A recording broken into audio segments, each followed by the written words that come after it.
Julie Narlins. Let me go up. Let me go up. Willie Spencer, Samantha. Hey, what it do? What it do?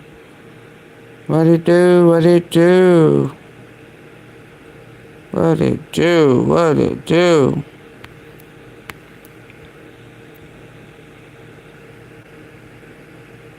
Oh, that's me. Hey, y'all. Hey.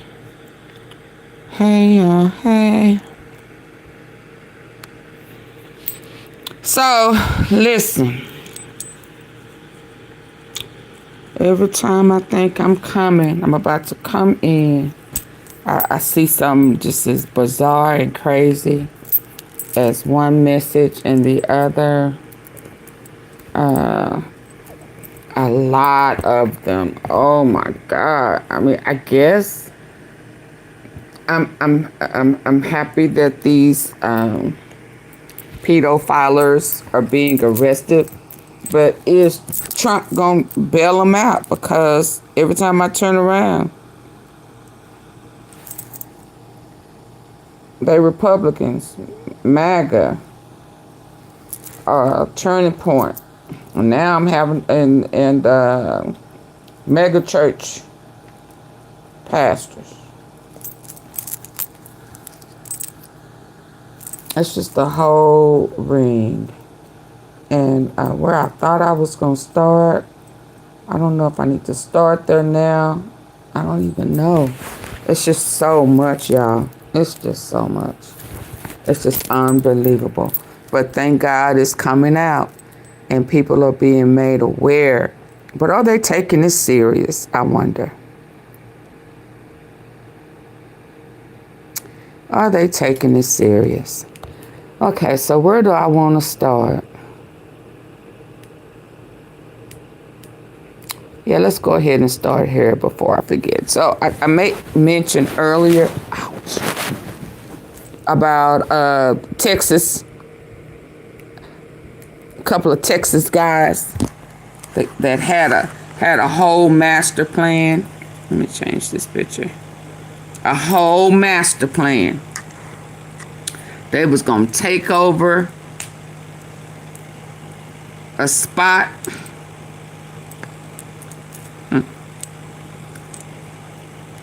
Kill all the men, or unalive all the men. And put the men and women on the stroll. No. The kids and women. They had a whole plan. And let's hear their background. Let's start here. So let's go. 11:37 on the East Coast and 8:37 on the West Coast. My name is Josh Breslow, and we've been following breaking news all throughout the morning, but we do have another developing story that we're keeping an eye on. This coming in moments ago from our Fox 4 Dallas team, and I do want to remind Dallas.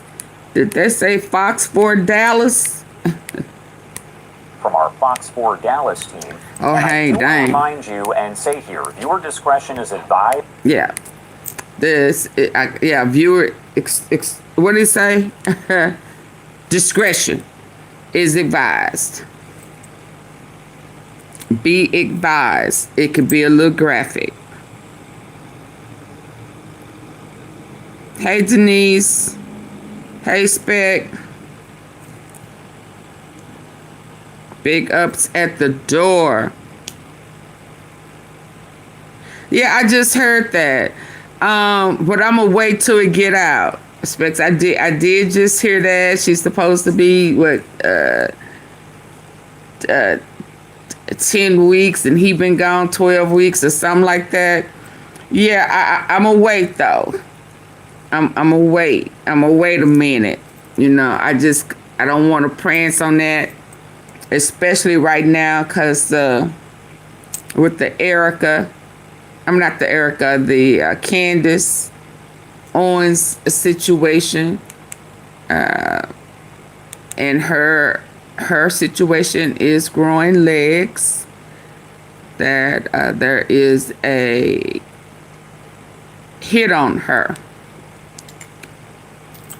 coming from France, and it's an Israeli guy supposedly. But we gonna tap into that with the Morons.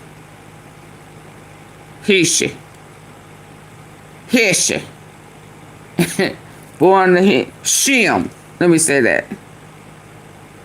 Oh, no. That's okay. I mean, that's okay. But I had just read it. But I got so much other stuff. And then I was like, I don't know. I don't know. I'm going to pause on that. I'm going to want to hear something. No. But trust me. I got my good ear to the door. You know how you listen at the door? Not door, door. Y'all could please come in hitting the like button. So we won't have no problems. We don't want no problems. Hey, Mrs. Tom, let's listen, y'all. Just as some of the details. Let me back this thing up. So coming out of Texas, I don't necessarily think it's Dallas, but we're going to hear. And I'm going to back this thing up. So these two cats right here coming out of Texas for sure. They had a master plan. The plot kind of sounded a little familiar. It kind of sounded a little familiar, and I will explain what that means. Let's listen. They got a plot and a plan. They are preparing.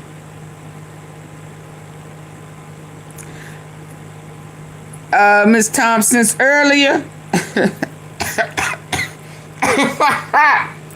Woo, boy, I just had some fruit. I had some mango. Yeah, no, not really. Let's go. So 11:37 on the East Coast and 8:37 on the West Coast. My name is Josh Breslow, and we've been following breaking news all throughout the morning, but we do have another developing story that we're keeping an eye on. This coming in moments ago from our Fox 4 Dallas team. And I do want to remind you and say here, viewer discretion is advised as some of the details are disturbing. Now we're hearing that 2 North Texas men have been indicted for an alleged scheme to sail to a foreign island, murder all the men there, and enslave the women and children. Again, this information here coming from... Did y'all hear that with y'all good ear? Hi, Dorothy. Did y'all hear that with y'all good ear? Back that thing up. This is a plan. For the ones in the back that's just coming in. Let's play that one more game.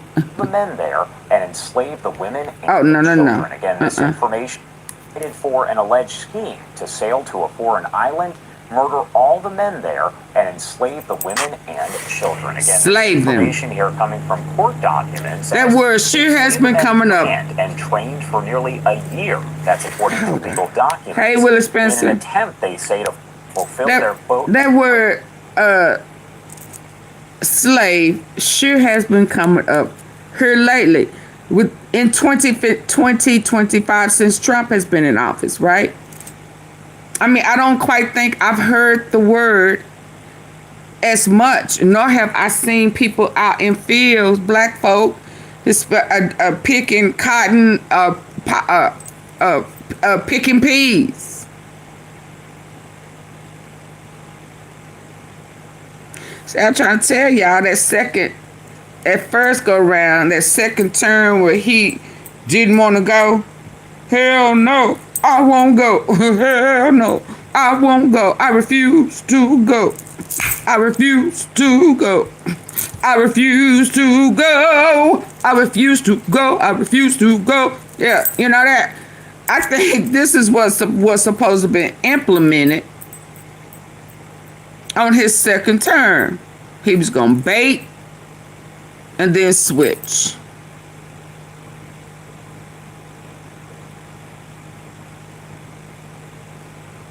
Yeah, True Blue, I don't know what that is. I don't know what that is. And so now he's just implementing it. well, you know, and I'm kind of glad he waited to now to do it so that we can see it for what it is. And we ain't going. I mean, you know, I know right now, he probably wishing that some of the stuff he just would not have done. And the way he limping, you know, he got that thick shoe kind of walk right now, like one shoe thicker than the other, like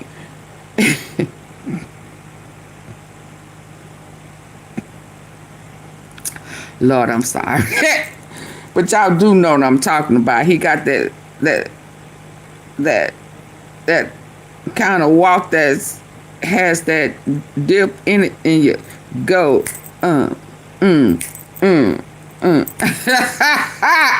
yeah, he walking kind of funny. Yeah, one foot going this way and the other one, I mean, it just can't bend neither. Woo, I know that fluid is, I don't think he gonna make it. Somebody said at the end of his term, if he ain't in the hospital getting that fluid, I just don't know how he got to have that failure of the heart. Something wrong with his heart in more than one way. You understand? Yeah, no. But let's listen. Let's go. Here coming from court documents as they say the men planned and trained for nearly a year. That's according to legal documents in an attempt, they say, to fulfill their, quote, rape fantasies. Gavin Rivers Weissenberg, 21 years old. Their what fantasies? Inside of your screen. And how do you have 8 fantasies?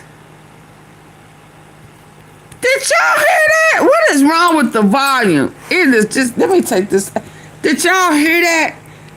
They have 8 fantasies. Hey, Mimi. Gout, yeah, all of that. Ugh. Who have 8 fantasies? These people are sick. Who has planted that seed? I just ain't never heard of such. Hey, Dave.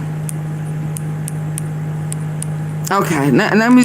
Oh man, I think I should have listened to this before y'all, cause oh man, that's why I'm saying 8 grade. You know. Oh my God. Inside of your screen, and Tanner Christopher Thomas, 20 years old, have been indicted by a grand jury on counts of conspiracy to murder, maim, or kidnap in a foreign country and production of child pornography.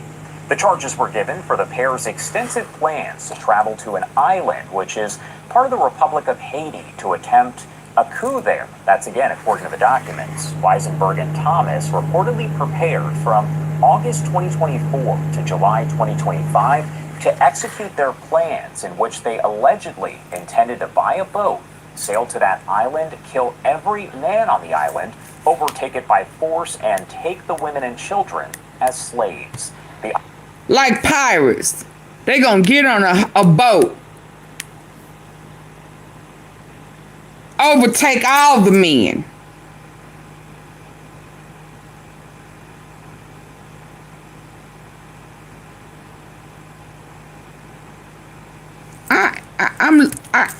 I just ain't never heard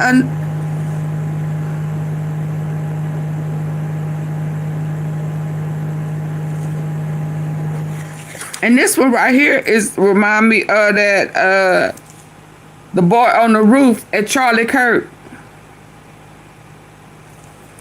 This one right here.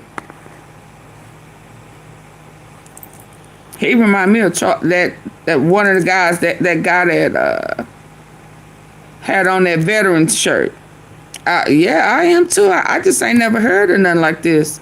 And how you have 8 fantasies, grape, ape, however you want to hear it, fantasies at 19, 20 years old. You have had to have been touched. But then how do you find a friend? Oh man, that's why I don't like that Christian added to that Zionist stuff. I just don't like that at all. Y'all got sick rituals and toxic. We got our own issues. We don't need y'all's. Y'all have a whole gang, a whole cult full of trifling ass men that get off graping people. July 2025 to execute their plans in which they allegedly intended to buy a boat, sail to that island, kill every man on the island, overtake it by force, and take the women and children as slaves. The island there does have a population, we're told, of about 87. So they can't do it in Africa. So they finna start over in Haiti. There wasn't Trump trying to send folk to Haiti. Didn't he have an issue with Haiti? Wasn't he throwing Haiti name around, Haitians name around with ICE? Yeah. 7,000 people. From July. How many thousand people? May 2025. There does have a population, we're told, of about 87,000 people. From July 2024 to May 2025, the suspects apparently took classes to prepare for the coup. On August 5th, classes. What in the hell is a coup? Weisenberg enrolled, we're told, at the North Texas Fire Academy in Rockwall. This was allegedly an effort to gain training and useful skills for their plot. I mentioned it a few times, viewer discretion advised, and all of this information comes... Did he say plot or flock? So they going to school to train. Yeah, this is in the Dallas. They going to this was a terroristic attack training in Texas, right outside of Dallas, Mesquite, Rockwall. Let's listen again. You know, the DF Dub ain't exempt either. Let's go. It's red, ain't it? Academy in Rockwall. This was allegedly an effort to gain...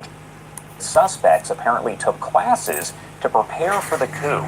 On August 5th of 2024, Weisenberg enrolled, we're told, at the North Texas Fire Academy in Rockwall. This was allegedly an effort to gain training and useful skills for their plot. I mentioned it a few times, viewer discretion advised, and all of this information coming in from court documents that were obtained by Fox 4 Dallas.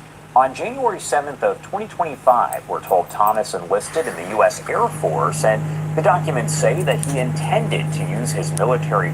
Are we not hearing similarities? Here go Air Force.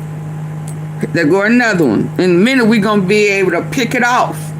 Military, Haiti, great cult, taken over, enslaved.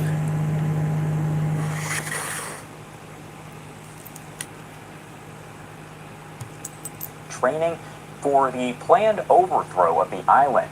We're also told that February 8th, Weisenberg... Oh, no, it's bigger than Epstein Island, Keisha. Now, there were no outright slaves at the Epstein Island. But back in the day, when America was great, in their eyes, they were stealing land, coming over on boats, stealing land, stealing people, making them work for free. I mean, yeah, no, it's bigger than Epstein Island. Let's go back. Let's go back. Didn't Christopher Columbus got a special award, a special something from Trump this year? Stealing? Yeah. Intended to use his military training And I saw today where Trump, a black military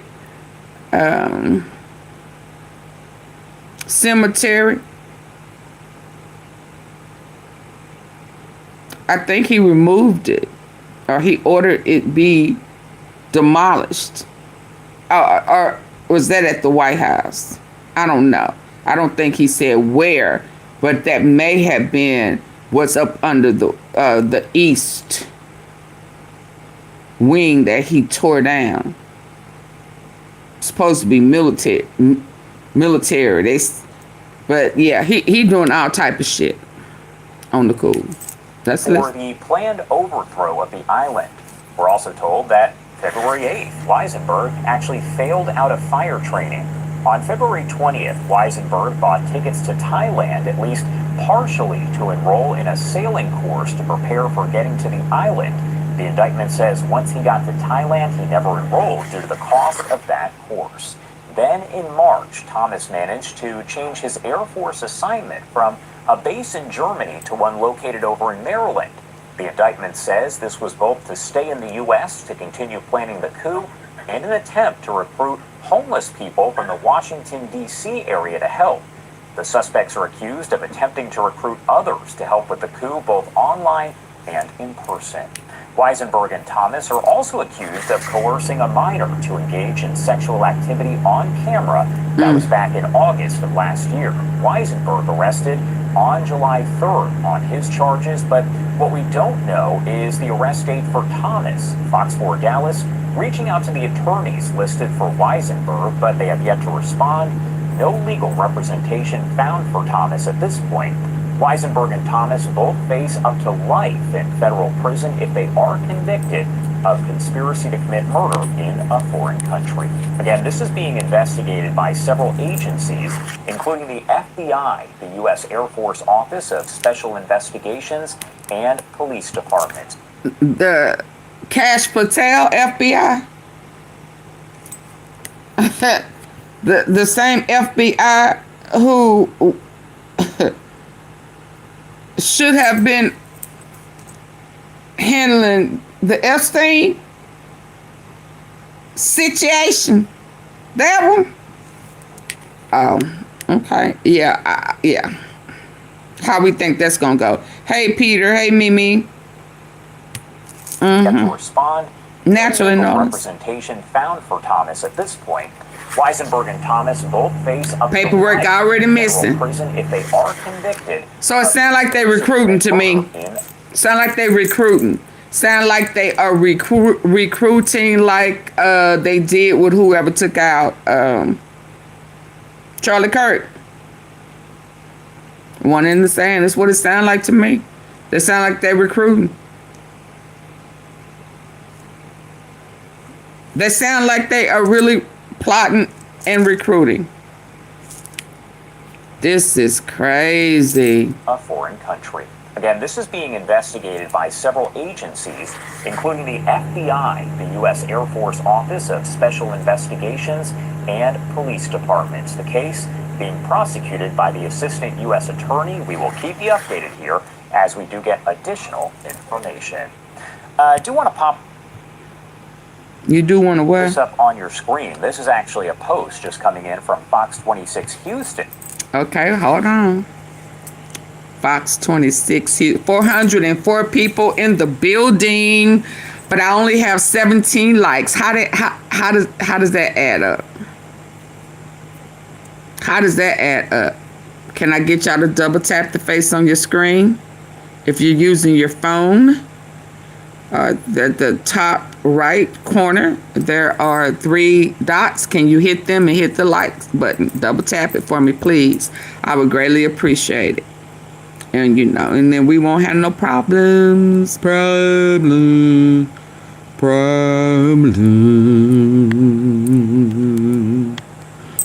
Yeah. Texas man planned to murder and enslave foreign land. Got a lot of foreign land issues going on stemming from the U.S., don't we? Red states. Yeah. Where they do this at? I mean, I guess they've been doing it in hell. We just didn't know it. We late to the party. We didn't know they was doing stuff like this. We just didn't know. But this is some sickness. But this cat right here puts me in mind of the guy who, one of the guys that could have been Charlie Kirk. He got that look. And then this one, they gonna overtake a whole island in Haiti, unalive all the men. I mean, y'all just don't look that big to me. But okay, I'm glad that it didn't go through.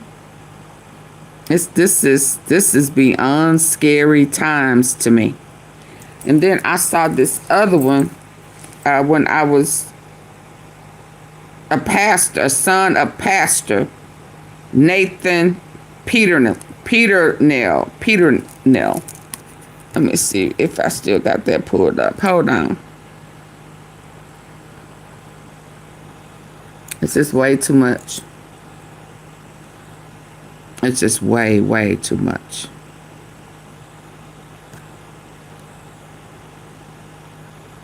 Lord, how did we get here? And may we please not stay here too long. May we come out on top and not the bottom.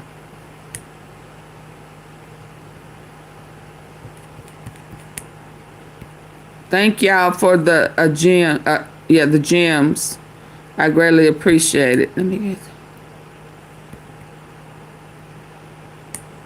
Yeah, this is some of the craziest foolishness I have ever seen in my life. And I ain't that old, but I am, you know. I ain't that old, but I am. Yeah, because I have it right here. I want to make sure that I sent this to myself so I can pull it up. And you can see this little boy. Yeah.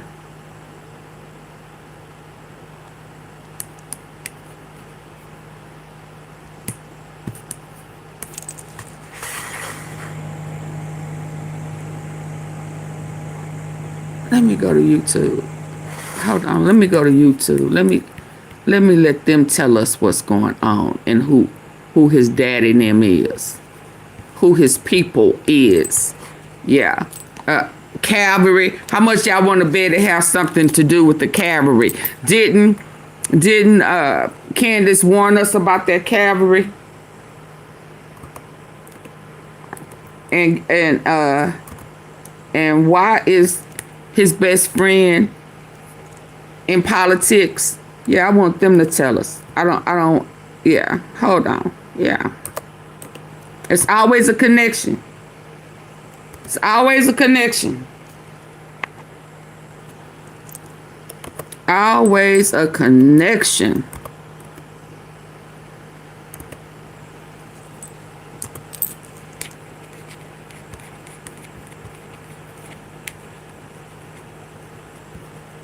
I tried to tell them about Pastor Nathan. Oh, Lord. And we thought Eddie Long was bad. The daddy long legs with the MC Hammer pants on. Muscle Man. Which one is Anointed TV? I be scared of some of these places. I ain't never been before. Anointed.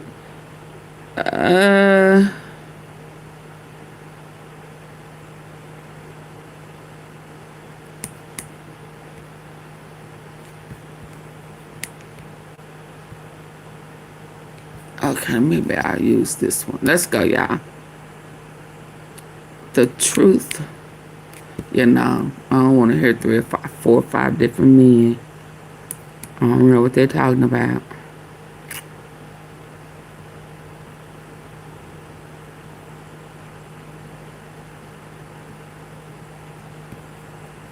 Let's go. Let's go. Let's listen. Now, I don't know Julie, Roy. I don't know. This is my first time. Oh, you're not going to talk? Let me see. Of justice.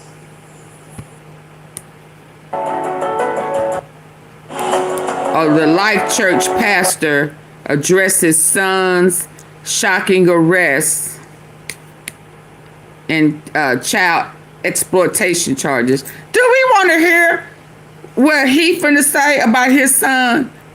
Y'all, do we really want to hear this? Do we think he... Man, I'm finna eat him up. Thank you, Mrs. Tom. And Southern Queen. 2 times, thumbs up and the flowers. I see you, Peter. Hey, Paulette. The eyes on the other guy look different. Yeah, hello. Brian, hey. No, but yes. I know, right?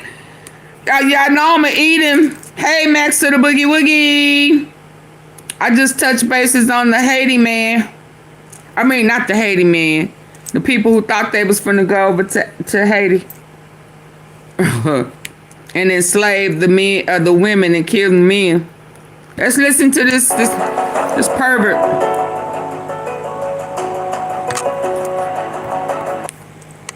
So is this daddy and son? Where he get this from, sir? Says on October 26, 2025, Nathan Peter Nell, lead pastor of Life Church in Nobleville, Indiana, addresses his congregation about the arrest of his son, Jonathan Wesley, age 24. Are we gonna listen to this, or do I need... Let's go. Sir, I'm gonna tell you now, he got this from somewhere.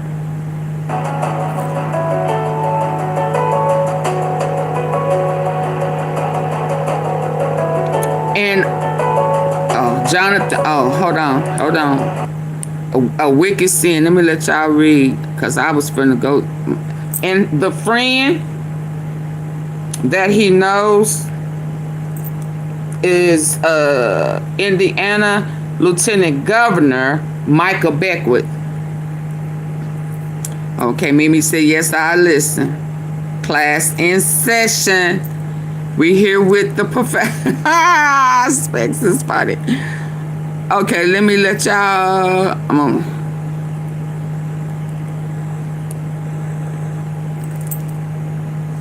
This sick puppy right here. This is a sick puppy.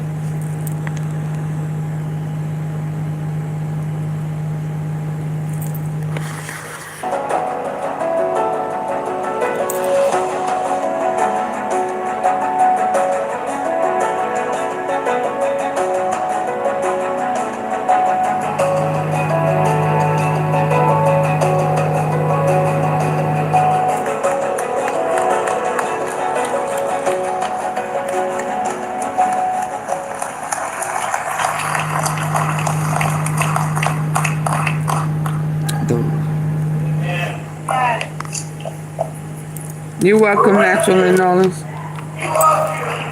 We love you.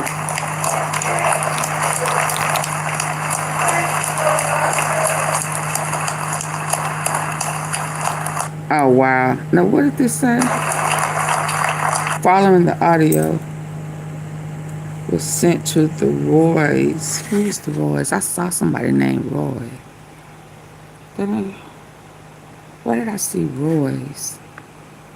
Report from someone attending the church. The video of Life Church services are normally posted online. Video of this service, October 26th, has not been posted. Okay. But something happened with some people last name Roy's. Who are the Roy's? Let's go.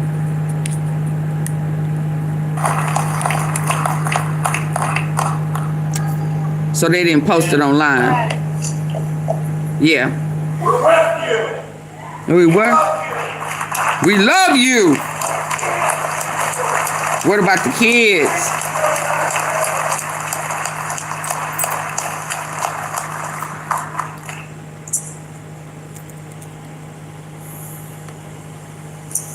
today, not preaching a normal sermon. I want to tell you why.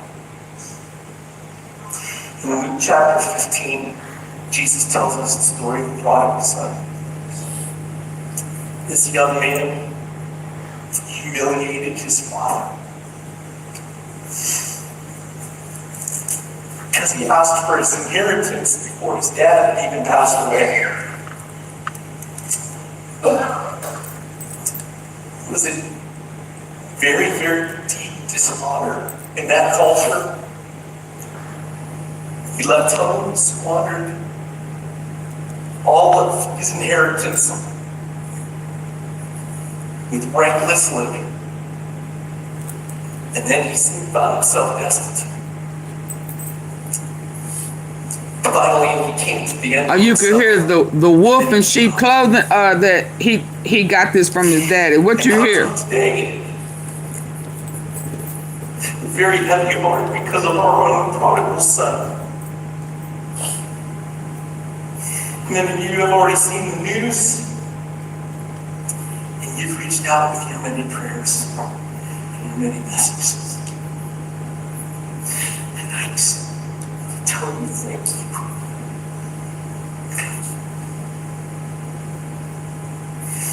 On Thursday morning, my adult son, John, was arrested.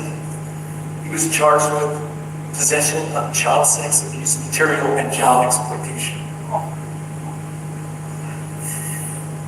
And it is a wicked sin.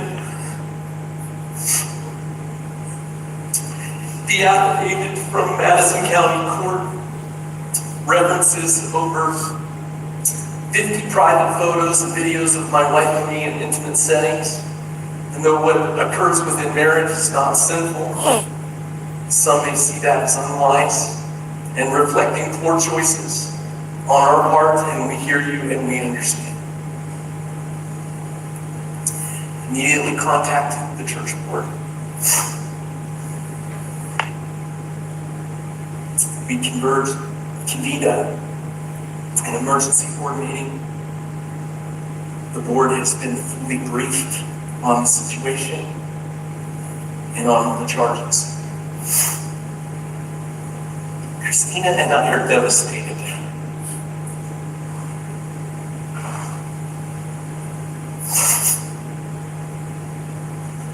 We take the protection of children and vulnerable individuals incredibly seriously.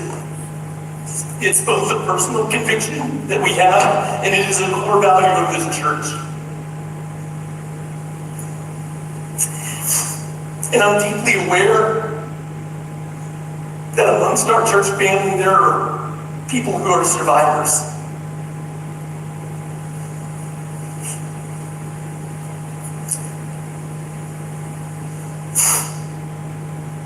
They have survived abuse, they have survived trafficking.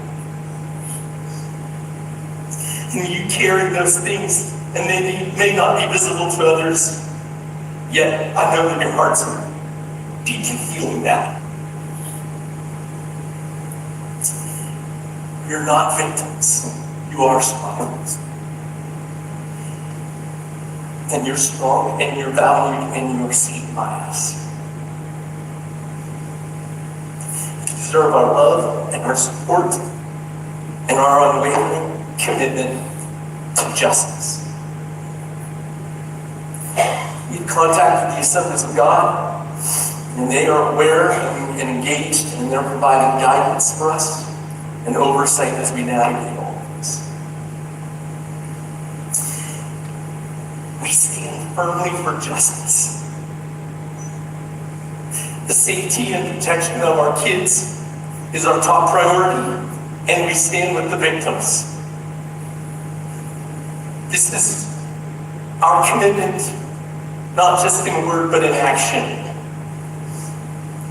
The Word of God tells us in Micah 6:8, I have shown you, O man, what is good, and what the Lord requires of you. Do justice, love mercy, and walk humbly with your God. And that's our posture today. His justice, and in His mercy, and His humility. In moments like this, we're reminded that sin brings pain. But not just to the one who sins, but everyone connected with them. Yet even in the darkest moments, we cling to the truth in Psalm 34:18. That the Lord is close to the brokenhearted. And He saves those who are crushed in spirit. And church, our hearts are broken. But our God is near. We believe that God heals. We believe that God restores. As Romans 8:28 tells us, we know that all things work together for good to those who love God and are called according to His purpose. So, even in this painful season, we believe that God can redeem what the enemy meant for harm. Yes, sir. Yes, sir. And God's healing grace touch all of those that are hurting. May He guide us to be a church that seeks justice and yet offers hope and brings light into the darkness.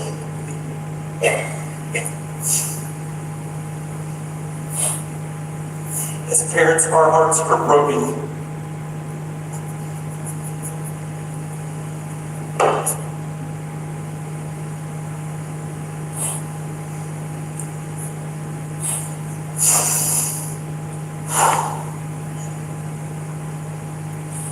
We all pray for Jonah. God worked deeply in his heart, even as he has to face the consequences of his actions.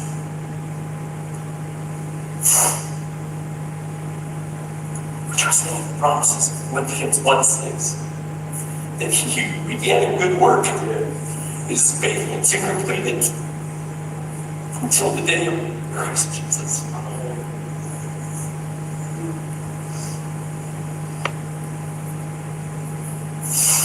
We love this church with all of our hearts. Our leadership, our board, our pastors, we remain committed to transparency and to accountability and integrity through this difficult time.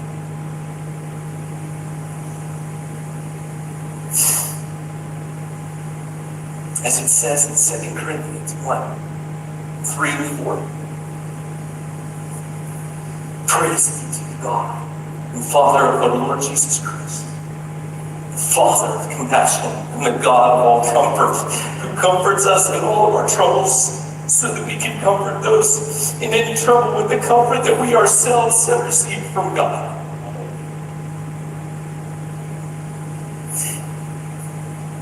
This is who we will be as a church family.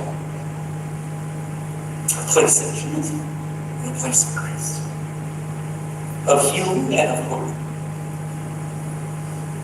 and of justice and of compassion.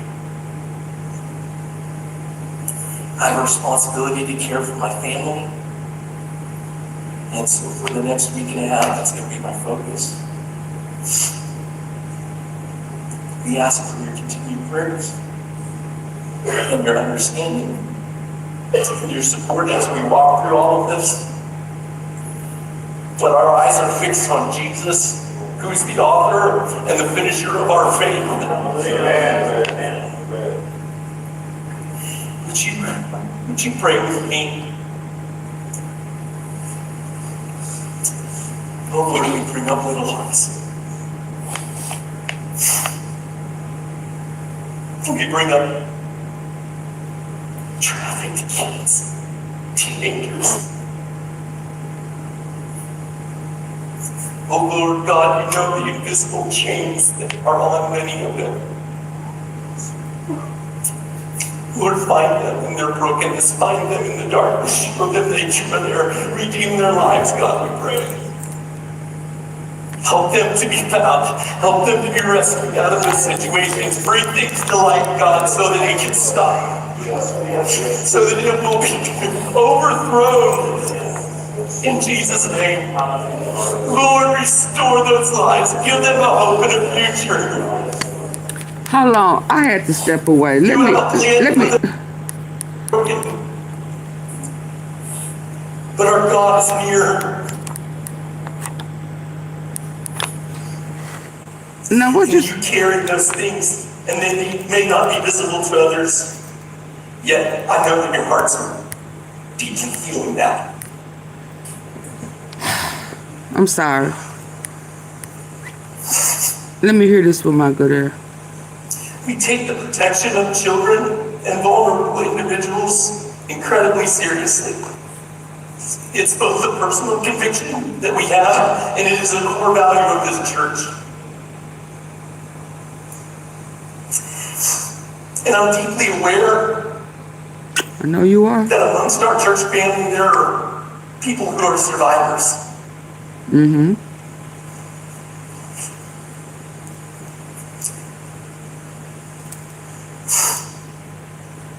They have survived abuse, they have survived trafficking.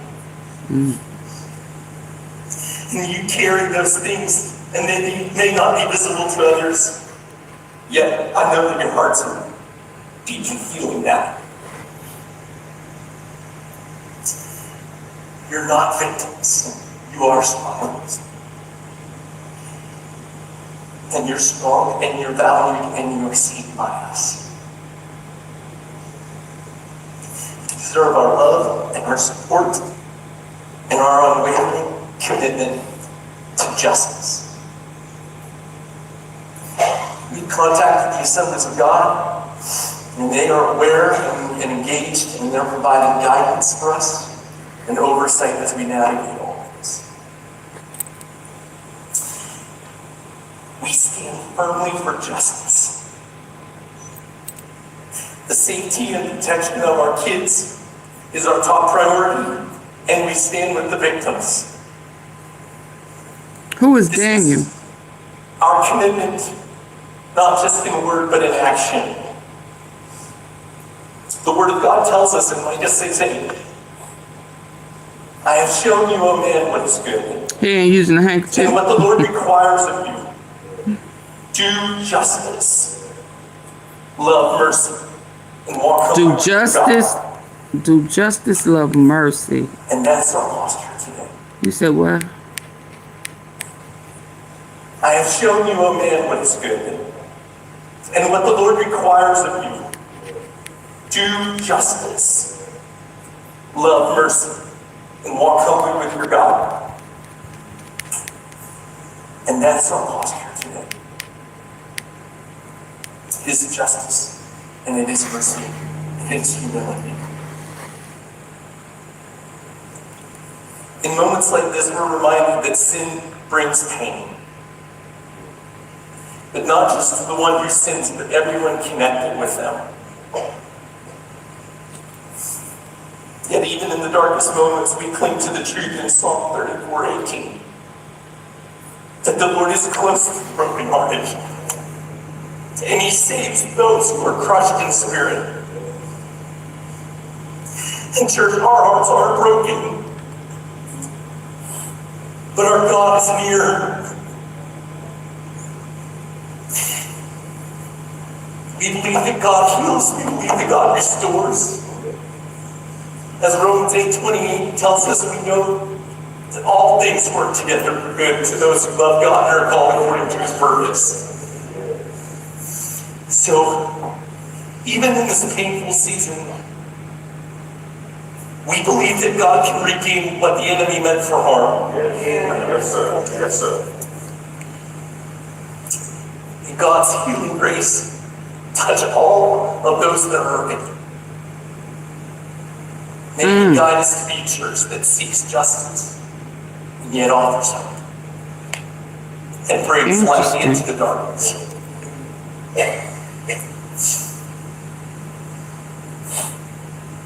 As parents, our hearts are broken.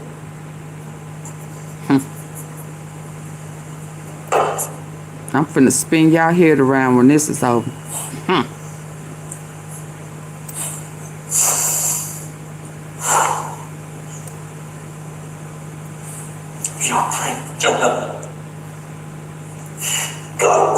deeply in his heart,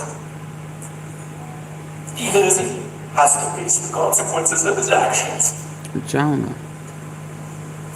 Jonathan, okay. We trust in the promises of Philippians 1:6, that he who began a good work is faithful to complete it until the day of Christ Jesus. Yeah, no. Does he cry about for his son's soul? We love this church. No, right now, you're talking about his job. Our leadership, our board, our pastors, we remain committed to transparency and to accountability and integrity through this difficult time.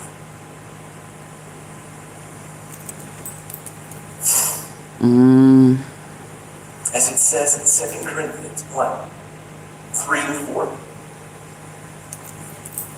Praise be to God, the Father of the Lord Jesus Christ, the Father of compassion and the God of all comfort, who comforts us in all of our troubles, so that we can comfort those in any trouble with the comfort that we ourselves have received from God.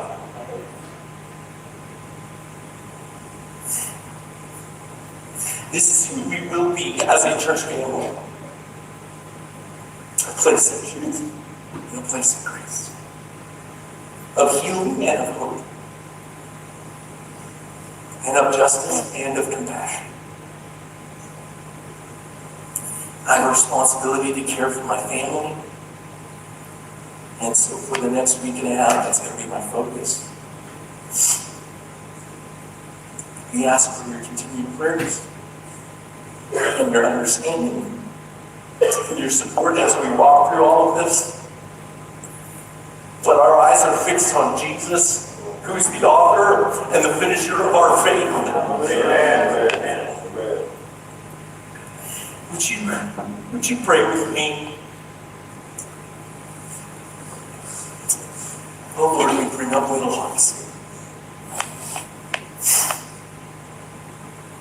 We bring up trafficked kids, teenagers. Oh Lord God, you know the invisible chains that are on many of them. Lord, find them in their brokenness, find them in the darkness, show them that you are there, redeem their lives, God, we pray. Help them to be found, help them to be rescued out of those situations, bring things to light, God, so that it can stop. So that it will be overthrown in Jesus' name. Lord, restore those lives. Give them a hope and a future. You have a plan for them, and it was not this. Yes.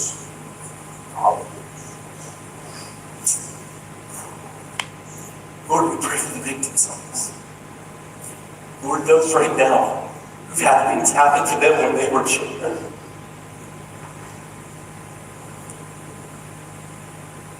If they're hurting right now, and you're stirring things up inside of them that need to be healed, things that need to be brought to light so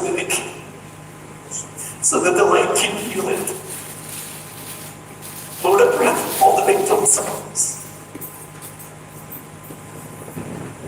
Lord, you know what's happened in the darkness of our histories. You know about the things that should have never happened that did.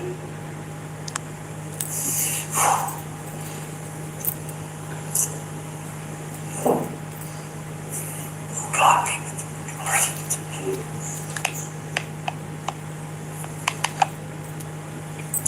God, I pray that you be with life. Lord, come and help us.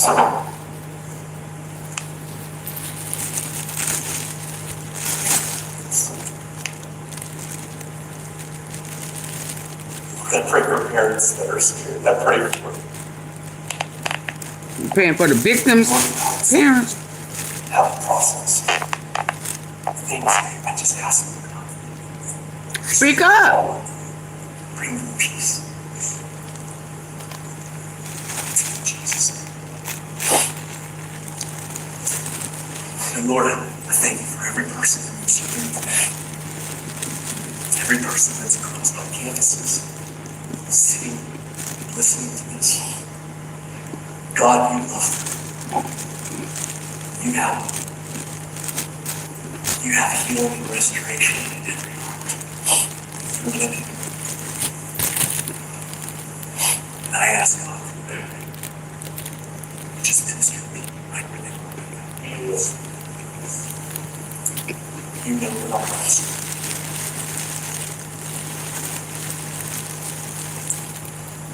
You know what we need to hear from your voice. Pour out your spirit on your people. Yep, I pray for Candace and trust her. Well, what's she saying right now? Come, be with your people. Jesus.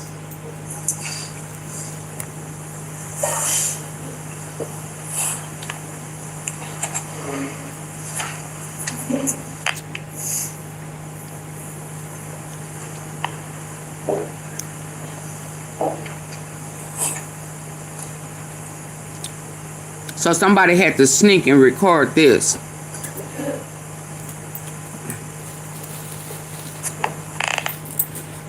I Oh, want wow. you to know, can't speak for most, if not all in this room. We love you and your family, and we stand at the battle. So they forgiving the child predator.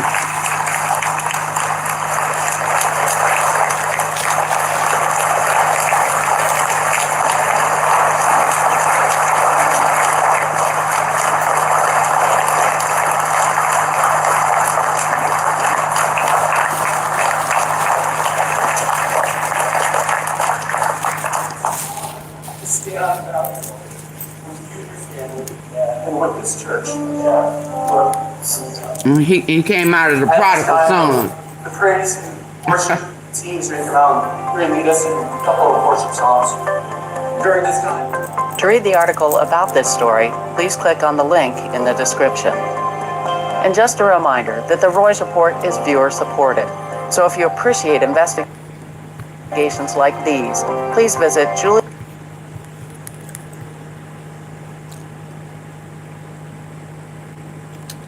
Prominent. Hold on.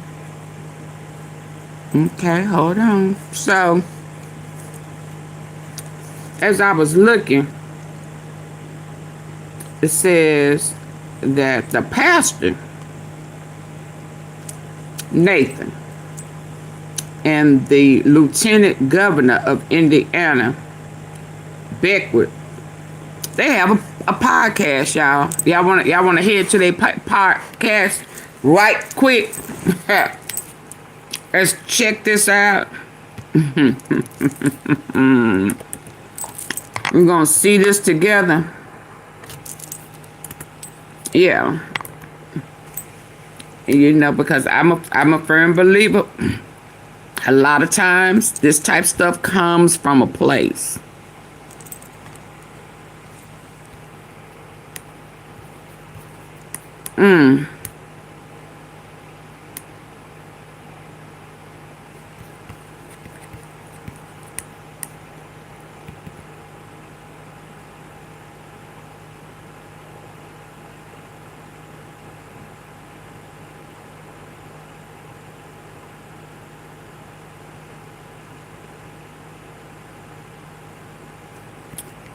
Lord, that's a lot of mess pulls up with him. Hold on.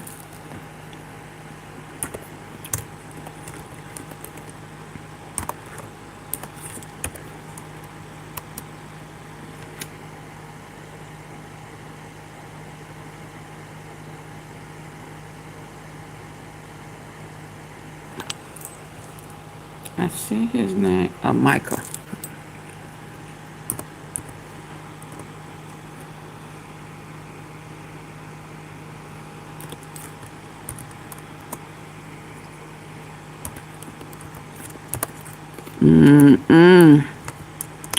This is generational. I'm gonna tell you that now. Yeah. they had a podcast, I guess. Y'all ready for the title? Can somebody write this down?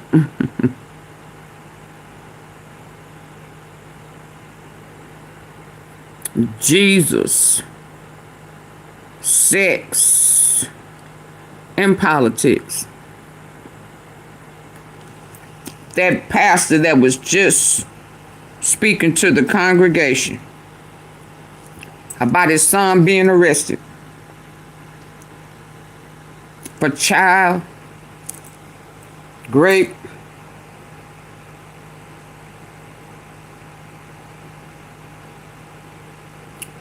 pictures, what else? Felony count, child, triple X crimes. Where's the list of the stuff? It was a lot of stuff. Oh, here. Child exploitation, possession of child, triple X abuse material, the torture.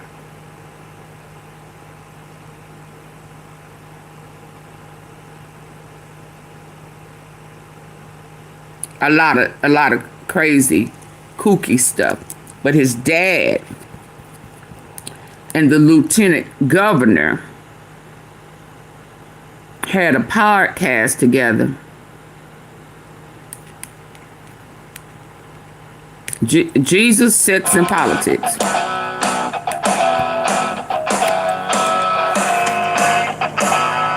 Hey, welcome to the Jesus, Sex, and Politics podcast. I'm Micah. I'm Nathan. And here we talk about all the things the culture doesn't want to talk about. And that might scare you. So we're glad you're and we here wonder with us. where the This is song get from. Episode 1, and we just wanted to just set the stage here. These are going to be 15-minute podcasts. We're going to talk about things that I know you're thinking about, but maybe you Pastor. don't always want to talk about out loud, or Peter you're just Nail, looking whose for a place son where people was you're just arrested. trying to find truth. In a world full of lies, you're trying to find the truth. And that's hopefully what we get out of this podcast, and Nathan. that you get out of this podcast. Peter So Nathan, Nail and Michael glad to be doing this Beckwith. with you. It's going to be a lot of fun, Lieutenant Mike. Governor. I've been excited. I know that the name Jesus, Sex, and Politics has been the question. Are we going to go with that Oh, name? now you don't believe one bit. Mike, why is it that is the name that we should pick? Well, there were a lot of good names, first of all, and we'll go into those in a second, that people threw out to us. Can we put this out on Facebook? Hey, what do you want this to be called? But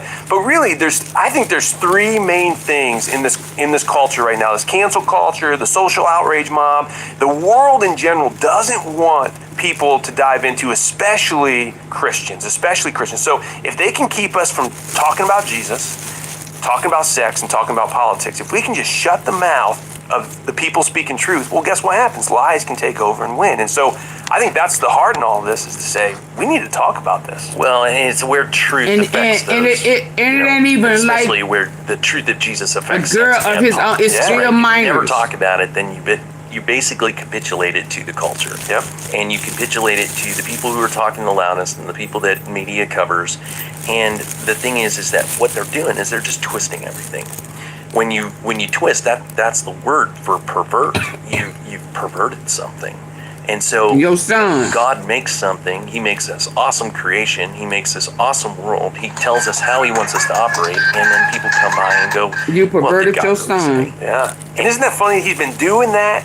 The devil's been playing that card since the Garden of Eden. Did God really say? Did God really say? It's one of the most dangerous questions. Yeah. Because it's like Jude kind of talks about this. And he kind of says, hey, this is where people go off. They start becoming wandering stars. They start asking questions they shouldn't ask. And I think a lot of times we think we're really smart because we ask certain questions.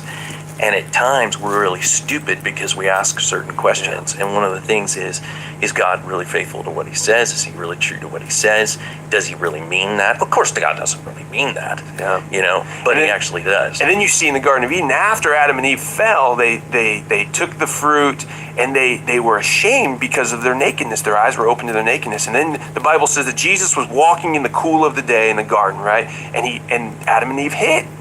And then he calls for them and they come out and he said, why were you hiding? And they said, well, because we were naked and we were ashamed. And I think it's interesting. Jesus said, who told you were naked? I didn't tell you were naked. Who you been talking to? What lies are you allowing to get into your mind? That wasn't coming from me. And who made nakedness a bad thing? Right. Exactly. Not between a husband and wife. So does that mean like we can just, No, not right now. No. If you do that, I'm leaving the studio. Okay, well, I'll keep my shirt on. I appreciate that. Okay, all right. Hey, so there were some really funny names too that we can talk about real quick here, like that people were throwing out as ideas, just so you are aware that we kind of gave this out to the general population. Say, hey, throw out your name for this podcast. What do you want it to be called? And we had a couple of good ones. We had one. Prophets and loss, because the prophetic gifting here, right? We had kill the prophets was kill another. The prophets. Well, explain that because some of our listeners might not know why even talk about the prophets when it comes to you and I. Yeah, well, because there's a gifting that we believe that the Lord has given people, and one of those giftings is the prophetic gifting, which really the prophetic really just means you hear the voice of the Lord. That's all it really means. It's like the Lord speaks, you can hear it, you can discern it, and then you speak it out to the world. And that can come from reading God's word and just hearing truth in the word, or the Lord actually speaking to you, and you saying, hey, this is what God has been saying. But interestingly enough, if you go back throughout Scripture, who are the ones that were always getting killed first? It's the prophets. It's the prophets. So I don't know if that's we want to tell you that, but well, I think that too, whenever you're talking about the prophetic gifting, people hear that word and they go, well, does that mean you're going to tell us all the things that are to come? Well, there's two types of ways that people prophesy, right? There's foretelling, where you're going to tell them what's going to happen before it ever happens, and then there's forthtelling, where you're saying what God has said, and that we're not trying to, say we know exactly what's going to happen. We're saying that we know what God has said. And a lot of prophets take things and they look at it as very black and white, and both of us kind of see a lot of things pretty black and white. Yeah, right. We had another good one. Uncanceled was someone that was a good name that someone threw out there because of the cancel culture, right? Like people are getting canceled left and right just because they believe a certain way. And we're ticked off. And and I'm thinking, listen, I love being around people who disagree with me on a plethora of different topics, because I think it's fun to debate, to learn, sure. And say, hey, maybe I haven't thought about it from your perspective, right? But you can't even do that today, because you get canceled the moment 4 years. Your idea out there, your belief out there. You get canceled. How dumb. It's so stupid. It's so sad, here in the United States, and we 4 years. had another one that said non-profits. That was they were trying to send us a message. Non-profits. Yep. So that was good. Culture Warriors was another name someone threw out. Banned. No offense wasn't no offense. Yeah. Hey, no offense. Hey, we probably should tell you. It's highly likely that you may be offended. That's right. You know, but we're not trying there's a lot to of offend them. you, so no offense. Unless truth offends you. Unless truth offends you. And then, in which case, 4 years. we will pray for you. When someone said skinny jean prophets, I don't wear skinny. And neither do I. I have skinny legs. I don't. So he tore pages of the Bible out in order to make his own theology. Well, that's not what he was actually doing. Well, that's what the Zionists Jefferson did. actually had 2 Jefferson Bibles. There was one that he tore pages out, put them together, so he could send the... Saying, hey, this system of government was only meant for a people who followed God. Idea. You can't have bad people if this is going to be a self-governed goodness. And our founders, we'll go back to the some of the topics here today. We're going to talk about politics are moral issues, and we kind of want people, as we go into this podcast from here on out, to see politics not as a bad thing, but to see it from a perspective of morality. goodness. And our founders, we'll go back to the Constitution and to the framers and the founders of this nation, and you're gonna see time and time again that they wanted a people that were morally upstanding in order to maintain this self-governing idea. You can't have bad people if this is gonna be a self-governing people, because bad people are gonna make bad self-governing decisions. But how do you have liberty if you're not self-governing? It's a great question. I think that they're saying, hey, this system of government was only meant for a people who followed God. Yeah. Because without that, the moral side that comes from following after Jesus, realizing what Jesus is saying is right and wrong, and following after truth, this system of government can't hold. Yeah. Thomas Jefferson, he's famous for the Jefferson Bible, right? There was this... Which I used to have a real problem with, and now I heard a different side of this. Yeah. Is that what you're going to tell me? That's what I was going to say. So a lot of times people will point to Thomas Jefferson and say, well, he was a deist. He didn't really like the Bible, so he tore pages of the Bible out in order to make his own theology. Well, that's not what he was actually doing. If you go back and read, Jefferson actually had 2 Jefferson Bibles. There was one that he tore pages out, put them together, so he could send the gospel to the Indians, because he had a missionary friend to the Christian Indians Zionists, who said, if you get them tied up in genealogy, you're going to lose them. So what Jefferson did, he pulled the pages of the Bible out, got rid of the genealogy, and he put together essentially just the concept of the gospel. And he sent it to the Indians so that they could learn about the gospel without getting caught in the weeds of genealogy. Well, the other Jefferson Bible, the one that we kind of know more about, is the one that he made it for his kids. And he said, if you want to live a morally upstanding life, here are all of the moral teachings of Jesus. So he got rid of all of the teachings about, the godship of God. And he just said, here are the moral teachings of God, of Jesus. So follow these and you're going to be a morally upstanding person. Well, in the early 1900s, 1902, I believe it was, the Librarian of Congress at the time got wind that Jefferson had done this. And so he got a copy of this from his grandkids, and he said, hey, can we have this? And so the grandkid gave it to him. And at that point, the Librarian of Congress printed a copy of that for every new member of Congress that would come to service. If you read this Bible, do only what the moral standings of Jesus are, you're going to be a great congressman. So until the 1950s, every new member of Congress got a Jefferson Bible. That was the whole point. But we've been told that Jefferson didn't like certain aspects of God, so he tore pages out, and that's not the truth. And so I think, but it goes back, even Jefferson, you can question his faith, but even he knew that we need morally upstanding people in order to maintain a free republic. See? Well, and how many times are...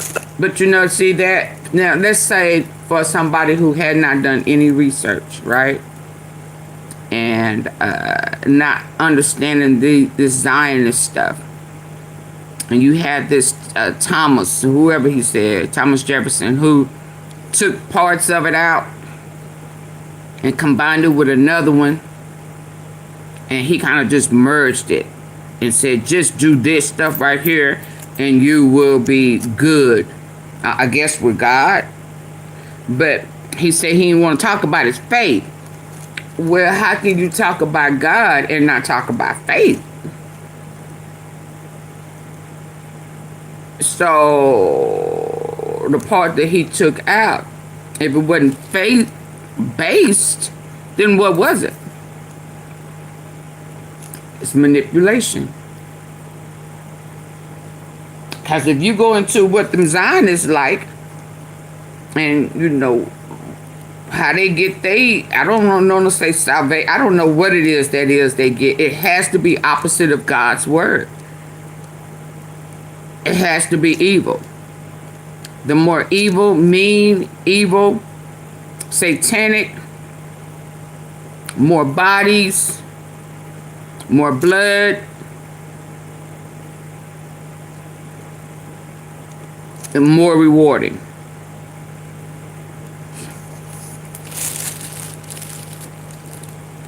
So it sounds like right here is where that Christian Zionist stuff mess came about. I don't know. But this man's son was doing some bad things to kids. And he on a podcast, Jesus, Sex, and Politics. He's the pastor. He's in politics. Lieutenant Governor of Indiana. The modern historians trying to focus on the few people that they think are actually not going to be very, God-honoring, God-following as far as founding fathers, and they want to tell us that those are the main founding fathers, when there's like 250 founding fathers between those signed Declaration of Independence, those who wrote the Constitution and ratified the Constitution, and then they want to focus and they want to retell stories. So much of what's happening is history is being controlled by the people who are in power, but they're telling it a different way. And we all know you could see the same thing happen, but you have two different people that spin it in a certain way, and you have to rightly divide what was the truth. Yeah. Well, and you see that right now too. Just even take race. You know, we're seeing that there's this undertone in the black culture that say, hey, we are a racist nation. We are just a morally bankrupt nation because of our original sin, which was slavery, right?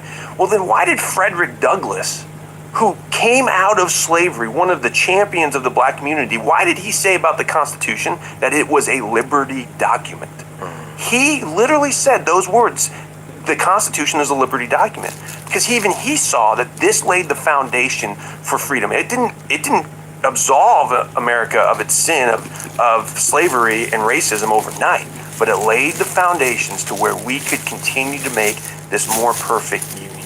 And that's what I think Booker T. Washington knew, Frederick Douglass knew, Martin Luther King Jr. knew. It's like, hey, we're not perfect, but man, this is the place. If there's ever a nation on earth that could really stand for liberty for all people, regardless of race and creed and religion, regardless of all, it's the United States. But that all goes back to the moral principles of Judeo-Christian faith. Which used to be that you couldn't read Shakespeare apart from understanding Greek mythology and scripture. Scripture was always something an educated person understood. But we've gone to a point where the average person just doesn't know scripture at all. Yeah. We are a biblically illiterate society, and as a result, Do you think he taught it to his son correctly? You know, the vast majority, they've lost their way. You can track that back however you want to, whether you want to go back to 1962 when they took prayer out of schools, whatever you want to do.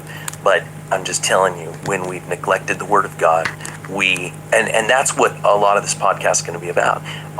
We believe, both of us, that the Bible is the inerrant Word of God. It's right, we're wrong, we need to change our minds, agree with the scripture, because God had a point to it all. Yeah. And obviously the point to it all is Jesus. He's the focus of it. But also, when you're walking in truth, God wants you to be able to walk in a joy and in a liberty and in a goodness that is fun to live, rewarding to live. Yeah. And life was not, it was not designed to be I don't terrible. know how I feel about a pastor.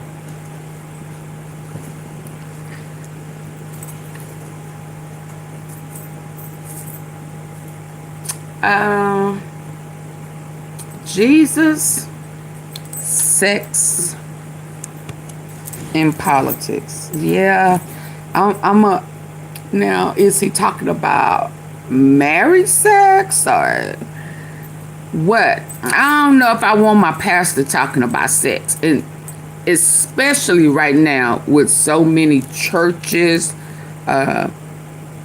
like Candace made mention these Calvaries, and this is, I took it down.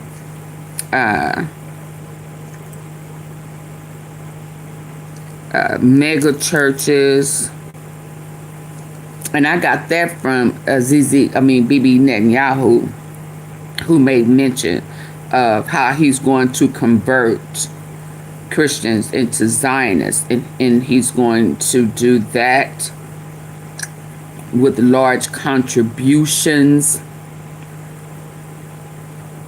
to preach it in a nice little way to mega churches. And we've seen what's his name? I can't remember his name, but it's Trump's spiritual advisor just got hemmed up last month. We know that we don't know the full reason, but I could think of at least 3 pastors that had to stepped down, and I think 2 of them have came back. And I don't think Jakes, T.D. Jakes, and it was Diddy's spiritual advisor. So what Gateway Church was for Trump, I guess, I'm assuming, is what T.D. Jakes was for Diddy. Now, again, I do know that it's a lot. Okay, so I do know that Jakes left the church in West Virginia. I think West Virginia or North Carolina or something like that. He left there and came to Texas. And that's when he was something, I don't know. Yeah, I ain't gonna talk about Pastor Jakes or Bishop Jakes or whatever his name is. But there was some homosexuality. It was a split in the church, and some of the people followed him to Texas to start the Potter's House, to start over. And then that came Potter's House. Now, some years ago, one of his sons got busted in a raid. Keys Park in the bushes. He was soliciting. His things was, I guess, meet me in the bush. The burning bush, I guess. I don't know if it, yeah. But he was doing peekaboos, sucking and ucking in the bushes at Keys Park, and it was an undercover. So you know, it's always, not always, a lot of times there is a connection with that seed, and we just gonna keep our eye on it. Let's move on, y'all. Get the likes up. Let's move on, because this was very unexpected. We love Poppy. Hey, we love Poppy J. And anybody else that came in that I missed, I burnt my sourdough bread for my little sandwich, trying to listen. But let's move on. Let's move on. Let's move on. There's a lot of this going on, y'all. Connection between Jeffrey Epstein and Israel. Y'all ready to tap into that a little bit? What's the title? Currently feuding amongst. What's the title? So I know. Oh, I know. There's. Oh, I need to hurry up. Come on, let's go. It's a couple of places I gotta go. Y'all, please hit the like button. Like, share, subscribe, join the membership, support the platform. All that good stuff. Good stuff. How y'all feel about Pastor Jesus, sex and politics? How y'all feel about that?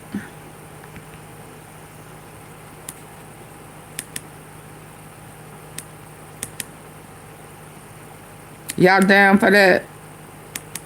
Listening to your pastor talk about sex and politics.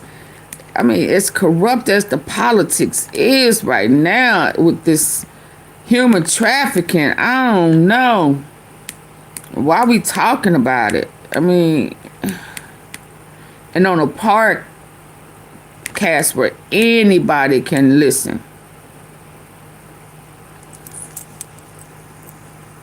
I don't know about that.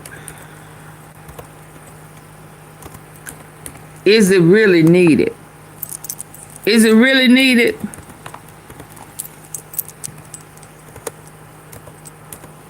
I think right now I'm thinking that it's just kind of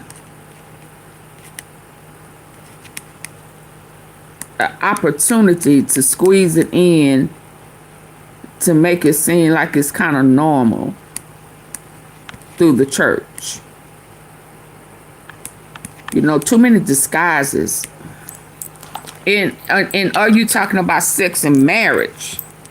Because just to talk about Jesus, sex, and politics without putting marital sex, I think it's a little misleading to me.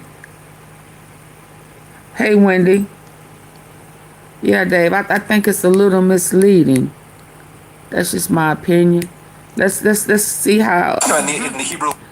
Because In the Hebrew language. Epstein, the connection between Jeffrey Epstein and Israel just got a lot more clear. I think it was something else that came out, but let's listen. Which press, people are sort of losing their mind. In the Hebrew language press, people are sort of losing their mind about this and saying, Netanyahu, is so desperate to sort of distract from, his other narratives that he's even willing to put forward stories from quote unquote anti-Israel news outlets. But this is very serious reporting. I think what's so fascinating to me about this entire story is how the Israelis are currently feuding amongst themselves over whether Epstein. Now remember, the macarons that put a hit out on Candace, the assassin was a Israeli cat. So the French same-sex Bridget is a man, was born a man, and was incognito. And sued her. She wouldn't prove that she was born a female. But then she started connecting the dots with Charlie Kirk. Was it Egypt? The Egyptian plane. Bibi Netanyahu, not gonna sue you. Him. Trump. Military. The trafficking, the Epstein files. So we got to stay woke because it all ties together. Let's hear this. Israeli, let's go.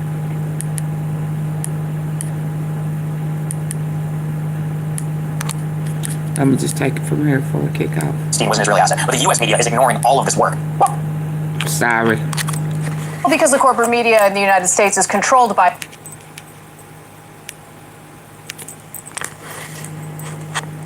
Y'all work me too hard for my likes not to be up. Double narratives that he's even willing to put forward stories from quote unquote anti-Israel news outlets. But this is very serious reporting. I think what's so fascinating to me about this entire story is how the Israelis are currently feuding amongst themselves over whether Epstein was an Israeli asset. But the U.S. media is ignoring all of this work. Well, because the corporate media in the United States is controlled by a foreign country, and that foreign country, of course, is Israel. That's why they're not covering the fact that Jeffrey Epstein, it is now proven, had very cozy, close ties to the Israeli government. Even Benjamin Netanyahu is boosting that story, believe it or not, but not for the reasons that you would believe or think. Now, Jeremy Scahill, of course, one of the founders of Dropsite News, was discussing this insane fight that's taking place in the Israeli government and among, Israeli politicians. Before I give you the details, your 2 cents, Cenk? Yeah, so really interesting cast of characters here because Steve Bannon apparently was... Not for the reasons that you would believe or think. Epstein was an Israeli asset, but the U.S. media is ignoring all of this work. Well, because the corporate media in the United States is controlled by a foreign country, and that foreign country, of course, is Israel. That's why they're not covering the fact that Jeffrey Epstein, it is now proven, had very cozy, close ties to the Israeli government. Even Benjamin Netanyahu is boosting that story, believe it or not, but not for the reasons that you would believe or think. Now, Jeremy Scahill, of course, one of the founders of Dropsite News, was discussing this insane fight that's taking place in the Israeli government and among, Israeli politicians. Before I give you the details, your 2 cents, Cenk? Yeah, so really interesting cast of characters here because Steve Bannon apparently was very good friends with Jeffrey Epstein, and he's involved in this story. But meanwhile, as everybody's been saying here, there's a raging debate in Israel about who put Epstein up to it. Meanwhile, here in America, they're like, that's anti-Semitic conspiracy theory. Right. Then is all of Israel anti-Semitic? I guess so. Okay, so you see what liars our corporate media are. Hannah. So, just to recap real quick, so Israel's discussing this insane fight that's taking place in the Israeli government and among, Israeli politicians. Before I give you the details, your 2 cents, Cenk? Yeah, so really interesting cast of characters here, because Steve Bannon apparently was very good friends with Jeffrey Epstein, and he's involved in this story. But meanwhile, as everybody's been saying here, there's a raging debate in Israel about who put Epstein up to it. Meanwhile, here in America, they're like, that's anti-Semitic conspiracy theory.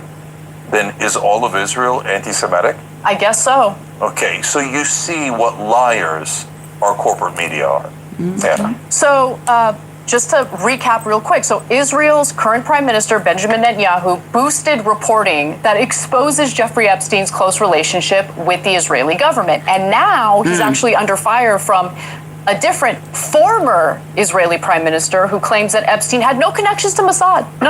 Like, hey, idiot. Remember, we're supposed to be keeping this secret. You're not supposed to be making this public. But Netanyahu couldn't help himself. So on Friday, Netanyahu posted the following Jacobin piece without any comment. Let's take a look at a screenshot. So the piece is titled, Jeffrey Epstein claimed to have meddled in Israel's elections. Okay, so the Jacobin piece relies on reporting from DropSite News. They've now published several articles using information titled, Jeffrey Epstein claimed to have meddled in Israel's elections. Okay, so the Jacobin piece relies on reporting from DropSite News. They've now published several articles using information from the Epstein files that were leaked or released to the public by the House Oversight Committee. Those documents show specific connections between Epstein and the Israeli government, including various deals that Epstein brokered on behalf of the Israeli government. So the Jacobin piece in particular mentions DropSite News' extensive reporting on Epstein's connections to former Israeli Prime Minister Ehud Barak and Mossad. The reporting, again, relies on these unveiled documents from the House Oversight Committee, and the article itself has to do with the Israeli government, including various... So Bibi Netanyahu has connected Epstein in the files to Israel. Is that what we hear? I just want to make sure we're good here. We're good here. Y'all listening? Let's go. Titled, Jeffrey Epstein claimed to have meddled in Israel's elections. Okay, so the Jacobin piece relies on reporting from DropSite News. They've now published several articles using information from the Epstein files that were leaked or released to the public by the House Oversight Committee. Those documents show specific connections between Epstein and the Israeli government, including various deals that Epstein brokered on behalf of the Israeli government. So the Jacobin piece in particular mentions DropSite News' extensive reporting on Epstein's connections to former Israeli Prime Minister Ehud Barak and Mossad. The reporting, again, relies on these unveiled documents from the House Oversight Committee, and the article itself has to do with the emails between Epstein and Steve Bannon. So Steve Bannon, well, and you guys should just be fully aware of that.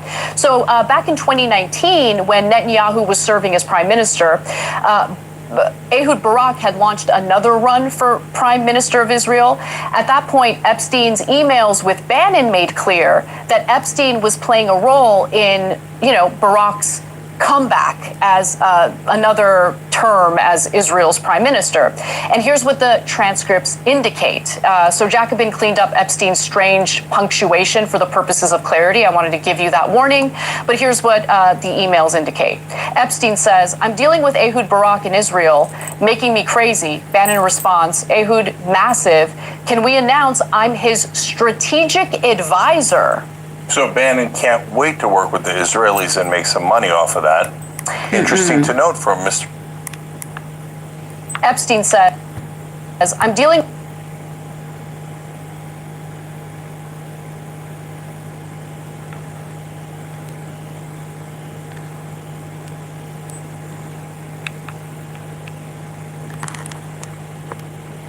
with Ehud Barak in Israel, making Now this is me crazy. Bannon response, Ehud massive. This is recently have been coming out of the files, the emails. Oh yeah, we gotta listen to another one. I'm glad I said that. Let's listen. Can we announce I'm his strategic advisor? Can we? So Bannon can't wait to work with the Israelis and make some money off of that. Interesting to note from Mr. America First. Bannon also has hours and hours of footage from his interview with Epstein. That's never been. Bannon can't wait to work with the Israelis and make some money off of that. Epstein's strange punctuation for the purposes of clarity. I wanted to give you that warning, but here's what the emails indicate. Epstein says, I'm dealing with Ehud Barak in Israel, making me crazy. Bannon responds, Ehud massive. Can we announce I'm his strategic advisor? So Bannon can't wait to work with the Israelis and make some money off of that. Interesting to note from Mr. America First. Bannon also has hours and hours of footage from his interview with Epstein that's never been released. Why hasn't it been released, Steve? And Bannon is also the one when they were losing mid-elections and who was going for Trump 2028, who keeps trying to throw that narrative out there, but he's also the one that was crying, saying if we don't, if there's something don't change, a lot of us in here are going to prison, including myself. Me by myself. I ain't going by myself.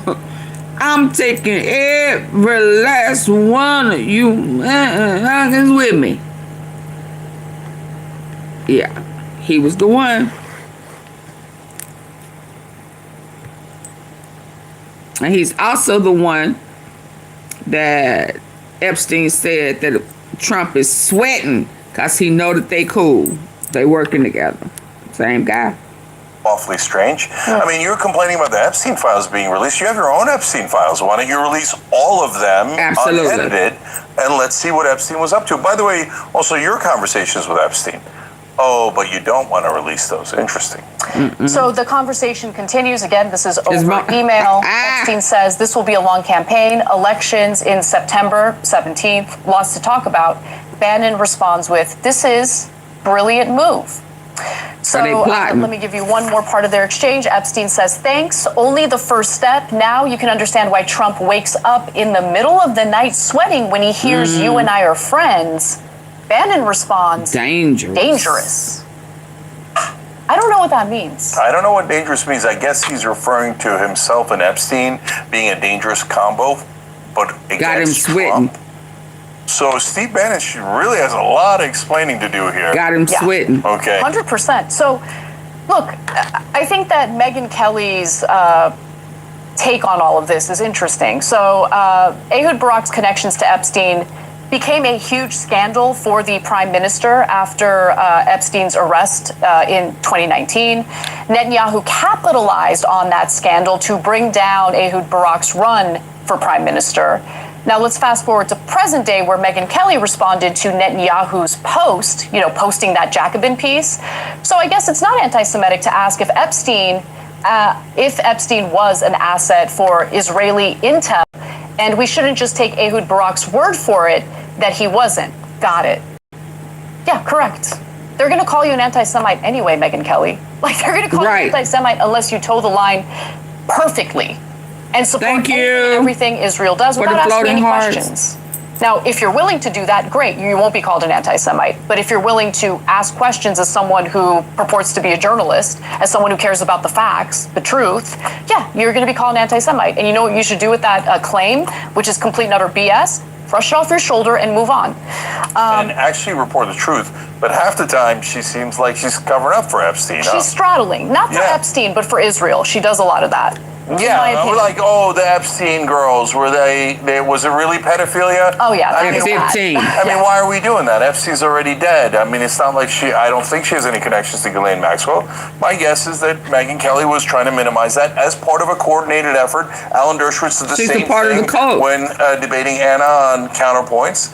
And so I think that there's a Israeli talking point start to minimize what Epstein did because people are finding out we did it. Oh, absolutely. So if Meghan's putting out those talking points and they're calling her an anti-Semite anyway, she should really check her strategy because it isn't that great. That straddling isn't working for anyone, Meghan. Now, former Israeli Prime Minister Naftali Bennett responded to Megyn Kelly in a quote post. So let's take a look at that. He says that the greatest propaganda attack. Remember, Israel's supposed to continue pretending as though Epstein had nothing to do with their government, even though there's now evidence that he absolutely did have a lot to do with their government. I have more on that too. Yeah, let me continue with his statement, though. He says, until this moment, Netanyahu has not deleted the disgraceful post in which he shares an article that promotes the false conspiracy theory as if Israel and the Mossad operated the pedophile Epstein. Key media figures and influencers in the U.S. and around the world are now relying on Netanyahu to lend legitimacy to lies against Israel and against... No one is making claims against Jews. Okay, you're making that up. Okay, these are claims about Epstein's relationship with a foreign government. Right. And that's the government of Israel. That's my whole no thing. one said a damn thing about Jews. How do people know they're supposed to be Jews? How do people know that they are Jews? So unless you tell them, how do they know? I need to know that. Because they wear the little hat on the back of their head. Hell, that could have been just to cover a bald spot. Who knows? Why do they assume that everybody knows? If I say, oh, I'm not with genocide, I'm not with that pro-Israel stuff, or if I asked about it, why am I being an anti-Semite? I don't even like that, like termites or something. How do I know she not one? I mean, I know the men with the hat and the kissy curls, but the ones that's over here in the U.S., Bibi Netanyahu don't do that. I mean, but you know, he really not one though. You know, he just shaking and faking. Trump, no, he not one either really. He just faking and shaking. So they have just kind of been, I don't want to say, you know, honorary. They just honorary Jewish. I mean, I don't know why they just assume people know. Well, but you know, they Jewish. I'm talking about they're Jewish, not us. I'm talking about theirs, where they believe in eating babies and shit and drinking blood. But all of that has been a lie. A lot of that has, because the real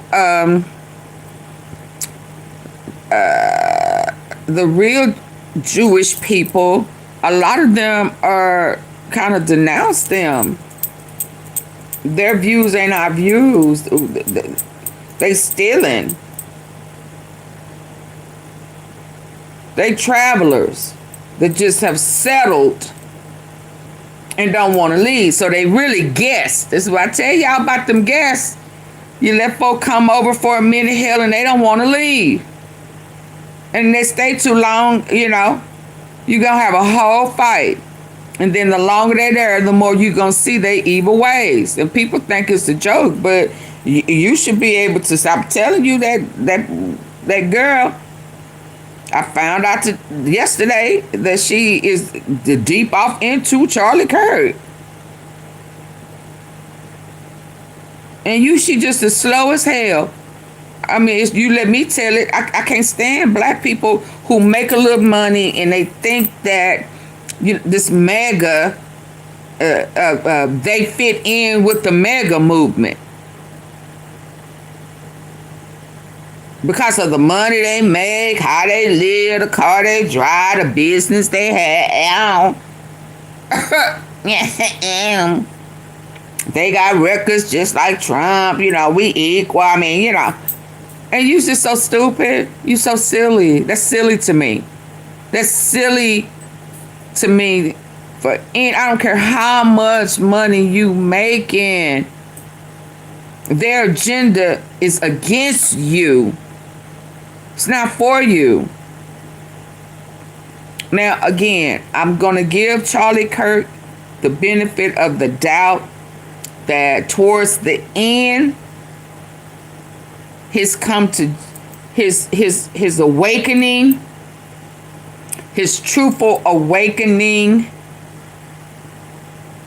came, and because it came, and he saw the truth, he denounced them, and he got taken out.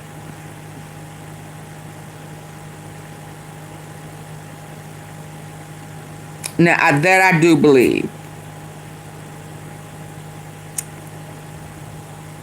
That I do believe.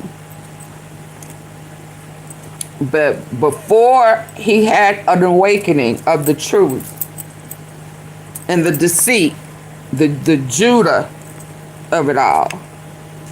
Because that's what Trump and Bibi Netanyahu is. They are betrayers for money.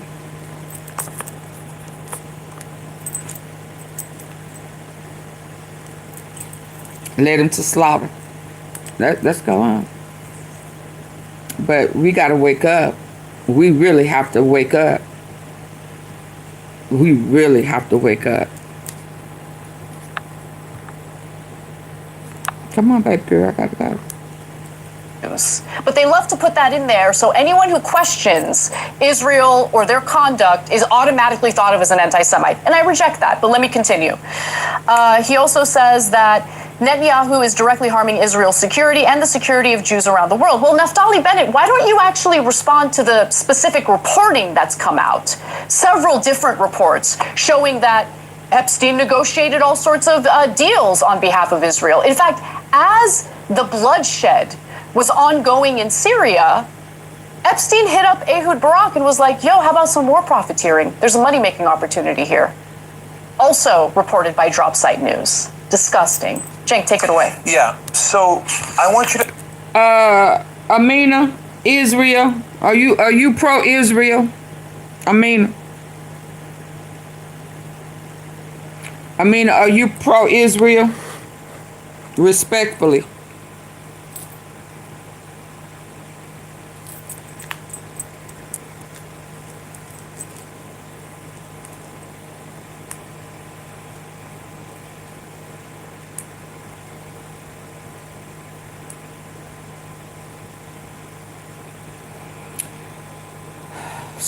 So when you say the original,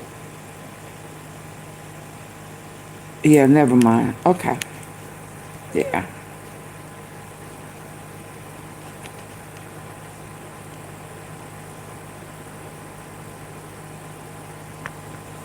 understand what an enormous figure Epstein was inside Israel, and I'm going to prove it to you.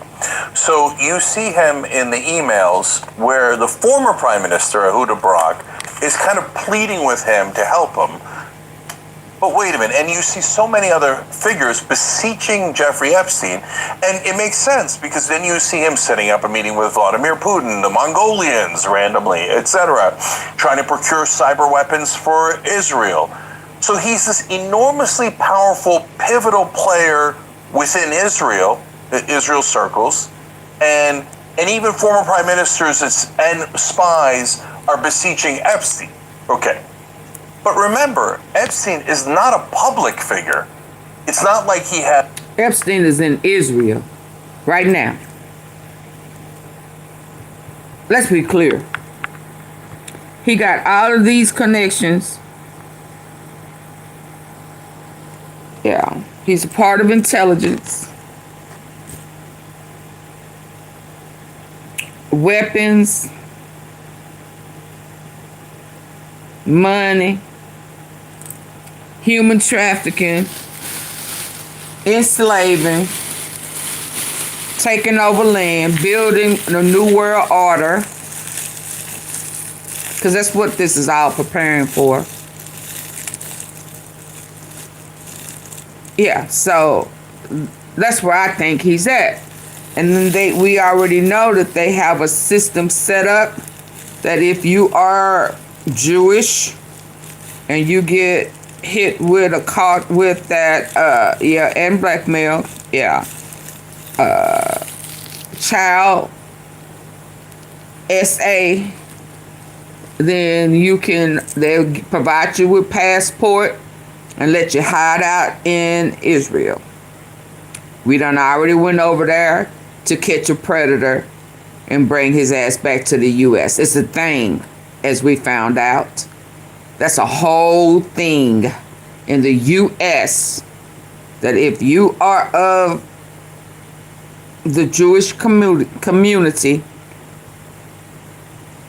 I almost said a cult. I mean, that's just how I feel about it. You can be sent off in the middle of the night to escape prison in the U.S. Yeah, it's almost as if they feel like it's beneath them. I mean, their crimes are just gross and inhumane. And you don't think your ass needs to sit. They don't think Ghislaine Maxwell needs to sit her ass in prison like everybody else. Like she's special. The food is just, I can't get caviar. Oh, I cannot. Oh my God. Filet mignon. I would love to have a piece of filet mignon. A little Irish butter on a croissant. Oh, it may be just a little bit of red wine. Oh, make it, yeah.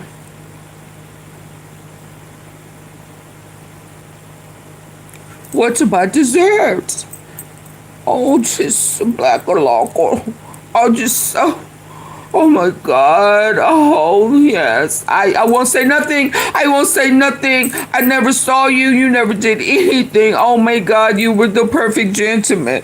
Please get me out of here. Oh my God. And he moves her.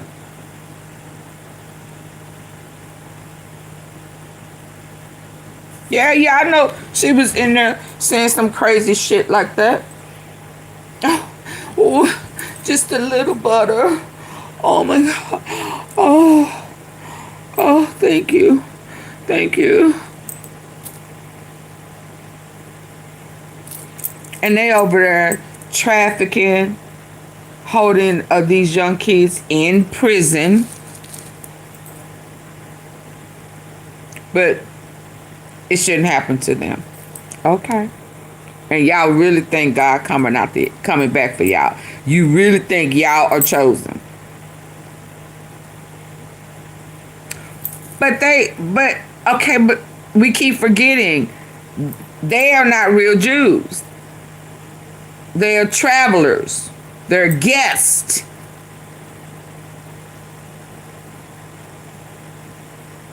They want to take over and steal, like Christopher Columbus.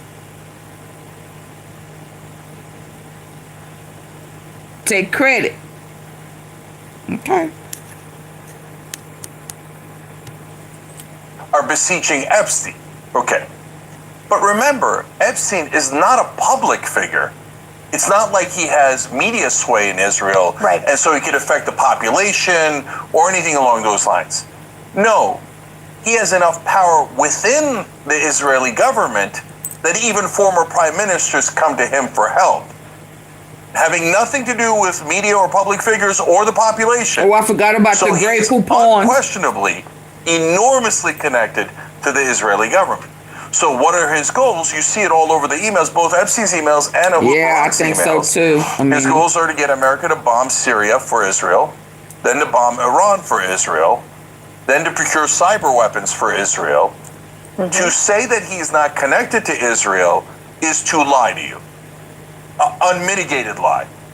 And in fact, when someone tells you that Epstein is not connected to Israel, understand that that person is working for Israel. Absolutely. Now, they might know it or not know it. They might be part of ABC or CNN, and they don't know. consciously. They better do their research. Most of them don't. If you ask them, they'd be like, "Oh, that's outrageous. That what do you mean I work for Israel?" And then you say, "Well, you see all of this evidence proving, without a shadow, beyond a shadow of a doubt, that Epstein worked with the Israeli government and for the Israeli government." And they will say to you, "No, you're not allowed to say that because that is an anti-Semitic conspiracy theory." But all of Israel's discussing it, so it can't be anti-Semitic. And Netanyahu and Naftali Bennett are discussing it, right? So how could it be that Israelis are allowed to discuss that issue, but the Americans are all banned? And why are we banned? What does it mean to be banned? Because that same reporter will then write a story about you if you say things that are true, and will try to cancel your career. And they'll say, "Oh, it's anti-Semitic, Jew hater, conspiracy theorist, cancel them, outrageous radicals. They should never be allowed to work in media. They're hateful, they're bigots," right? Well then, brother, you're not a reporter. No, I didn't know that. You're a literal propagandist for Israel, whether you know it or you don't. So, and I love Drop Site News for revealing all of this. Great work by Ryan Grimm and Jeremy Scahill and everybody at Drop Site News. Brilliant work. Now, I don't know about and I don't know the contours of Epstein's deal with Israel, right? So I can't tell you, "Oh yeah, he went and talked to Mossad Agent X and they came up with a plan to rape American underage girls and use that as leverage and blackmail, etc." Were they doing it over there? Okay, we're clear about it. But did he work with Israel and have an enormous amount of power within Israel and its government and do all of these deals on behalf of Israel so they can get cyber weapons, America dragged into war, etc.? No question. That is proven now beyond any doubt. Yeah. So Epstein definitely worked with Israel. Anyone telling you otherwise is lying to you on behalf of Israel. Listen, when I'm on Counterpoint. Okay, I gotta go because there's some other stuff that's popping off. Dang, let me go here first since he's talking. I don't want to forget about what I saw earlier because this man was in tears. This is the worst email so far that I have read in the Epstein files, and I'm going to read it to you, but I'm warning you, when I first read this email, I legitimately felt sick to my stomach. Like I'm still having a disclaimer reaction from it. So this viewers' discretion is advised. Tom Barrack to Jeffrey Epstein. And if you don't know who Tom Barrack is, he is a close friend and fundraiser to Donald Trump. He was the senior advisor to Trump's 2016 presidential campaign, and he is currently Trump's ambassador to... Yeah, viewer discretion is advised. I'm going to give y'all a moment if you need to leave out to go ahead because I haven't heard it. But he is warning us 780 people in here. Can y'all please hit the like button for me? Just double tap the face of the screen on your phone if that's how you're listening in, or hit the thumbs up on your computer. Are we good to go, or do somebody need to more time to hit the like button and leave if you have to? Turkey, he is in this inner circle. So this is what the email says. And let me go out and come back in. Y'all ready? Give me a thumbs up or one if you ready to go. Let's hear this.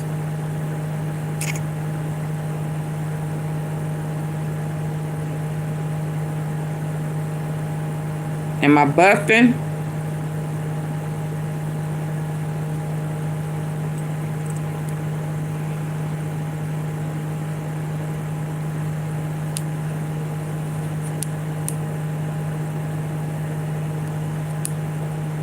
This is the worst email so far that I have read in the Epstein files, and I'm going to read it to you, but I'm warning you, when I first read this email, I legitimately felt sick to my stomach. Like I'm still having a physiological reaction from it.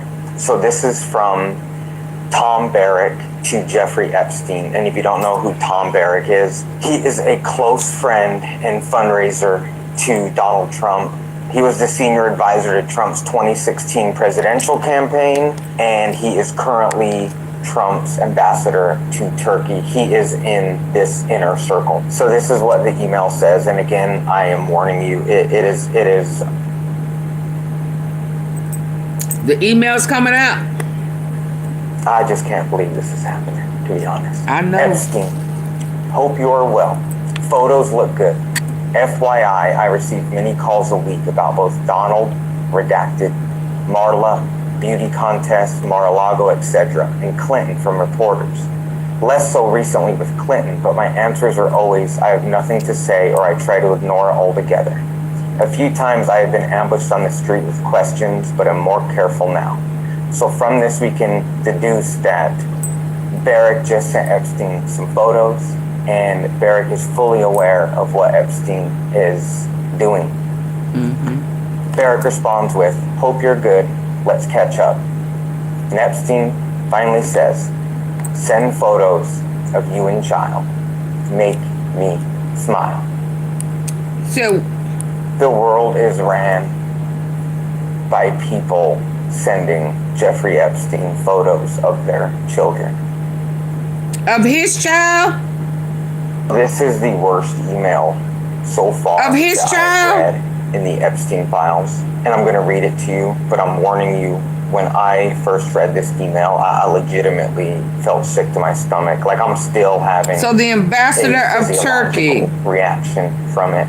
So this is from Tom Barrack to Jeffrey Epstein. And if you don't know who Tom Barrack is, he is a close friend and fundraiser to Donald Trump. He was the senior advisor to Trump's 2016 presidential campaign, Trump's and he is currently Trump's ambassador for to Turkey. photos He is of in this you inner and circle. So this is what the email says, and again, I am discussing warning you, media it questions about is Trump and Clinton. I just can't believe this is happening, to be honest. Epstein, hope you are well. Photos look good. FYI, I receive many calls a week about both Donald, redacted, Marla, beauty contest, Mar-a-Lago, etc., and Clinton from reporters. Less so recently with Clinton, but my answers are always, I have nothing to say, or I try to ignore it altogether. A few times I have been ambushed on the street with questions, but I'm more careful now. So from this we can deduce that Barrack just sent Epstein some photos, and Barrack is fully aware of what Epstein is doing. Barrack responds with, hope you're good, let's catch up. And Epstein finally says, send photos of you and child. Make me smile. The world is ran by people sending Jeffrey Epstein now I don't know if that's the worst I've heard, but this is the worst email so far. Why he couldn't have no pictures of me and my child, and I know you're a pedo. Make me smile. Is this man fooling with his kids? I mean, ugh.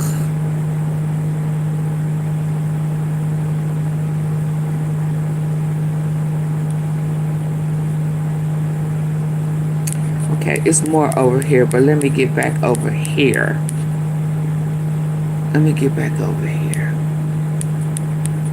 Hold on. It's just too much. It goes from one extreme to another, but it still always ends up with Trump, his people, his friends, Israel. Now we know Egypt, and we're Qatar, and now Turkey, UK. Let's hear this one.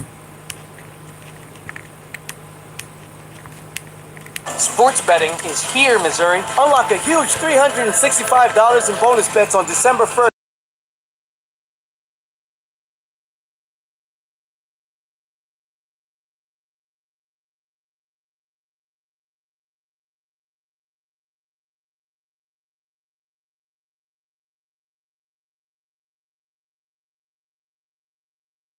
a second round of immunity. I thought it was time to tie all.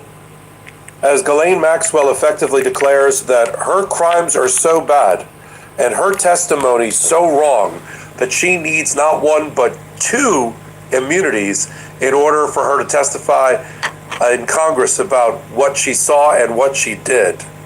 Donald Trump doesn't just have a Jeffrey Epstein and a Ghislaine Maxwell problem in the Epstein child sex trafficking cover-up scandal.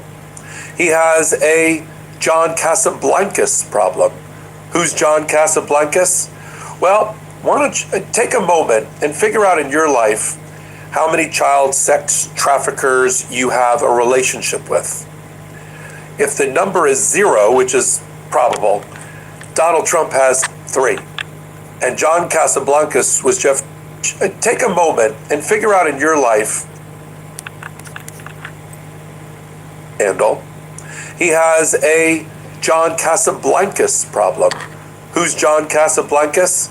Well, why don't you take a moment and figure out in your life how many child sex traffickers you have a relationship with. If the number is 0, which is probable, Donald Trump has 3. I don't think it's the whole government. And John Casablancas was Jeffrey Epstein before Jeffrey Epstein for Donald Trump. Now that I don't. And it's a lot of them, but I don't think it's the whole Ghislaine government. Maxwell declares that she needs yet a second round of immunity. I thought it was time to tie all of it back together again about Donald Trump, girl models, girl modeling agencies, girl teen beauty pageants here and abroad, and his those relationship girls look with John Casablancas, real young, who admitted, even before Jeffrey Epstein did, about Donald Trump, girl models, girl modeling agencies, girl teen beauty pageants here and abroad, and his relationship with John Casablancas, who admitted, even before Jeffrey Epstein did, admitted to raping a girl who was 15 years old and was a model in his agency, who married an 18-year-old that he met when he was 15, who died on his third marriage to yet another young model. And this is a friend of Donald Trump, somebody he was in business with, somebody that he used the Plaza Hotel like a fly trap, right? Similar to Mar-a-Lago as ground zero for him to interact with girls. I'm Michael Popak. You're on the Midas Touch Network and on Legal AF. There's so much talk about Jeffrey Epstein, it sort of sucks the oxygen out of the room. Mm-hmm. But before Jeffrey Epstein and before Ghislaine Maxwell, Donald Trump had a business relationship and a friendship with John Casablancas. Didn't I tell y'all? Didn't I tell y'all that Epstein had his own sickness, but that it was Trump who introduced him to the trafficking? Y'all remember me telling y'all that?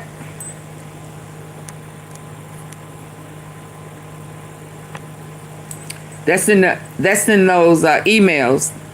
That's in them files. That's due to come out. Epstein said it was Trump who introduced him to the human trafficking, child trafficking. Had a business relationship and a friendship with John Casablancas. Who's he? He ran an agency, a modeling agency in New York named Elite. He ran a modeling pageant for 14 to 19-year-olds called the Look of the Year. And before Donald Trump in 1995 was declaring his friendship for Jeffrey Epstein, that he's a terrific guy in New York Magazine, before that, even before the 1992 video of Donald Trump and Jeffrey Epstein ogling girls and cheerleaders and models who have been brought to Mar-a-Lago for them in that famous video, which I'm going to show you. A year before that, Donald Trump was a judge for 14 to 19-year-olds in the Look of the Year competition run by John Casablancas. And Donald Trump went one step further. He wanted John Casablancas to have his headquarters in the Plaza Hotel in New York off of Central Park.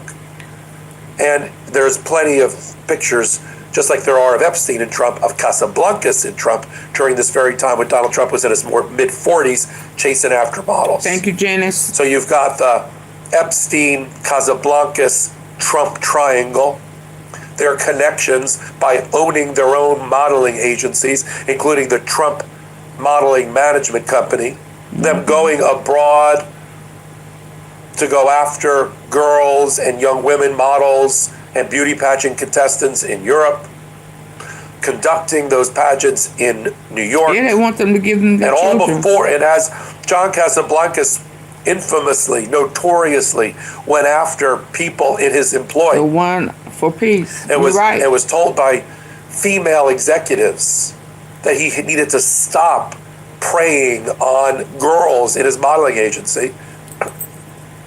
Donald Trump took the modeling thing and the beauty pageant thing to the next level, ultimately owning the Miss Teen USA pageant and other pageants.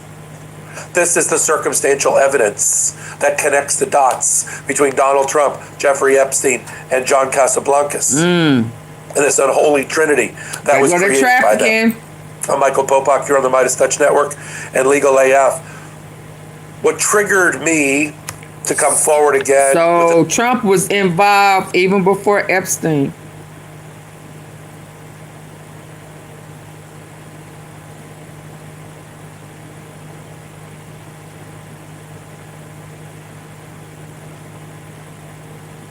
Wow. And people are wondering why he panicking. Why he can't walk and talk. He was already doing it.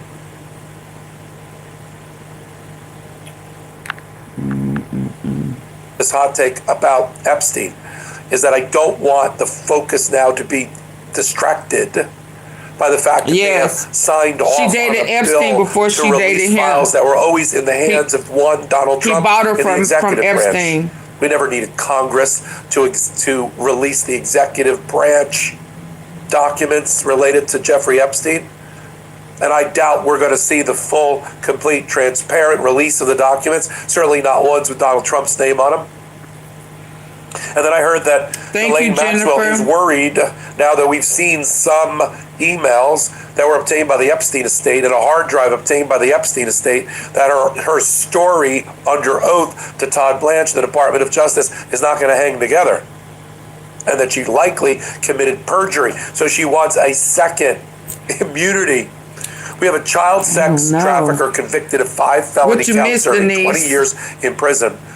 And the government is considering giving her a second round of immunity. Jennifer, we need to spread the word and stay alert and stay on top of it.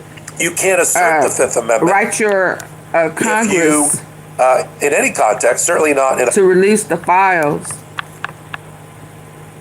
and to it's time for what is it to impeach Amendment 25, but we want Article 2, for sure. Article 2, Section, what was it? Article 2, Section. Oh, I have to look it back up because we want the whole cabinet. We want Trump, the vice president, and his cabinet impeached. But please like, share, subscribe, and join the membership. Please share it. They don't want to hit the like button because they do not want it in the algorithm. They don't want people to know the truth. So we got to spread the truth for awareness. Be advised. This is what's going on. And there really is a process of elimination. We hear about Bill Gates, but ICE is the new 3Ks, and they're doing trying to remove black females from the work industry. They're adding injections in lettuce and tomatoes for the ones who did not want the virus with the spike proteins. This is a lot. is going on to get to a new world order where an act Christian to Zionists. I mean, why would Satan put Jesus? I mean, I know he king, but it's just to manipulate. BB. Yet Netanyahu, he going through all of this, and he's not even from the native land. This is just crazy to me. And then they're plotting in the churches, the Christian churches. They put Christian in front of Zionists. So we're gonna sneak into the churches, manipulate, yank out pages of the Bible, add our own, switch it up here, take that out, or whitewash this here, let's just put a little seasoning on it, change that wording, take that out, yeah. So Christians that think that they are following Christ, and that this is really about Esau and Jacob, and this is really about Israel and two brothers fighting over land. How does that sound? Oh yeah, I think they will believe that, because then they'll think that this is revelation and this is God fulfilling his promise and he's coming back for us, and we have the right to take over this land because it's ours. No, it's not. And I'm gonna tell y'all something. That strike that BB did, Lebanon, y'all do know the Canaanites? That's the Holy Land. I looked it up. I did. He hit Lebanon. What we know about Lebanon?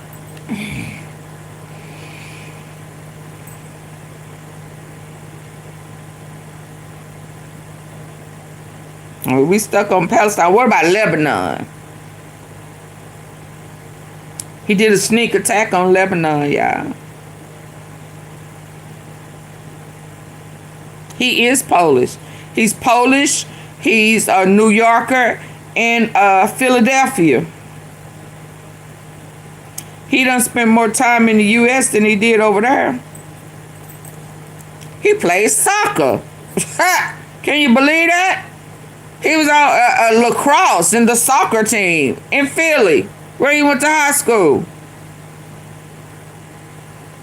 But I'm sure he wasn't Netanyahu then. He was Molinosky. And then on top of that, he's CIA. He's intelligence. He has a whole Social Security number and a whole John Miller name, or some. He got a common name.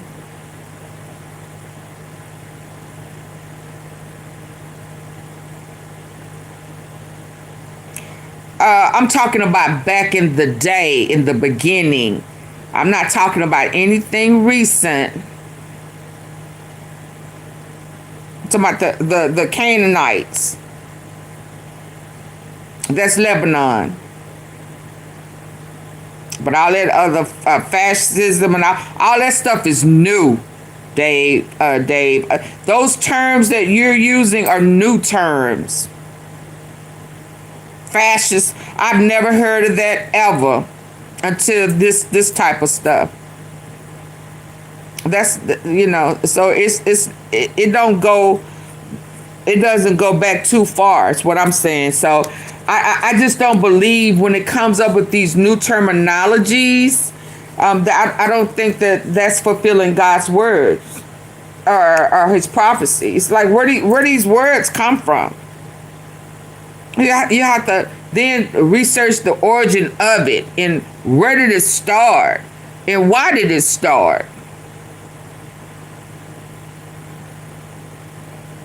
I mean, so yeah, but he's still, his point is stealing all the land.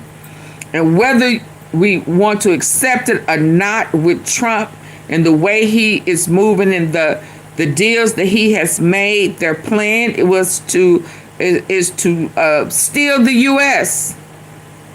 Don't ever think that in their thievery of land that the U.S. is not included in it. You have a whole president who refused to follow the Constitution. He refuses to follow the law. And because everybody is in with deals and, past debts and with Israel, and a lot of them really think that, I think they really think that is fulfilling the Bible, but it's not. The whole point of whitewashing and removing blacks is to steal, kill, and destroy. And who does the Bible tell us that is? Who comes to kill, steal, and destroy?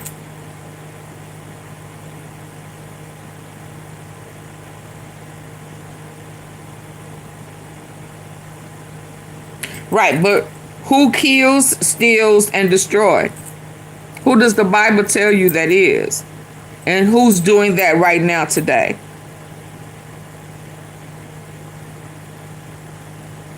Yes, he is trying to, but this is probably one of the times that we have really come together, and because we are seeing God is taking the mask off. No, not a liar. The Bible says that the devil, Satan, the enemy, comes to steal, kill, and destroy. That's what the Bible says about the devil. We have false prophets who is intentionally leading God's people astray. So when I saw that BB Nothing Sue Me has a whole campaign to convert Christians to Zionists. And if we can't say anything negative, we can't even ask questions about pro-Israel, and that puts you in some form of violation, then to me, how they are moving is moving close to the mark of the beast, where you have to take it. You have to get it. And if you don't, you're subject to be put in jail, abused, tortured. I mean, are we not seeing some of this now? We just got to stay woke. That's all I'm saying. It's in our face. It's absolutely in our face. And what do you mean, convert us, convert Christians into Zionists? So we have to drink that blood and sacrifice a kid and what?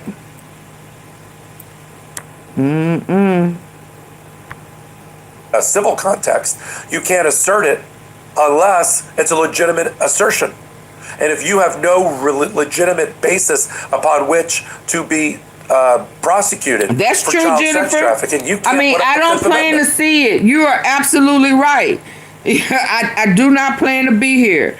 I do plan to be caught up in the rapture. Yeah, I do get that. But before that happens, if I am a true believer in Jesus Christ, it is my responsibility to spread the truth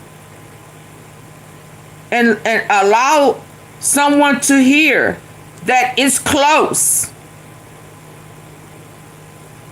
Stay woke and get your life right with Christ. Absolutely. Because don't look for me, because I'm going to be caught up in the rapture. Absolutely. We do have a responsibility. He said when he set people free or healed them or delivered them, he said, go and tell of the goodness. Go spread the word. Yeah, church is in us. We're supposed to go out and bring them in. Church is not for us to sit in there every Sunday in best and wonderful name. I mean, no, it really is not. Church is for the unsaved. Once he deliver us through our acceptance, he makes us righteous. We don't make ourselves righteous. He makes us righteous in our acceptance. And when he accepts us, he said in his word to go out. Go out and bring them in so that they may have an opportunity to accept Christ as their Savior. But you are right. I have every intention on God telling me, well done. You have done. you finally, girl, you finally started doing stuff right. Yeah, well done. AunTeaFee, well done. Thy good and faithful servant. You ain't perfect. You're only righteous because of grace and mercy. No man stirred up righteousness within him own self, lest he brag. God already know we was going to take credit for something that we did not have power to do. I hear people talk about what they do all the time. Said God didn't come do nothing. I did it. Ooh. Ooh. Ooh. Ooh. You have got to be kidding me. So you brought yourself here on earth? How you get here? You better stop playing with that black magic. Folk playing with that voodoo hoodoo. Y'all better stop. These people come and they may be okay going to hell. I've heard people say they think this is hell. I don't know how. I don't know how. It speaks of hell, and it also speaks of a lake of fire. So I don't know how people can say that this is hell. This is just long suffering. This is just the fruit of the Spirit. But I don't know how you can compare this. Some days, sometimes you have good days. Sometimes you have to count it all joy. All of it is in the Word. So how somebody can think that this is hell, I do not know. Because this is not a lake of fire. Have you ever burnt your finger? Have you ever accidentally burnt your finger? That hurts.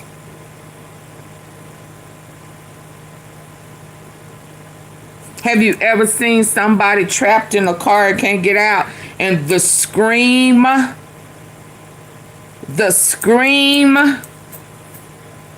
that you hear? A house is on fire. Somebody is trapped. Can you imagine that scream with that heat on their body? And you think that you are living in hell? Let alone the lake of fire.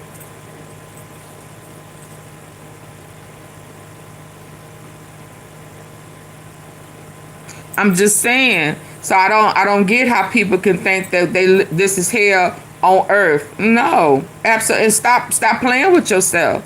Stop lying. Stop that. And when they preach that in church, that just means, okay, that there we go again. You want people to think that there is no such thing as hell. That means that you're being deceptive. That means you're lying and manipulating. And we know that Christ don't lie nor manipulate. He was clear. It's clear. It don't matter who wrote it. He said follow it. Right? So when somebody tell you that there really ain't no hell, that's a red flag. And we have to start acknowledging it and calling it out what it is, because they are playing in our face. You got a whole pastor sitting up on a podcast talking about Jesus, sex, and politics. They ran it all in together. And right now, only thing we have is saving us is Jesus. And they're trying to manipulate that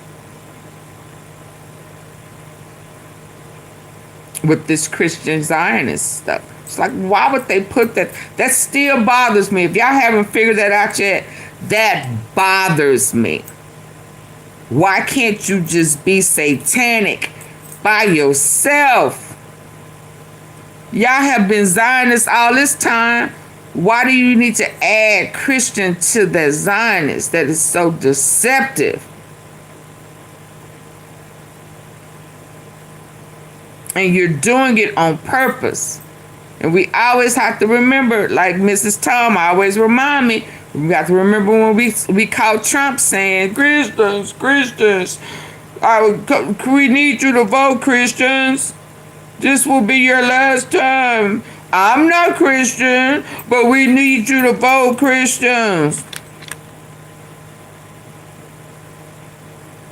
Because they had a whole plan with this work by faith or whatever this Zionist conversion is going to be.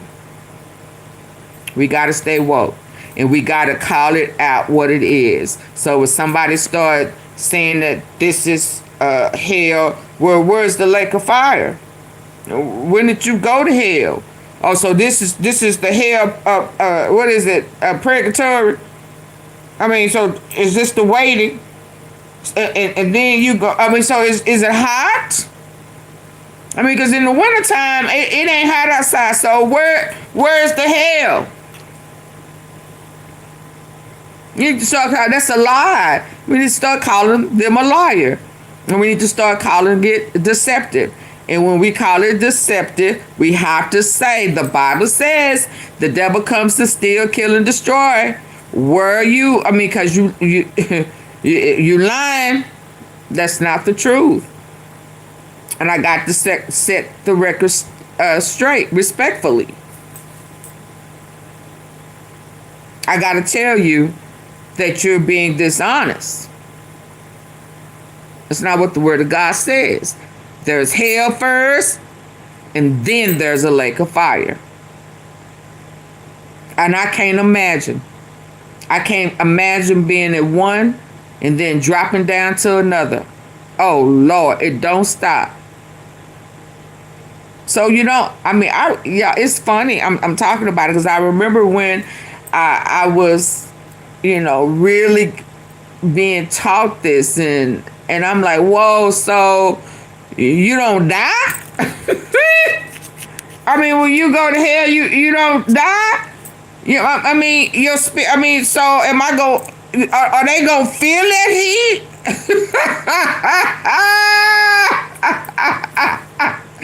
I mean, so they burning. I mean, so just imagining burning in hell and then dropping down to a lake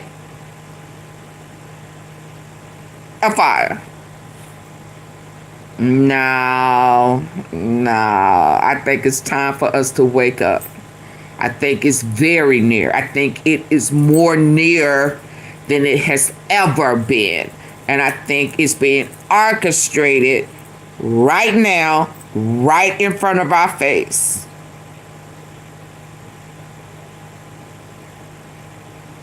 So we need to be prepared. We need to have knowledge and prepare ourselves spiritually, emotionally, and mentally until Christ comes for real. Put a fence of protection and your armor on. And when you see this the Bible says, try the spirit by the spirit. When you see that spirit, you call it out. I'm not finna play with you. I'm gonna be just as frank and honest. That's beyond. I'm not gonna play. I'm gonna call it out. Satan, you're a lie, and the truth ain't in you. You're a lie. You're a liar and you're a manipulator. And if you don't want me to call you a evil, a liar, and a manipulator, then I think that you need to get your life right with Christ. And that's just it on it. I ain't trying to put you in a lake of fire. I'm just saying time is near for real. And they are orchestrating.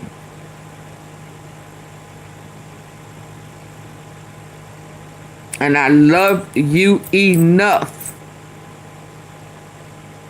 to tell you the truth.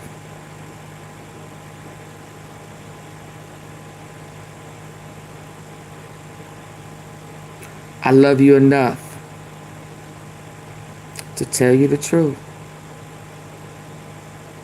And it is my heart's desire that you get your life right with Christ and pay attention. And call the devil out when you see it. Let's move on, because y'all know I start getting emotional. But I need for you to know I love you enough to tell you the truth. And the love of God don't have a color on it. It don't have a left wing or a right. It don't have red or blue, black or white. It just doesn't. The love of God don't care nothing about none of that.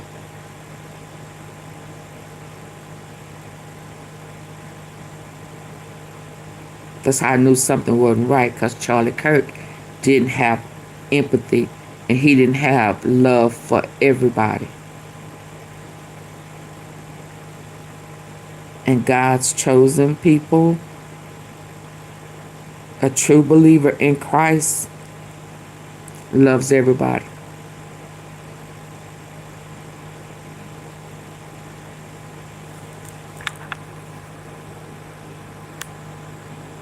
If the MAGA Congress was being legitimate and being truthful to the American people, they would run out to court and get a federal judge to declare she doesn't have immunity.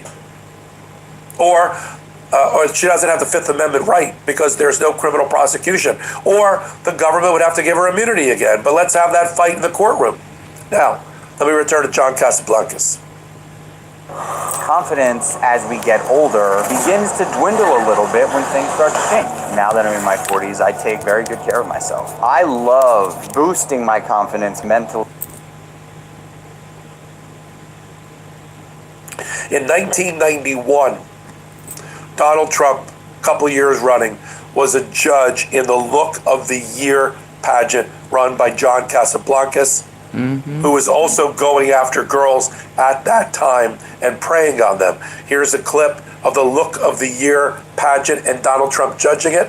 Let's play the clip. The 58 contestants participated in an exhaustive round of personal interviews designed to help our judges discover what makes each one. John Sally. Oh, that's good. That's Kadeem Jabbar. Kareem Abdul. Okay. Thank you very much. The concentration was intense inside the judging room. Thank you, Barbara. Like as you are. And out. I'm so excited. Each girl was considered not only for her beauty and poise, but also for her personality and that indefinable something extra that makes a top model. Want to pull your hair back 1 second? All right. Thank you very much. Good luck for tonight. Thank you. When it came time to choose the 21 finalists, emotions ran high as each judge expressed his or her opinion.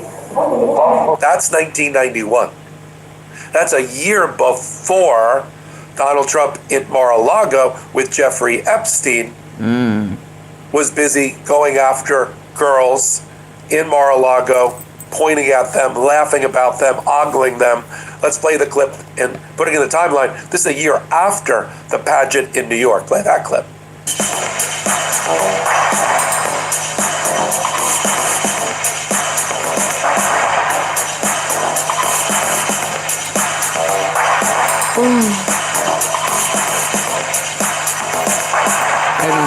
They're not going to give Maxwell what she wants. I hope not, Brian.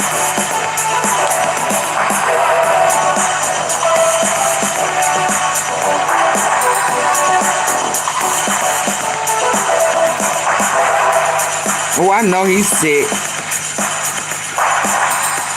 We talking about Casablanca too? Before Epstein? Oh, I know he's sick. A diaper change. He ringing the bell for another diaper change. So in and around that time period, and I want you to also think of the geography in New York. Plaza Hotel is literally next to Bergdorf Goodman's.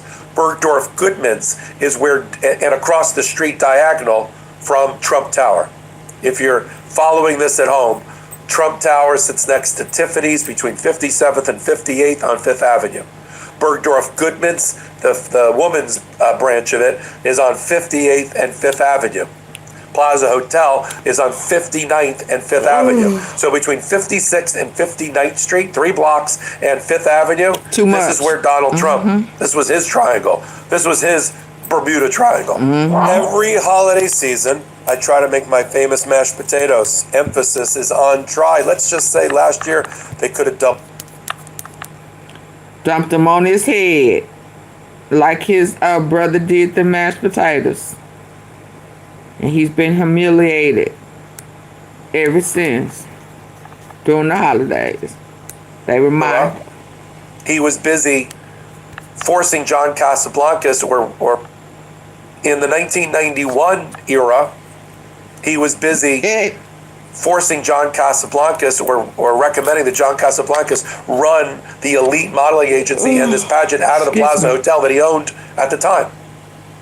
He then, in and around that same time period, ends up in the Bergdorf Goodman department store bumping into E. Jean Carroll, then a that's that lady, and a writer for Elle magazine, and she proves in court, a civil court, federal court, that she was sexually abused in a dressing room by Donald Trump at that time. Other women. Goodman. We're talking about the same era.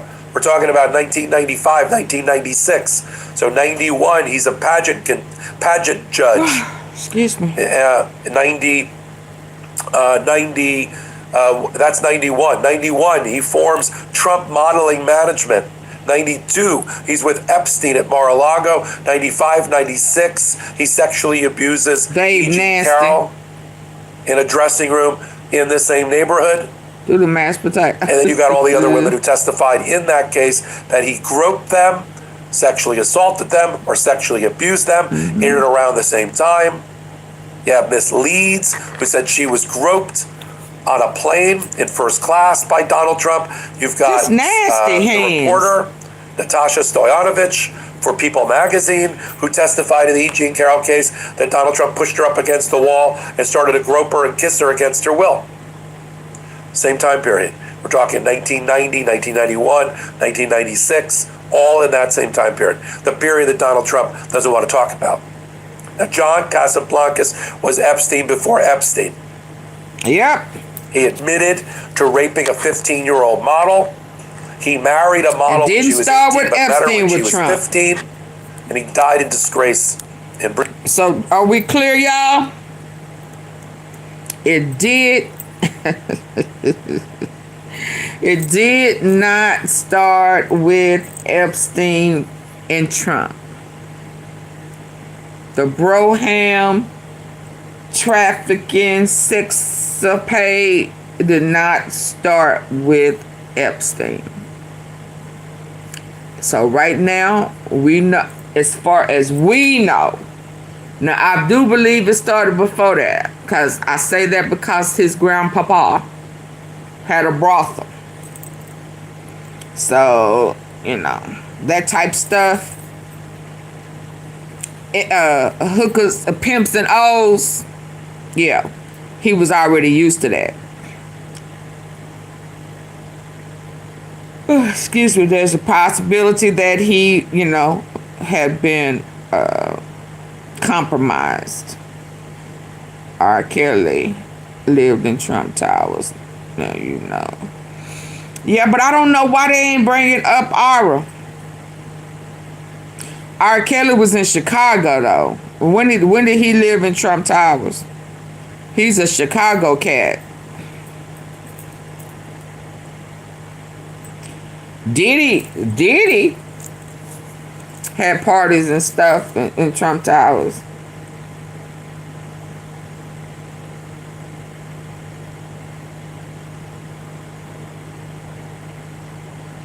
Yeah, I don't remember hearing him stay in Trump Towers. They have Trump Towers in Chicago. Oh, okay. I thought you was talking about in New York, where he was active, like Diddy. But okay, I'm getting sleepy now. Brazil. Donald Trump is trying to get away from that relationship with. Was it back then? With Epstein, with Casablancas. And Casablancas and Epstein had a relationship, because it turns out that Casablancas was trying to refer people into Epstein. Oh Lord, Davey, nasty. You are nasty. As a purported photographer, and that turned out to be Jeffrey Epstein as well. Did he catch your pee in midair? Evidence in and around that time period, right?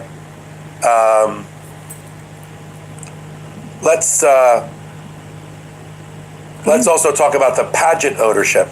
Now, while Epstein owned a modeling agency, Casablancas owned a modeling agency, and Trump owned a modeling agency, all around the same time. They also went to Europe. First time he was to go find girls and women at other pageants overseas. For 10 hours. And who does Donald Trump marry? In mid-air. Marla Maples, a model. Oh, you can hear me. Melania Candace from Slovenia, now the First Lady, a model, a young model. Wait, let me hear that. So in my world, we call this circumstantial evidence. I thought I was saying it, you know, kind of under my breath, but y'all caught that.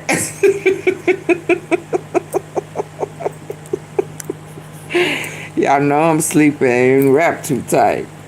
Ooh, let me back that up a little bit. Let me back that up. Hold on. What did he say?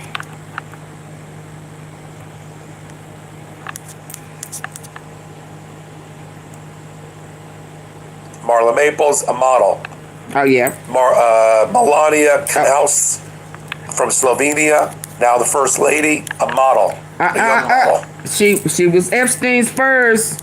He sold her for 20 to 25K because she had depreciated. All around the same time, they also went to Europe to go find girls and women at other pageants overseas. Yeah, and who does Donald Trump? And he got owned a modeling agency. Casablancas owned a modeling agency, and did Trump the same owned a thing modeling as agency. Epstein. All around the same time. They also went to Europe to go find girls and women at other pageants overseas.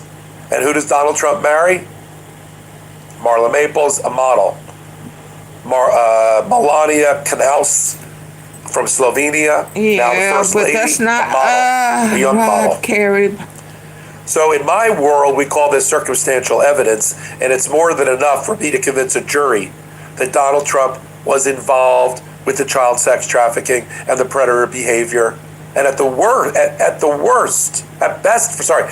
best for him, he turned a blind eye and was willfully negligent in his relationships with these people, knowing that this was going on and not turning it in to authorities. When he owned the pageant, one of the pageant contestants later testified as a survivor. She was a model. That she another country felt in America the most gained massive abused influence in her entire life when Donald Trump barged into the dressing room in the 90s. Yeah. Of it's one of the definitely about pageants stealing land and eyed her top to bottom. He didn't have to address her with her eyes. She was unpressed because he went in where no man should go, into the dressing room on purpose with pageant contestants, something he told Howard Stern in the 1990s, which she later confirmed in her interview on CNN. Let's play the clip. Not by now, Sam Holvey. She's a former Miss USA contestant. She says Donald Trump personally inspected each woman prior to the 2006 contest. So, Sam, look, you talked about this personal inspection, and you said it was the dirtiest you felt in your entire life. Tell me exactly what happened. What did he do? We inspected each woman prior to the 2006 contest. So, Sam, look, you talked about this personal inspection, and you said it was the dirtiest you felt in your entire life. Tell me exactly what happened. What did he do? So we were at Trump Towers doing the media tour in New York City, and so he lined all 51 of us up, and I thought it was going to be, hi, how are you, nice to meet you, that type of kind of meet and greet thing. It was not. It was him going down and one by one looking us over like we were pieces of meat, and he was trying to decide which piece of meat he wanted. And I was hoping that would be the end, that I wouldn't have to deal with him anymore. And so then on finals night, when I'm sitting in hair and makeup, getting ready in just my robe, and he comes walking backstage, and I'm so startled, like, what are you doing back here? We're a bunch of women getting ready for a beauty pageant that we've been working towards, Miss USA. Yeah, exactly. Like, why are you back here? And then I saw him walk into the dressing room, just like he has bragged about on Howard Stern, and the audio is out there for anybody and everybody to hear. He brags about this. Yeah. It's not that I'm accusing him. I'm simply verifying what he himself has said. And all that against the backdrop of Ghislaine Maxwell having the audacity to ask for, beg for, demand a second immunity agreement before she'll testify to the American people. Why? Because she knows she lied during her interaction with Todd Blanche. We've seen the emails in which she and Jeffrey Epstein back in 2011 are kibitzing about whether Donald Trump is going to get caught because he spent hours, according to Epstein, in Epstein's house with a young girl. Katie. To which Ghislaine Maxwell says, I was just thinking about that. Yeah. And yet when she was interviewed by Todd Blanche, she said she saw nothing untoward involving Donald Trump and Epstein. That's a lie. She knows it's a lie. She knows she blew her immunity agreement. She's been campaigning to get her sentence commuted or get a pardon. And with all the criminals that Donald Trump is busy pardoning since the beginning of the administration, let alone in the last week or two, would it strike anybody as implausible that he would pardon Ghislaine Maxwell? He will if he thinks it'll save his political hide. But I'll end this hot take the way I started it.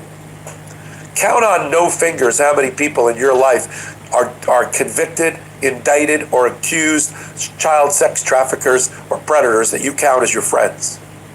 Donald Trump has 3.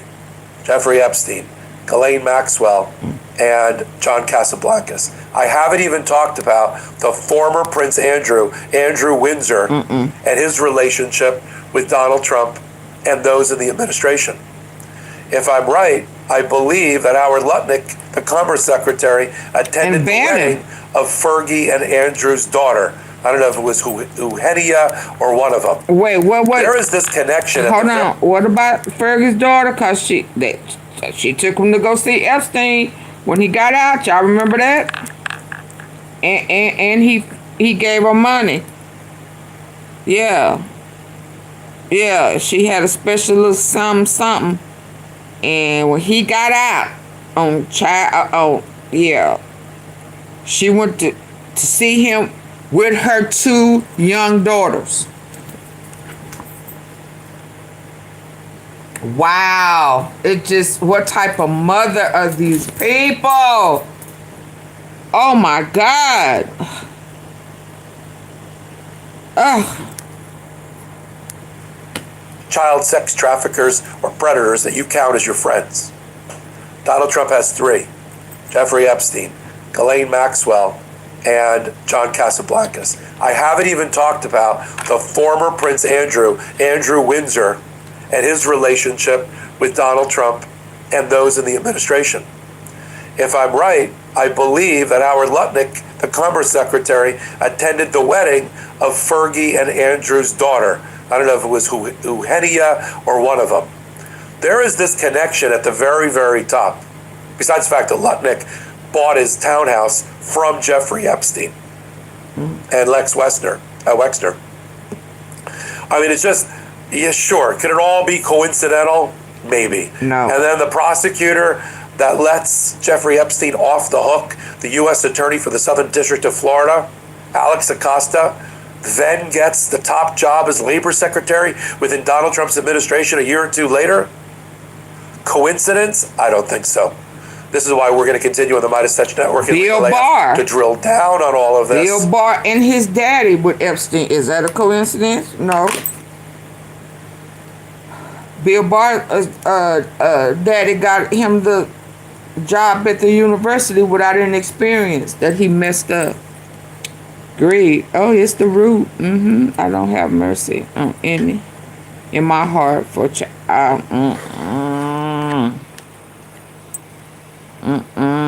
Okay, I gotta go here because it's in the title, but I really wasn't trying to be on here this long. But let's go. Ouch. Let's go.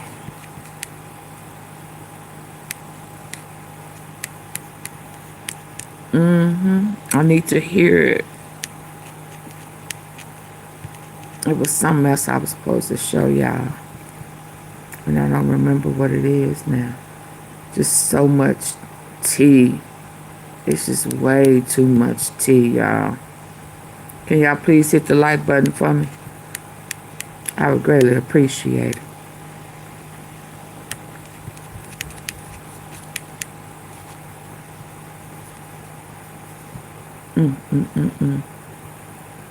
Thank you, Mrs. Tom.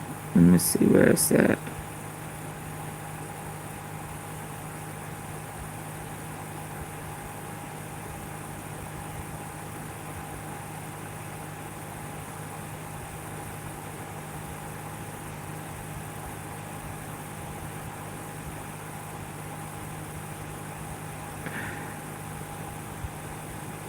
Hold on, I'm trying. It's way down here now.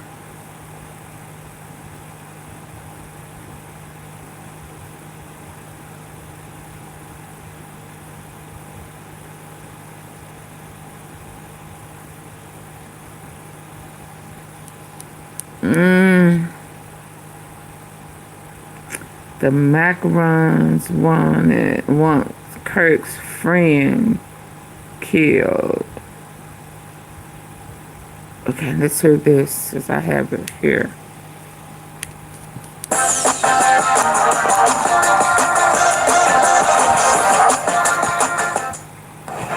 In a story that sounds less like politics and more like a high-stakes spy thriller, conservative commentator Candace Owens has leveled an explosive allegation. The president of France wants her dead.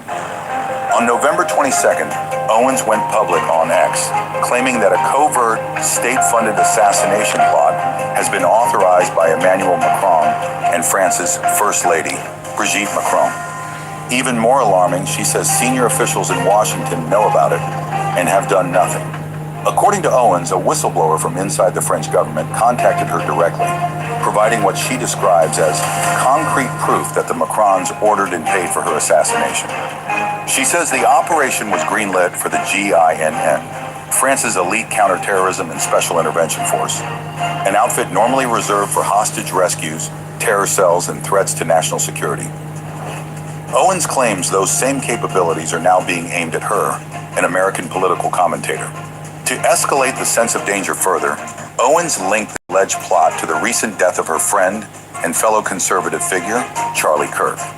She suggested Kirk was targeted by an assassin supposedly trained by the French Foreign Legion's 13th Brigade, painting a picture of an international network coordinating attacks on conservative voices. But the most incendiary charge may be this. Owens claims the U.S. Hold on.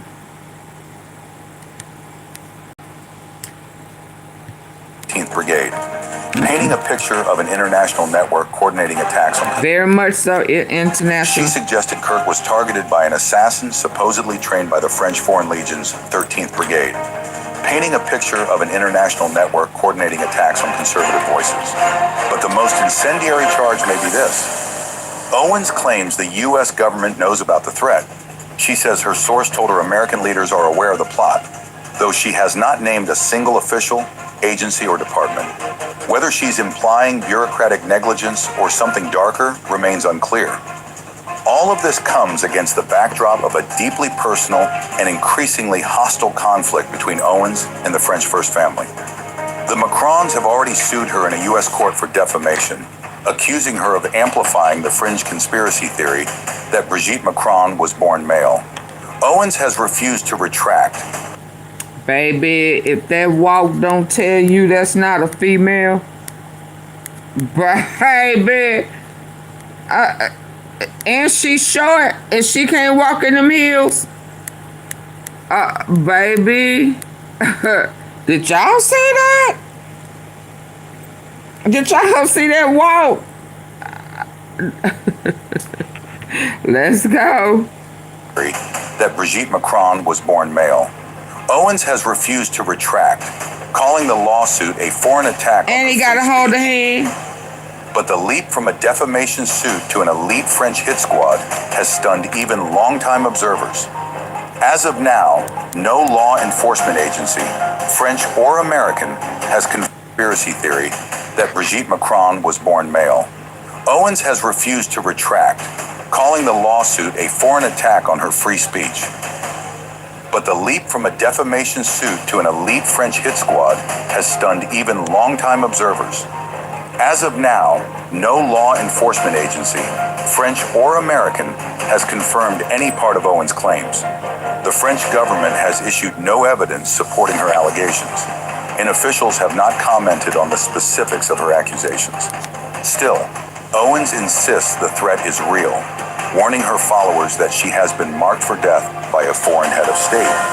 Whether this is a credible threat or another incendiary chapter in Owens' ongoing feud with the Macrons remains to be seen. But one thing is certain, this controversy is far from over.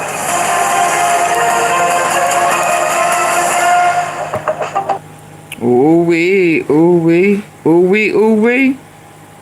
Ooh-wee, ooh-wee. Baby.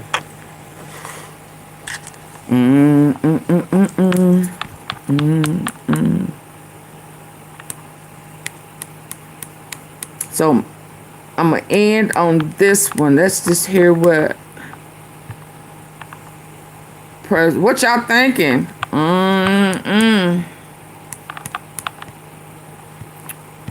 How y'all feeling about it? It's getting deep. She connected them dots, baby. She connected the dots. And I think once she started getting intelligence from someone in the government, I'm assuming, kind of stamping and validating and saying you are on track. Now that I know that I believe you could be trusted, I need for you to, it's like, whoa, you are on the right track. I believe that you will see it through. Now, I just saw it.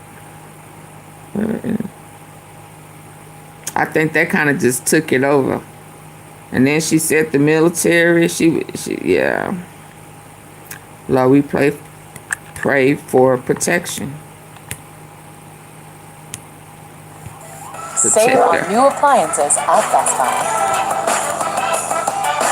And Trump called her. There is a saying that is often been.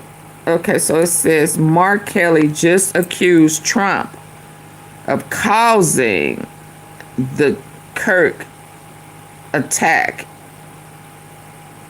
and GOP is furious.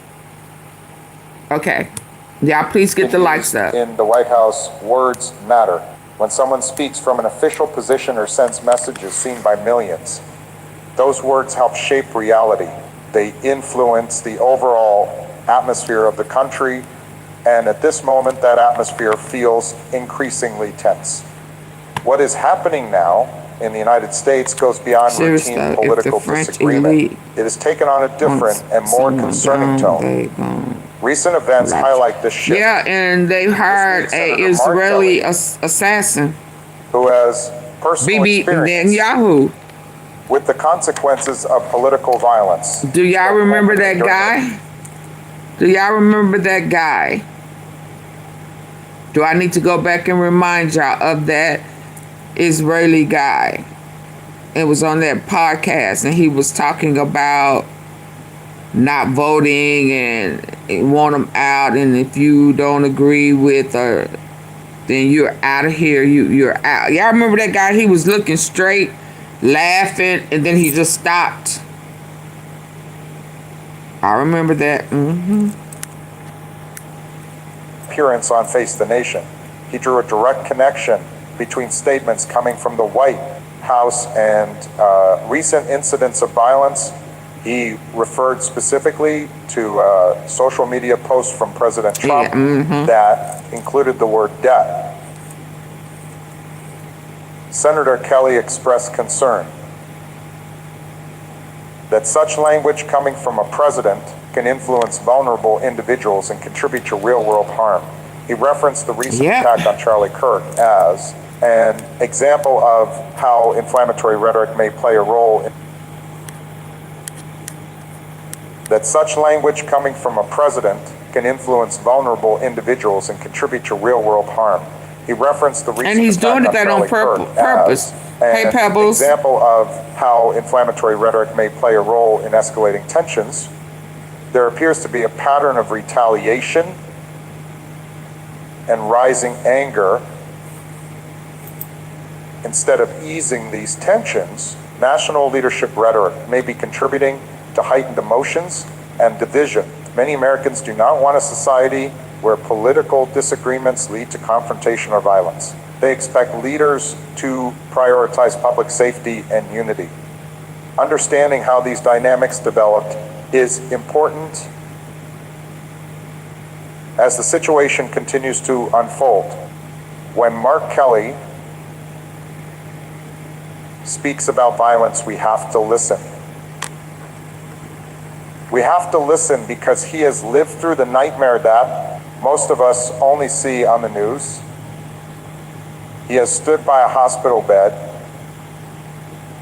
He has held the hand of his wife, Gabby, after she was shot simply for meeting with her neighbors. So when Senator Kelly goes on television and tells us that the president's words are dangerous,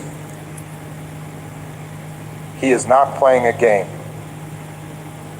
He is speaking from a place of deep, painful experience. He knows exactly what happens when hate speech turns into real action. He looked at that post from President Trump, a post using the word death.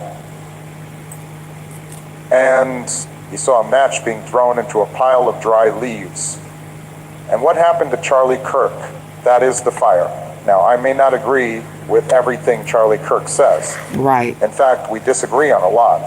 But in America, you should be able to speak your mind without fear. You should be able to go home to your family safely at the end of the day. That is the basic deal of this country. That is the promise we make to each other as citizens. But right now, that deal feels broken, and it starts at the top. You see, when you are president, your voice is the loudest in the room. If you whisper, the whole world hears a shout. So if you shout, if you type out words about death and revenge and enemies, You are telling people that it is okay to be cruel. You are giving permission to the darkest parts of our society to step into the light. You are telling unstable people that their anger is righteous and that their violence is justified. It makes people feel like they are at war with their own neighbors. I know you feel it too. You go to the grocery store or you scroll through your phone and you feel that tension in your chest. You wonder if it is safe to put a bumper sticker on your car. You wonder if you can talk about the news at Thanksgiving dinner without a fight breaking out. That is not freedom. That is fear. And no American should have to live like that. And the tragedy is this is being done on purpose.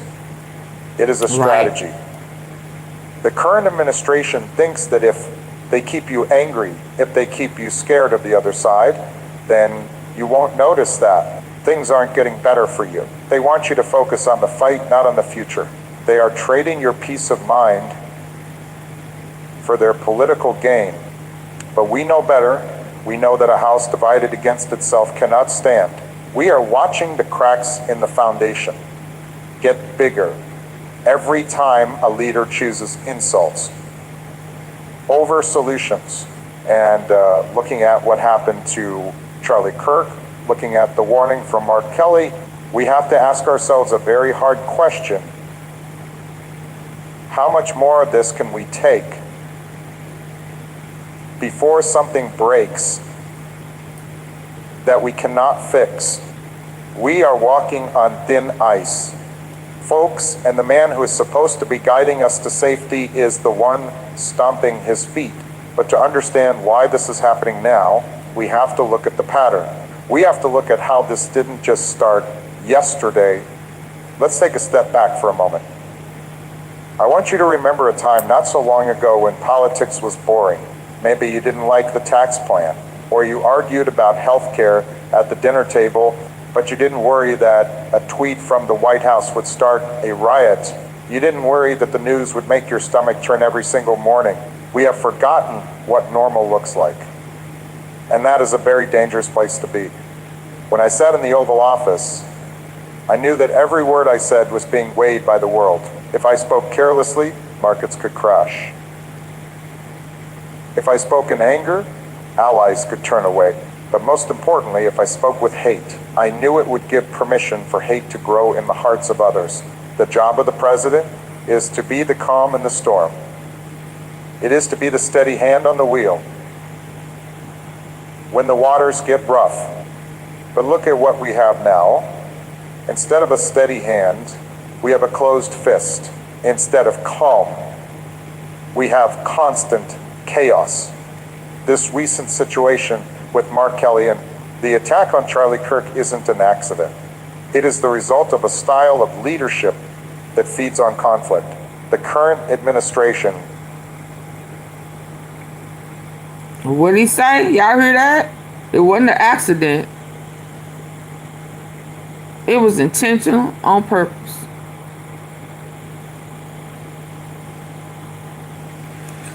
Trump knows when he says those crazy things that he's inciting. It's like it's a code and a trigger to go out. Yeah. That's why he do it. But most importantly, if I spoke with hate, I knew it would give permission for hate to grow in the hearts of others. The job of the president is to be the calm in the storm. It is to be the steady hand on the wheel when the waters get rough. But look at what we have now. Instead of a steady hand, we have a closed fist. Instead of calm, we have constant chaos. Absolutely, This recent situation with Mark Kelly and the attack on Charlie Kirk isn't an accident. It is the result of a style of leadership that feeds on conflict. As well, to speak well in public and know that even whether you agree with it or not, his intent was not to harm and equality. I mean, and you know, if you can't give him anything, you got to give him that he was trying to make it equal. Not just all about blacks, not just all about whites, not just all about the poor, not just all about the rich. It's just trying to find a balance, and balance is key. So I loved his balance, his tone, his care, you know. He was just a good guy. He's a good guy with a good heart. And he wasn't an egomaniac. He was down to earth.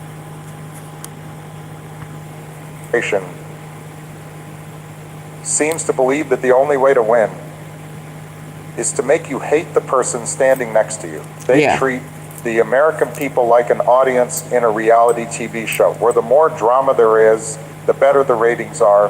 Yes, but indeed. This isn't a TV show. And they may hate to say it, but they know posts about death, they know he was good. When he paints his opponents as he was evil, good for the U.S. He is taking the safety off the gun.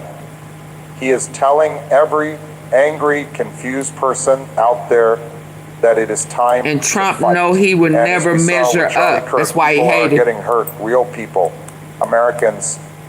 It breaks my heart because I know this country better than that. I have traveled to every corner of this land.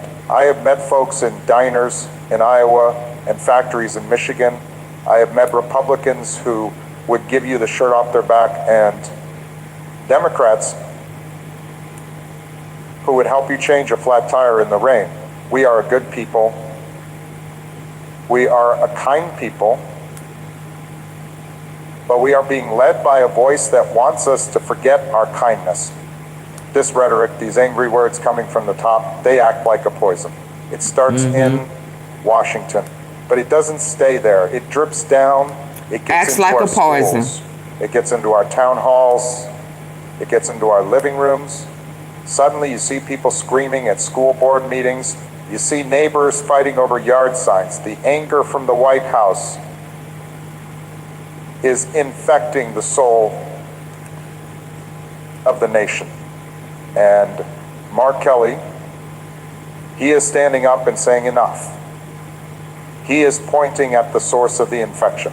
He is telling us that we cannot fix the violence on our streets until we fix the language coming from our leaders.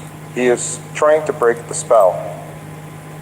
He is trying to remind us that we don't have to live this way. We don't have to accept this as the new normal. But the scariest part isn't just what is happening now, it is what happens next if we don't change course. Because history tells us a very clear lesson.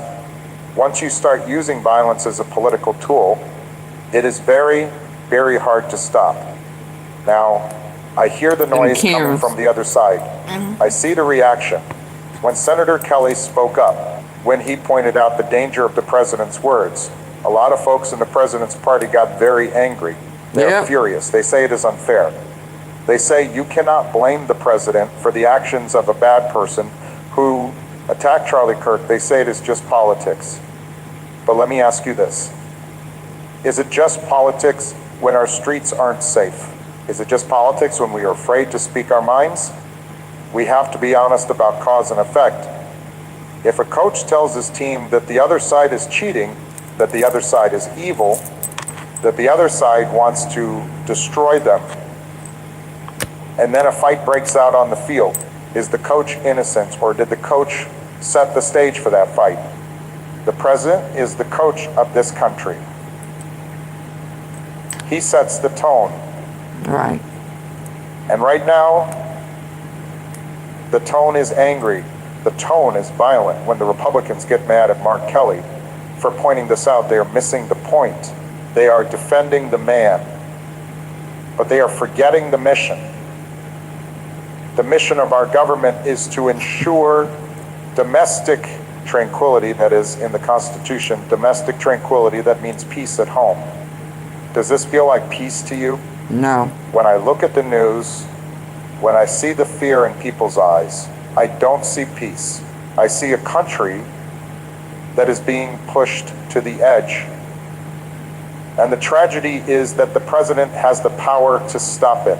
He could walk to that podium today and say, stop. He could say, we are all Americans. We disagree, but we are not enemies. He could lower the temperature with a single speech, but he doesn't. He doubles down, he posts again, he attacks again, and the cycle keeps spinning. This is what Mark Kelly meant when he talked about a cycle of retaliation. One side shouts, the other side hits back, and the first side hits harder. It becomes an eye for an eye. Yep. Until the whole world is blind. We are watching a game of chicken. Democracy and the people driving the car, the current administration, don't seem to care if we crash as long as they are the ones holding the wheel.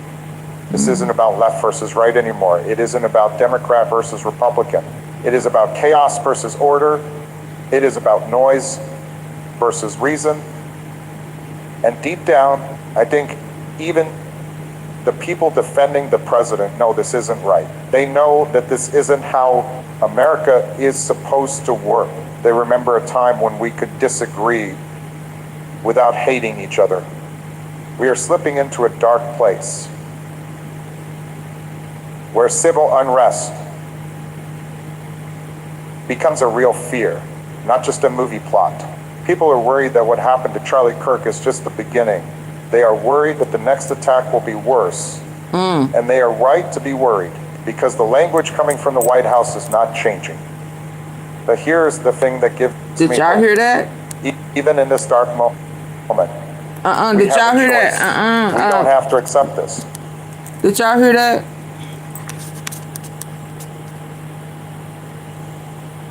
Did y'all hear that? Y'all still with me? I know I thought I was on sleep, but I heard that.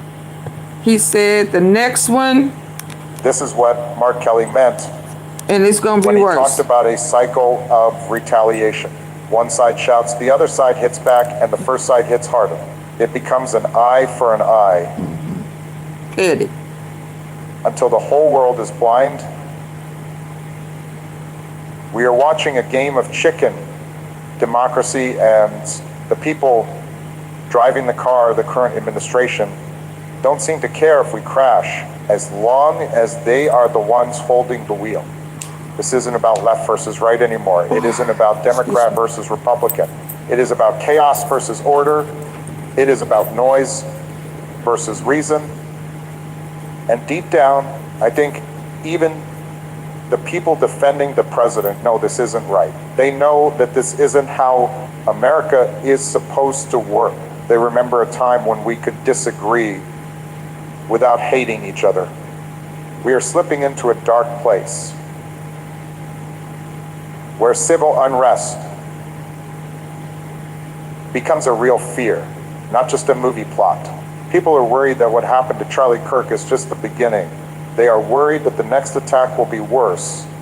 And they are right to be worried because the language coming from the White House is not changing.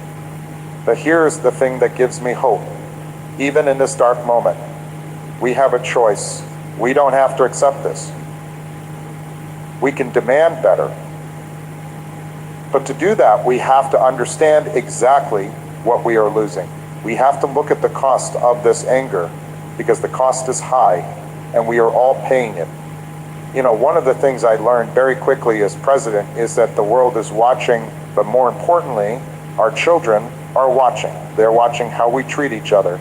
They're watching how we handle disagreement. And right now, I worry about what they are learning. They are seeing that the way to get attention is to be loud, to be mean, and to say things that hurt. They are learning that bullying works. And that brings us back to this rhetoric war. That is what the news is calling it, a war of words. But as Mark Kelly reminded us, words have consequences in the real world. When the president uses his platform to post about debt. He isn't just venting, he is teaching. He is teaching the country that this is how we solve problems. He is teaching us that if you don't like what someone says, you don't debate them, you destroy them. Is that the lesson we want to pass down? I don't think so. I believe Americans are better than that. I believe we deserve better than that. You work hard, you pay your taxes, you take care of your families, you have enough stress in your life without having to worry that your president is trying to start a fight on social media every single day. You deserve a leader who wakes up thinking about how to make your life easier, not how to make his enemies suffer. When I see the reaction to Mark Kelly, the anger, the denial, it tells me that we have lost our way. Instead of saying, oh, my violence is bad, let's stop it. We see people defending the anger. They say, well, the other side did too. That is what children say on a playground. He started it. That is not what leaders say. Leaders take responsibility. Leaders stop the cycle. The current administration is failing that basic test. They are failing to protect the spirit of this nation by linking opponents to death and evil. They are dehumanizing half the country. And when you dehumanize people, when you treat them like they aren't even human, that is when bad things happen. That is when violence, like the attack on Charlie Kirk, happens. It becomes easy to hurt someone. You have been told over and over again that they are the enemy. But here's the truth. Your neighbor who voted for the other guy, he isn't your enemy, he is your neighbor. The lady at the grocery store with the different hat. She isn't evil, she is a fellow citizen. We have forgotten this because the loudest voice in the land is telling us to forget it. We are in a very fragile moment. The ice is cracking under our feet, and we need to decide right now if we are going to keep walking toward the deep water or if we are going to turn back toward the shore. Mark Kelly is waving a red flag. He is shouting, danger ahead, and instead of listening, the president is stepping on the gas. We need to take a breath. We need to lower the volume. But to do that, we have to understand why this strategy is being used, why they want us fighting. Because if we are fighting each other, we aren't looking at them. There is an old trick in politics, one that has been used for centuries. It is a simple trick, but it is effective if you cannot solve the people's problems. If you cannot fix the roads or low prices at the store, then you have to find someone to blame. You have to create a villain. You have to make the people so angry at a bad guy that they forget to ask why their own lives aren't getting better. That is exactly what is happening right now. This rhetoric war, this dangerous language coming from the president, it is a smokescreen. It is designed to distract you. When the president posts about death and links it to his political opponents, he is trying to get you to look at the shiny object. He wants you focused on the fight, on the drama, on the conflict, because as long as you are looking at the fight, you aren't looking at his record. Think about it. When was the last time you heard the current administration talk about a real plan to bring this country together? When was the last time you heard them speak with humility? It doesn't happen. Instead, it is constant noise. It is constant attack. And Senator Mark Kelly called it out. He pulled back the curtain and showed us the machinery. He said, look, this language is causing real harm. And the response from the other side wasn't to apologize. It was to attack Mark Kelly. That tells you everything you need to know. They are more interested in protecting your power than protecting your safety. And this is where we have to be smart. We, the American people, have to be smarter than the game they are playing. We have to realize that when they try to make us hate our neighbors, they are picking our pockets. They are stealing our peace. They are stealing our sense of community. And worst of all, they are stealing our trust in each other. I know it is exhausting. I know many of you have stopped watching the news. because it just hurts too much. You feel helpless. You feel like the loud voices have taken over, and there is no room left for common sense. But that is exactly what they want. They want you to give up. They want you to think that this chaos is inevitable. But I am here to tell you that it is not. This is a choice. The violence, the rhetoric, the division, it is a choice made by men who think small. They think that the only way to be strong is to be mean. But true strength is gentle. True strength is being able to listen to someone you disagree with and not wish them harm. Since you can't pay attention, since you can't listen to the message, what I'm trying to throw us off, now you don't have permission. So either you're gonna listen or you're gonna leave. Yeah, this is why y'all drank that Kool-Aid. This is why you lost. Yeah, that's why you are in a cult, and some of you don't even realize it. You know, because you get infatuated with what something looks like. You know, you think Trump look good, and ooh, he got ooh, and you miss the message. He can talk to y'all crazy, ignorant, but that's okay. Listen to the message. Is the message true? Yes. Is what he's saying sound? Whether he's using AI or not.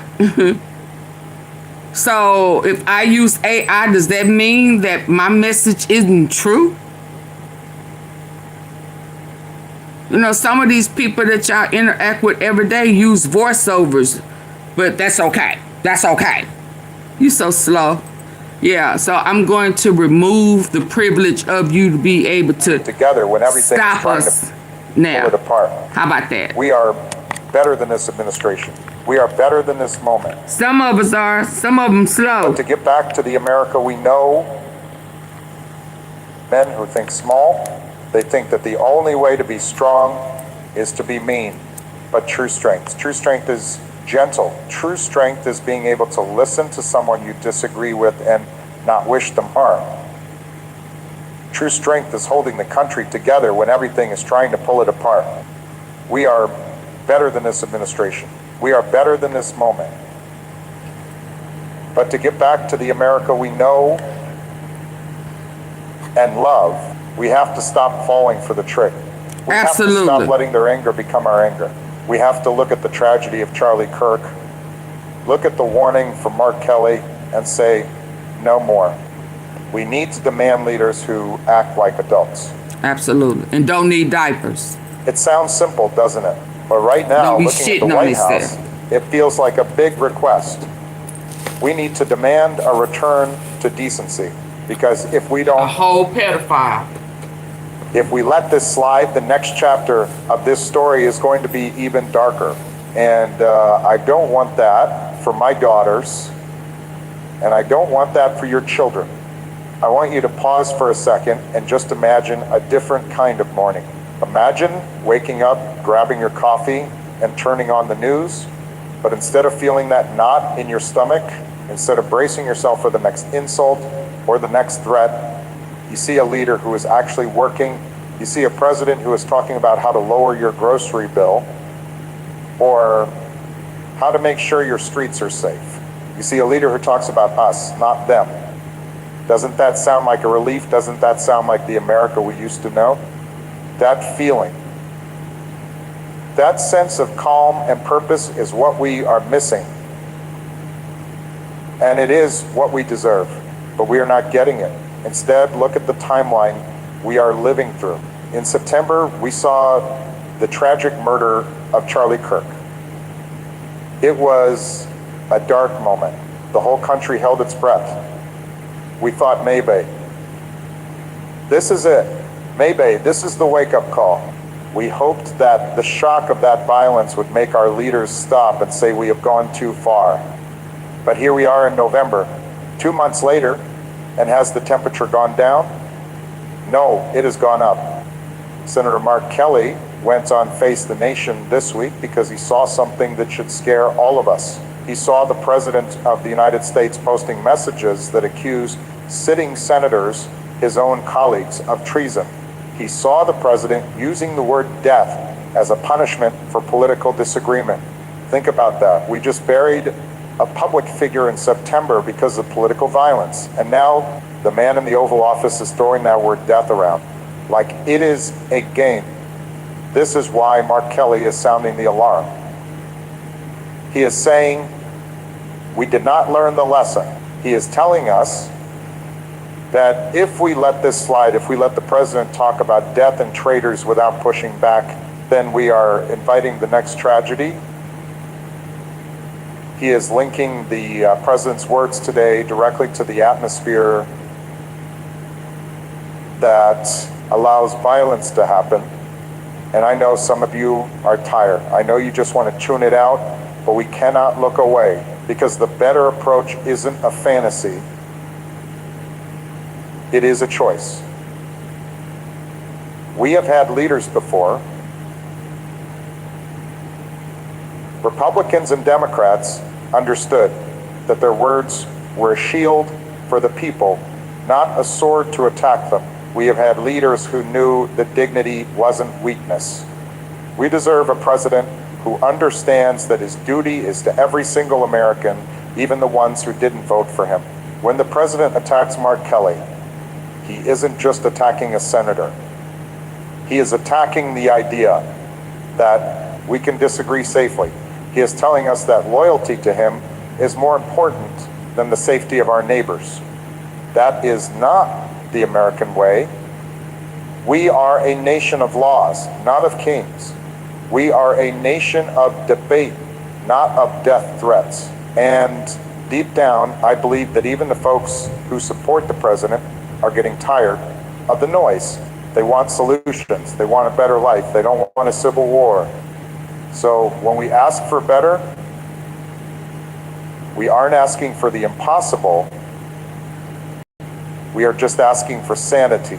We are asking for a return to the basic values that you teach your kids every day.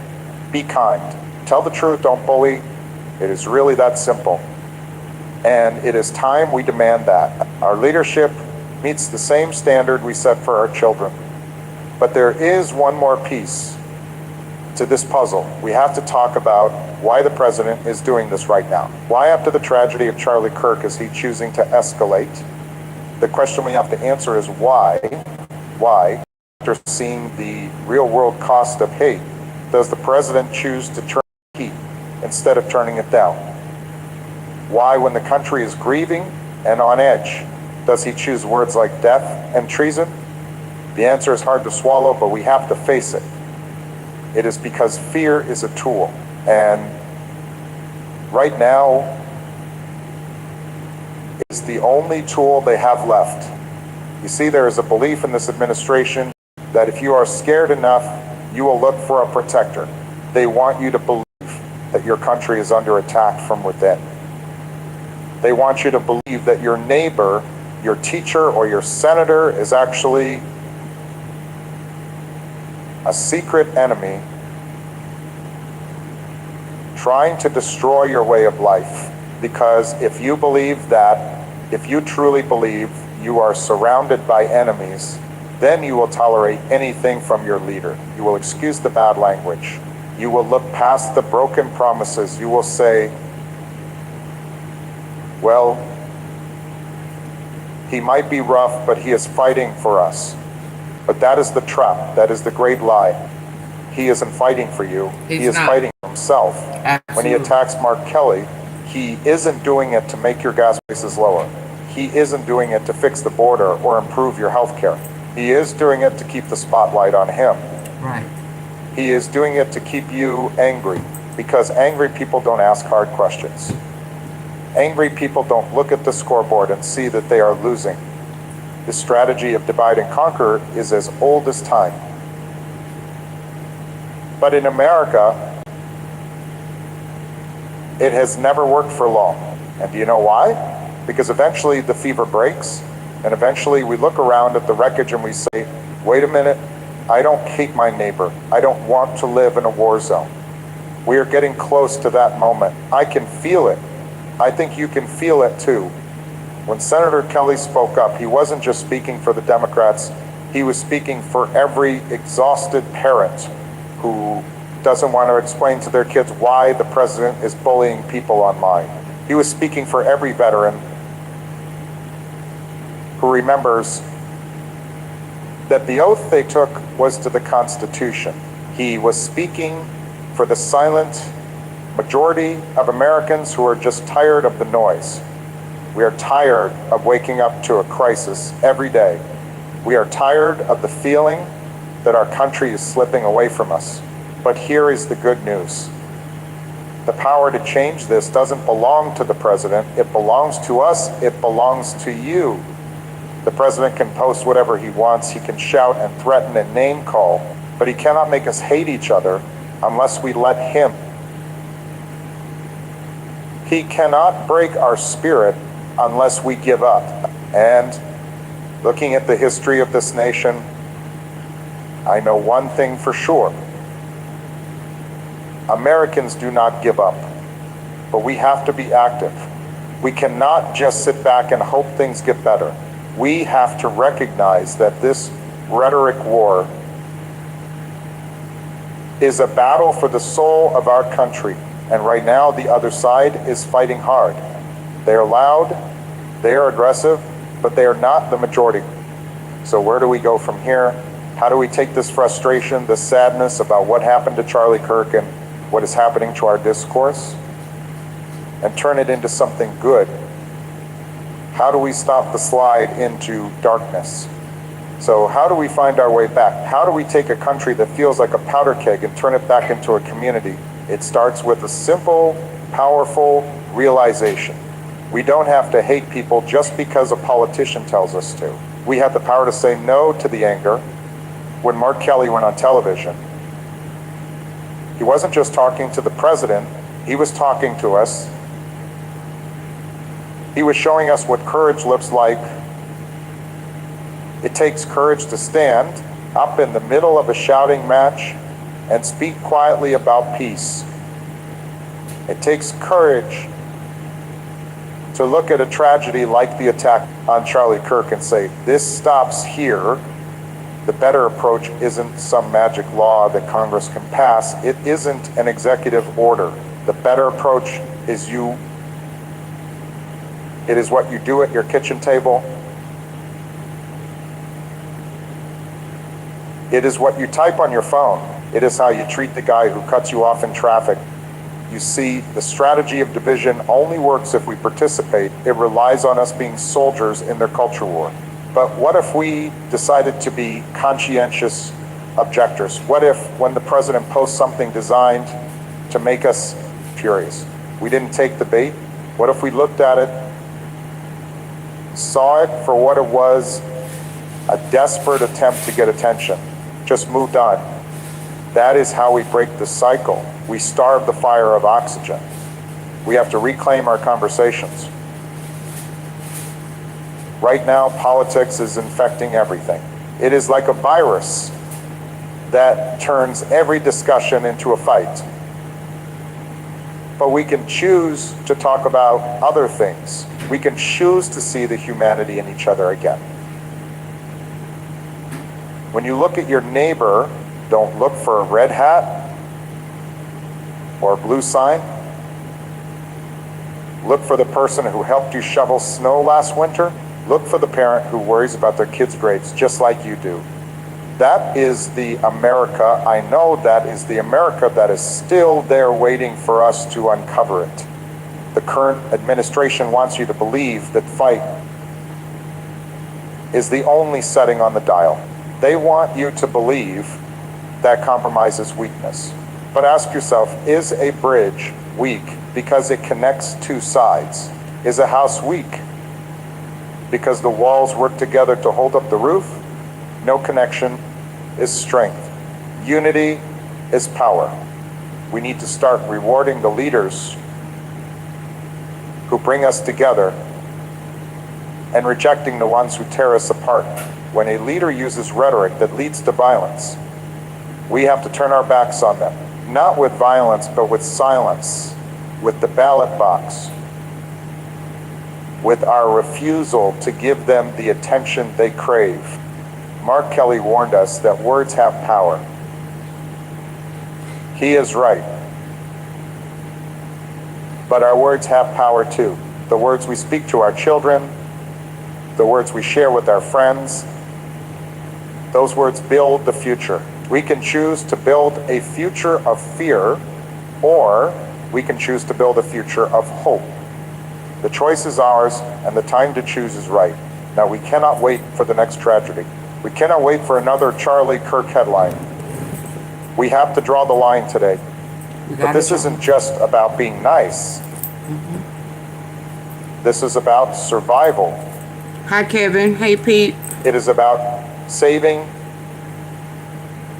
the very idea, because if we lose the ability to live together, if we lose the ability to solve our problems without violence, then we have lost everything. We are almost at the end of this journey, and I have one last thing to ask of you. One last step we need to take together to make sure this message is heard loud and clear. We have reached the end of this story.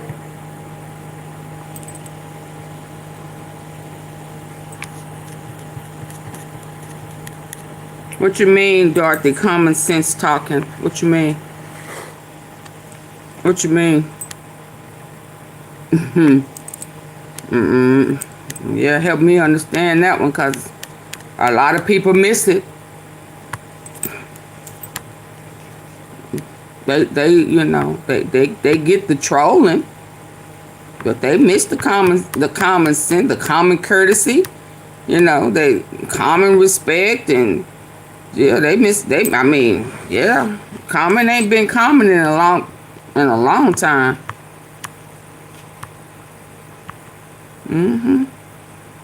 No, I mean, the way they be playing with kids and drinking blood and all of that type of stuff, no.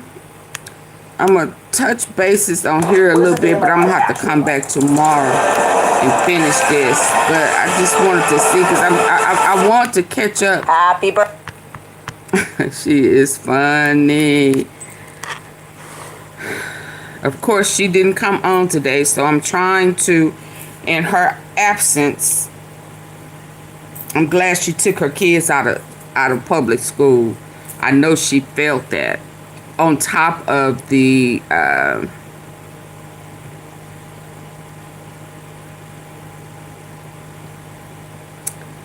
rewriting of history, the changing of math.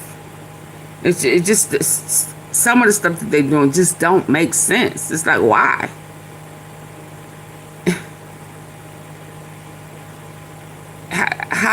How can you have world history and not include black people? As if we're not a part of the world. We started it. Let's start there.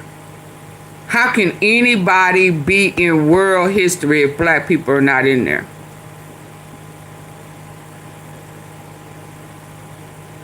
And the first mother. The first mother, the queen of all mothers, is black.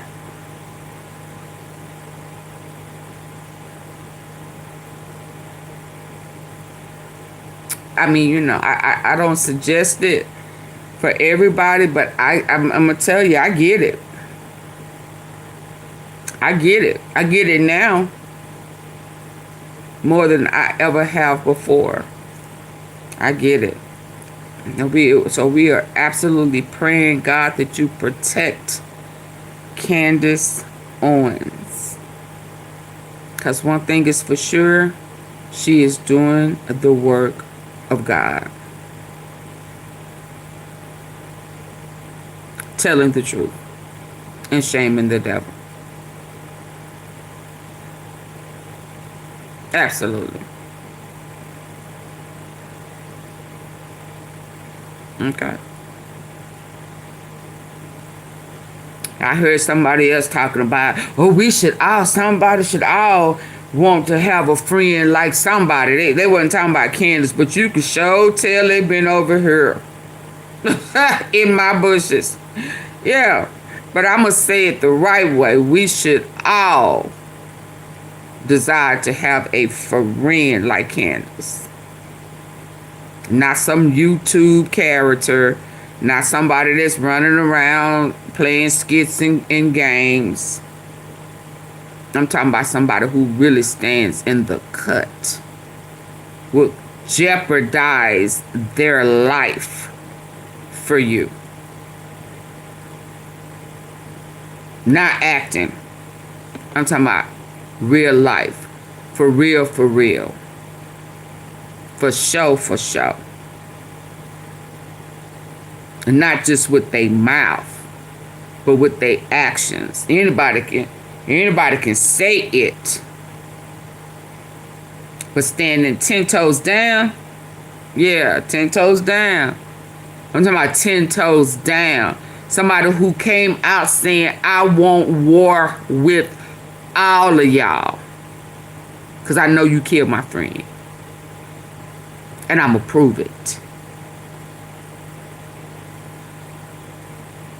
That's what she said. You understand? And what has she been doing? Proving it.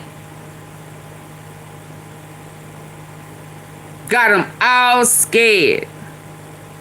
Because if she was lying, you wouldn't be trying to put a hit on her life. You understand? If she was lying, be like, y'all. But the dots connect. And then, on top of that, she have someone in the government, I'm not going to say intelligence, but I'm a damn sure say in the government, that works in their some shape, form, or fashion, that is not pleased. And the way I'm seeing things move, the way I think I just realized who it may be. Yeah, I think because we listen, if we listen, we may have just figured out who it may be. And then you have President Obama speaking on behalf in regards to Charlie and the threat, and that it may be because of Trump. Yeah, if we pay attention, I think we just heard who it could possibly be who gave her that flight information with military and provided the bunkers and who, yeah. Only if you was listening with your good ear and not looking to see if President Obama was a AI or not. Is if the message is gonna be different if it's AI. If the message is sound, I don't give a shit who did it. If the message is sound, and because it is him, it's coming. It resonates in a tone in which I can receive it. While y'all over there running behind a man who calling people piggy and all that stupid shit, but can't change his own damn diaper, can't even wear drawers, sucking on Bill Clinton's pickle and shit and playing with kids.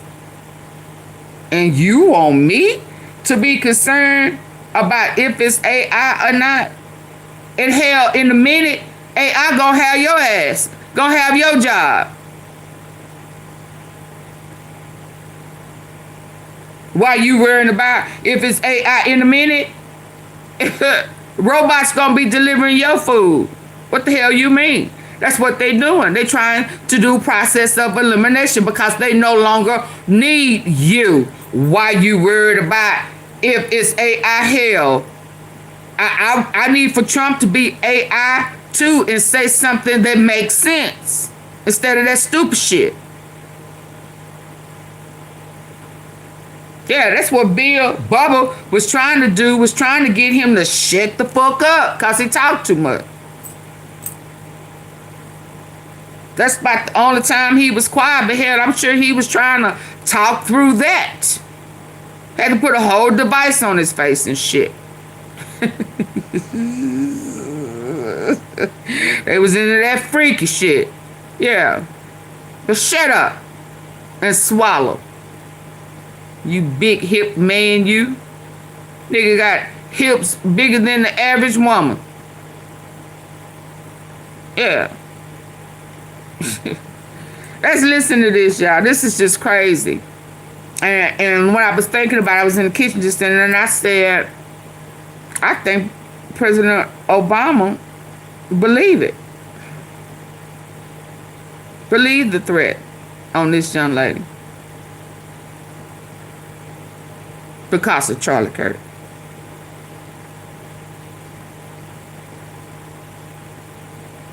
And the assistance that she's getting to connect the dot. And saying that Trump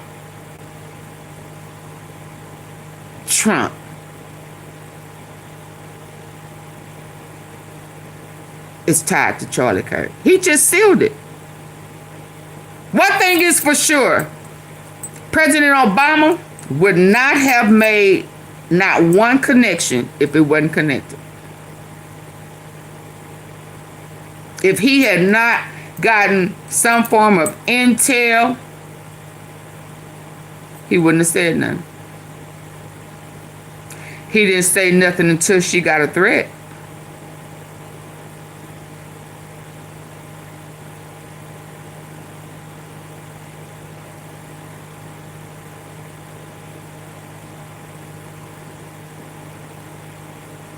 Y'all better stay woke.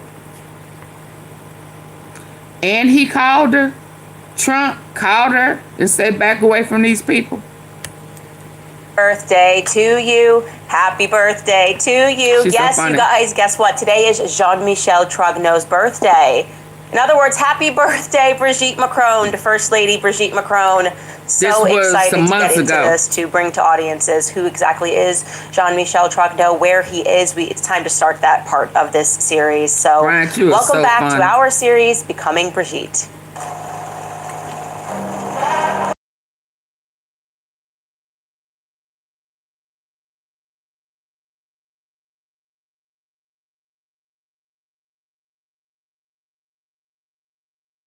So some things to recap. I was so frustrated at the end of the last episode because so many of you had commented, Candace, it's time for you to create a family chart.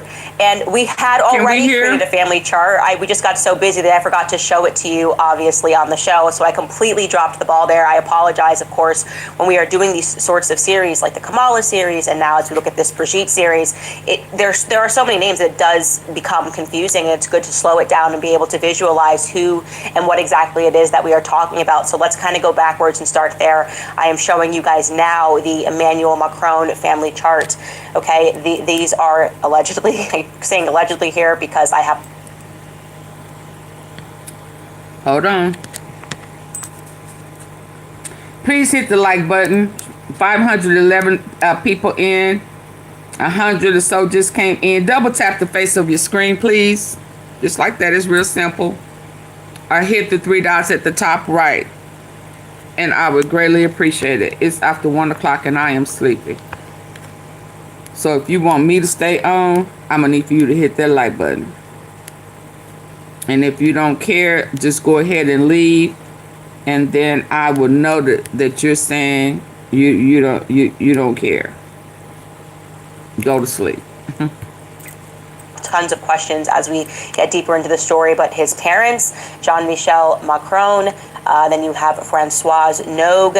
Obviously, we spoke a lot last week, particularly about Germaine Nogue, who he refers to affectionately as Manette, right? She's the one that shared this love of pedophile-centric books with her grandson. She is, as we mentioned to you last week, the only family member that he includes in his Who shares about Jermaine Nogue, who he refers to affectionately as Manette, right? She's the one that shared this love of pedophile-centric books with her grandson. She is, as we mentioned to you last week, the only family member that he includes in his childhood stories throughout his autobiography, which is entitled Revolution. Wow. So wanted to get over that, wanted to speak about revolution, understanding that that is actually the Macron chart. And then, of course, like I said, his...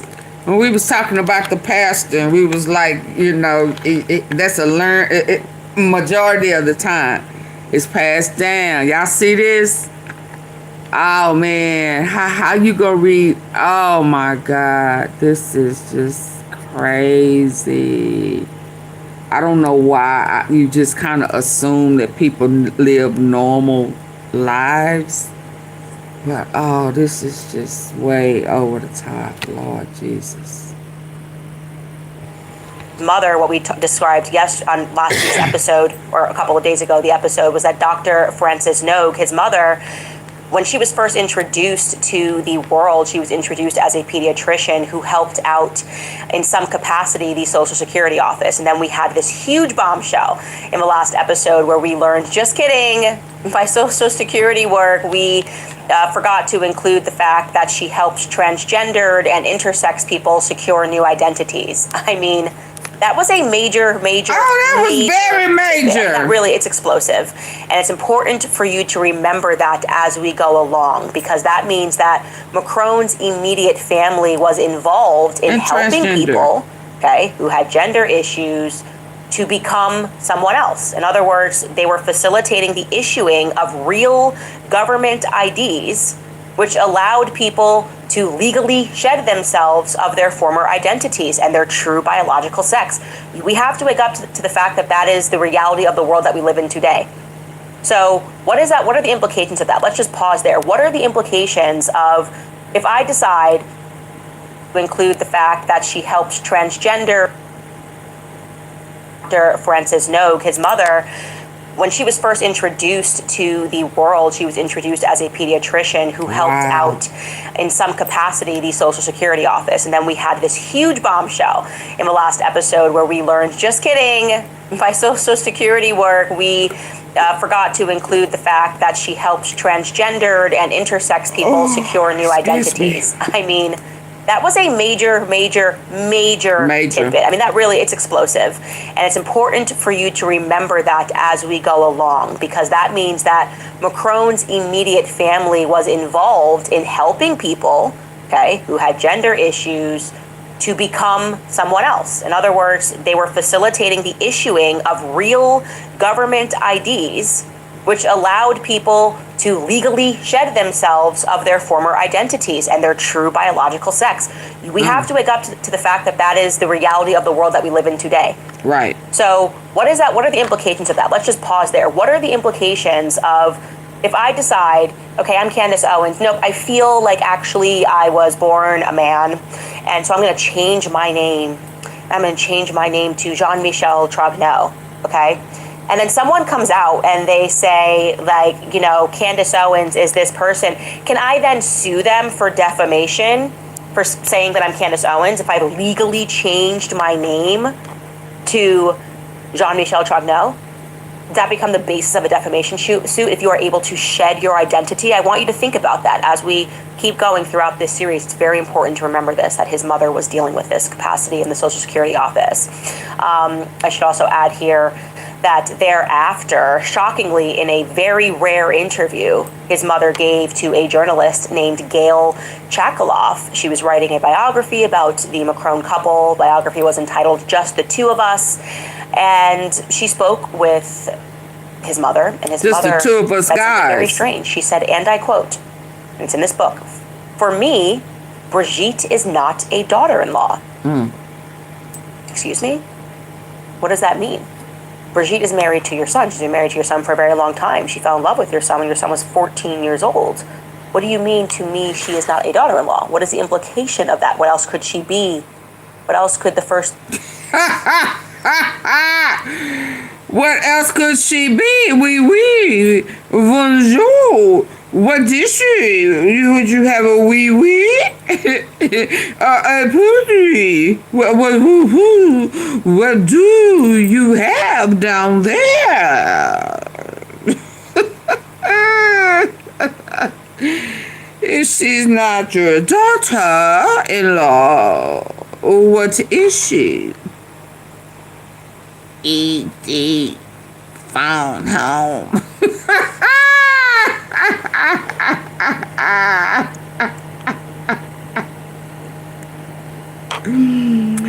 Woo, baby. Wee, pussy. Which one do you have, boo-boo? DPP. Denise. DPP.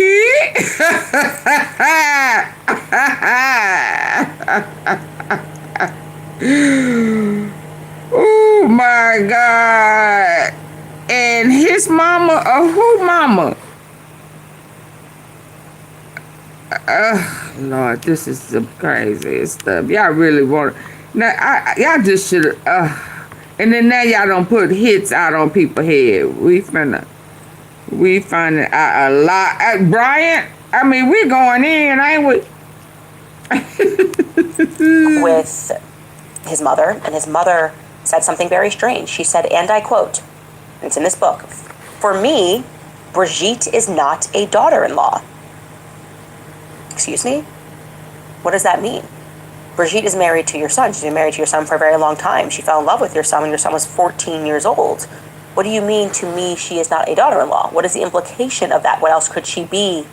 What else could the First Lady be to you? So we'll just leave that there. Okay, now let's take a look at Brigitte Macron's family chart, okay? We've got some other important things to remember. So you have Brigitte, who allegedly was married for 32 years to this guy, Andre Louis Ozier, okay? And they allegedly had 3 children. And that he molested. Florence Ozier, Sebastian Ozier, and Tifon Ozier. Now, it's important to remember, which we touched upon last episode, that the First Lady just routinely sort of gets things wrong in her interviews, right? Like, she gets the date wrong from when her sister, Mary Vaughn, died. She had got the date very wrong from when her alleged niece died.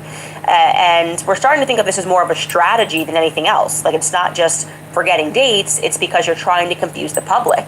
And a big indication of that was Tifon, okay, her daughter, getting both the date and the manner of her father's burial wrong in Paris Match magazine, weekly magazine. How is that possible? Remember, we talked about this. We can bring up that chart again.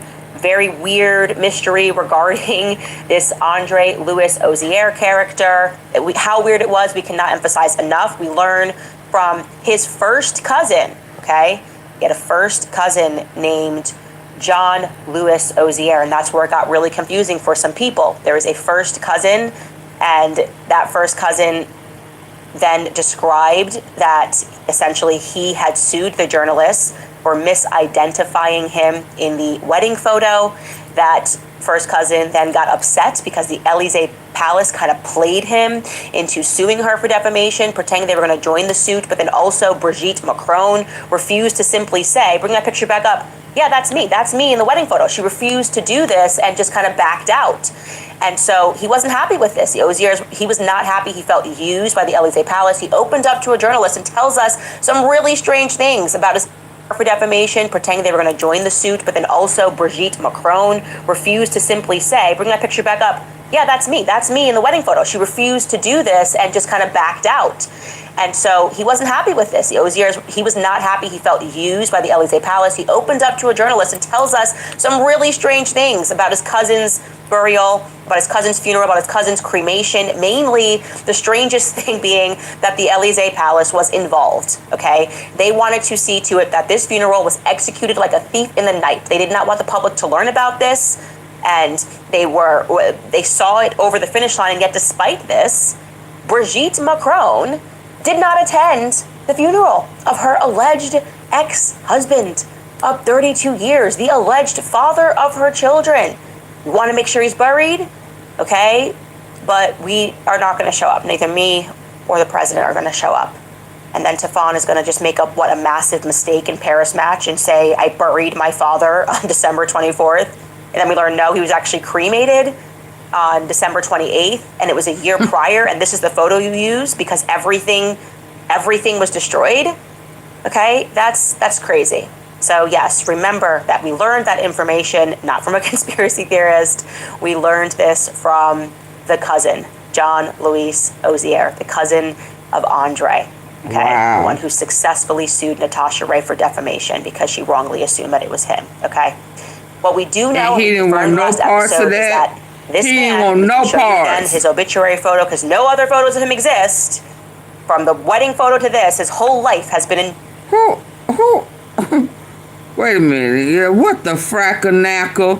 What in the frackanakaboo is this? This is the daddy that took on the daughter and had is this the killer dad?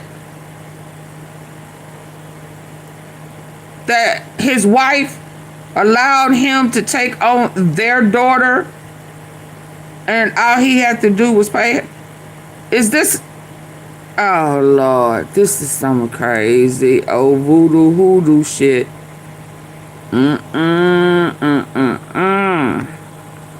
Destroyed. What we can tell you is that he did, in fact, exist. They lied. The cousin, John Luis Ozier, the cousin of Andre. Okay, the one who successfully sued Natasha Ray for defamation this is the because cousin. she wrongly assumed that it was him. Okay, what we do know, and we confirmed last episode, is that this man. Are they we can show already? you She again has his a. obituary She has photo, 'cause no other photos of him exist. over the weekend. From the wedding photo to this, They his put a whole hit life on has her. been destroyed. What we can tell you is that he did, in fact, exist. They lied about where he worked, what bank he worked at. Again, tons of little lies to send people down rabbit holes so they can make a mistake. But what we can't tell you is what exactly happened to him. We cannot ascertain what happened to him based on the testimony of his first Yeah, that's cousin, why I was because saying it that I depends on think whether or not you President believe Barack Obama. his partner, the woman who was at his funeral, who claimed that she Message. found tickets to Africa in his pocket, that he had emptied all of his bank accounts. And if you potentially, or you could say or if you believe the journalist from Paris Match, who then wrote that Andre actually spent the last days of his life in a psychiatric ward being guarded by none other than Alexander Benalla. Now, we got to talk about this guy, okay? Because he's important. He's very important because he's come up actually a couple of times, but we should dig into deep why that particular allegation matters. Because it's interesting that despite the fact that they love to sue people, they never went after that journalist who claimed that Alexander Benalla, the former deputy chief of staff to Emmanuel Macron, was guarding, for whatever reason, a psychiatric ward door of Andre. So we know for a fact that Élysée Palace was involved, at the very least, in his funeral, and this journalist puts that. So I think we should explore that. So we should talk about Alexander Benalla, because that is not a subtle mention from a journalist, okay? We had first mentioned Alexander Benalla in the introductory episode when we told you about sort of this, I don't know how to describe it, like a syndicate almost of pedophiles. That's these accidental pedophiles that Emmanuel Macron keeps landing himself around, okay? We mentioned Olivier Duhamel. That was the man who was accused by his stepdaughter of having molested her twin brother when he was 13 or 14 years old. She wrote this in a book. He can't get pregnant. I don't by the care way, because who his the mama statute of is, limitations he had can't passed, he get was never brought pregnant. to justice, but he admitted that it was true, that he did in fact sexually abuse his teenage son. Well, one of the things that he helped, because he was so close, very least in his funeral, and this journalist puts that, so I think we should explore that. So we should talk about Alexander Benalla, because that is not a subtle mention from a journalist, okay? We had first mentioned Alexander Benalla in the introductory episode when we told you about sort of this, I don't know how to describe it, like a syndicate almost of pedophiles. That's these accidental pedophiles that Emmanuel Macron keeps landing himself around, okay? We mentioned Olivier Duhamel.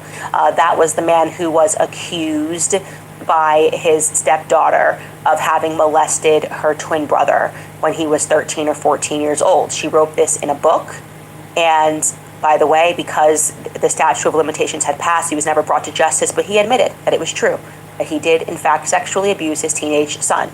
Well, one of the things that he helped, because he was so close to Emmanuel Macron with, he helped him when he landed himself in hot water over what has come to be known in France as the Benalla affair, meaning Alexander Benalla, the deputy chief of staff, okay? And now, for whatever reason, like I said, we have no idea why this journalist mentioned, but said Alexander Benalla was guarding the psychiatric ward. So I'm going to show you Alexander Benalla again so that you can get him into your mind, despite being extremely young. I want to be clear, he is today only 33 years old. Wow. He's got quite a remarkable professional resume, okay? When Emmanuel Macron was running for president, Alexander Benalla was just 25 years old, and he served the candidate as his security officer. He was the head of his security, okay? Once Emmanuel Macron got elected, he then made Alexander Benalla his deputy chief of staff, okay? Huge position. Could you imagine 25 years old and you're like going into the White House, the Élysée Palace? It was then later discovered that these two had an incredibly close relationship, so close that Emmanuel took him on a ski trip with him and his family. Not as the security, as you're a part of the family on a ski trip. And even closer than that, Emmanuel Macron allowed Alexander Benalla, this 25, 26-year-old kid, essentially, to move into the National Palace of the French Republic, okay? He was living at the Palace of the Alma. That is shocking. He had residency here, okay? So what's going on here? Just imagine you're 26, you're living in a palace, and I don't know, I'm thinking he must have provided some incredible security to the president. He must have done the president some solids, okay? When you dig into his past, you learn that back when Benalla was 23 years old, he had been accused and then subsequently acquitted of violence against a woman, okay? Insofar that she said that she was rendered incapacitated to work. But as I said, he was acquitted, and then he became the head of Emmanuel Macron's security team. Then, when Emmanuel Macron was president, a massive scandal broke, which came to be known, obviously, as the Benalla affair in 2018, when his deputy chief of staff was actually caught on camera, dressed as a police officer, beating protesters in the street of Paris. I'm not kidding, okay? Le Monde, I told you that's like the French New York Times, broke the story. They had footage of him. It was undoubtedly Benalla impersonating a police officer and beating a young protester in the streets. And then a second video emerged, which was published onto Twitter, which showed Benalla grabbing a female protester by the neck and dragging her away. Actually, I'm going to ask my producer, Skylar, were we able to pull that footage? Okay, great. Let's actually show you some of that footage. This is just to make you guys understand this. What you are looking at is a chief of staff of a president beating up a protester. He's going to come on in there in police uniform. That's him.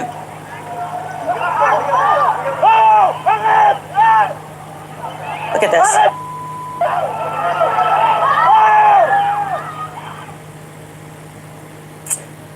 Just totally normal chief of staff stuff, right? That's just what everybody's chief of staff is doing all around the world.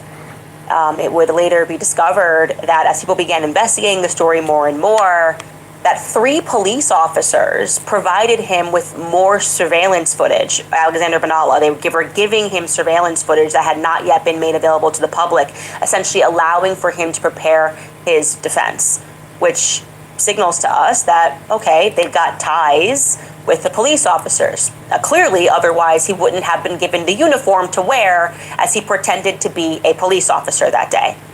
Now, President Macron, at the time of this attack, was in Australia. He seemed incredibly reluctant to let go of his deputy chief or to speak about the matter in any capacity publicly, essentially, which is why I guess he called up his dual friend. What should I do? What do you mean, what should you do? Your chief of staff was just caught beating protesters in the street. Why aren't you just more shocked at that? What do you mean, what do you do?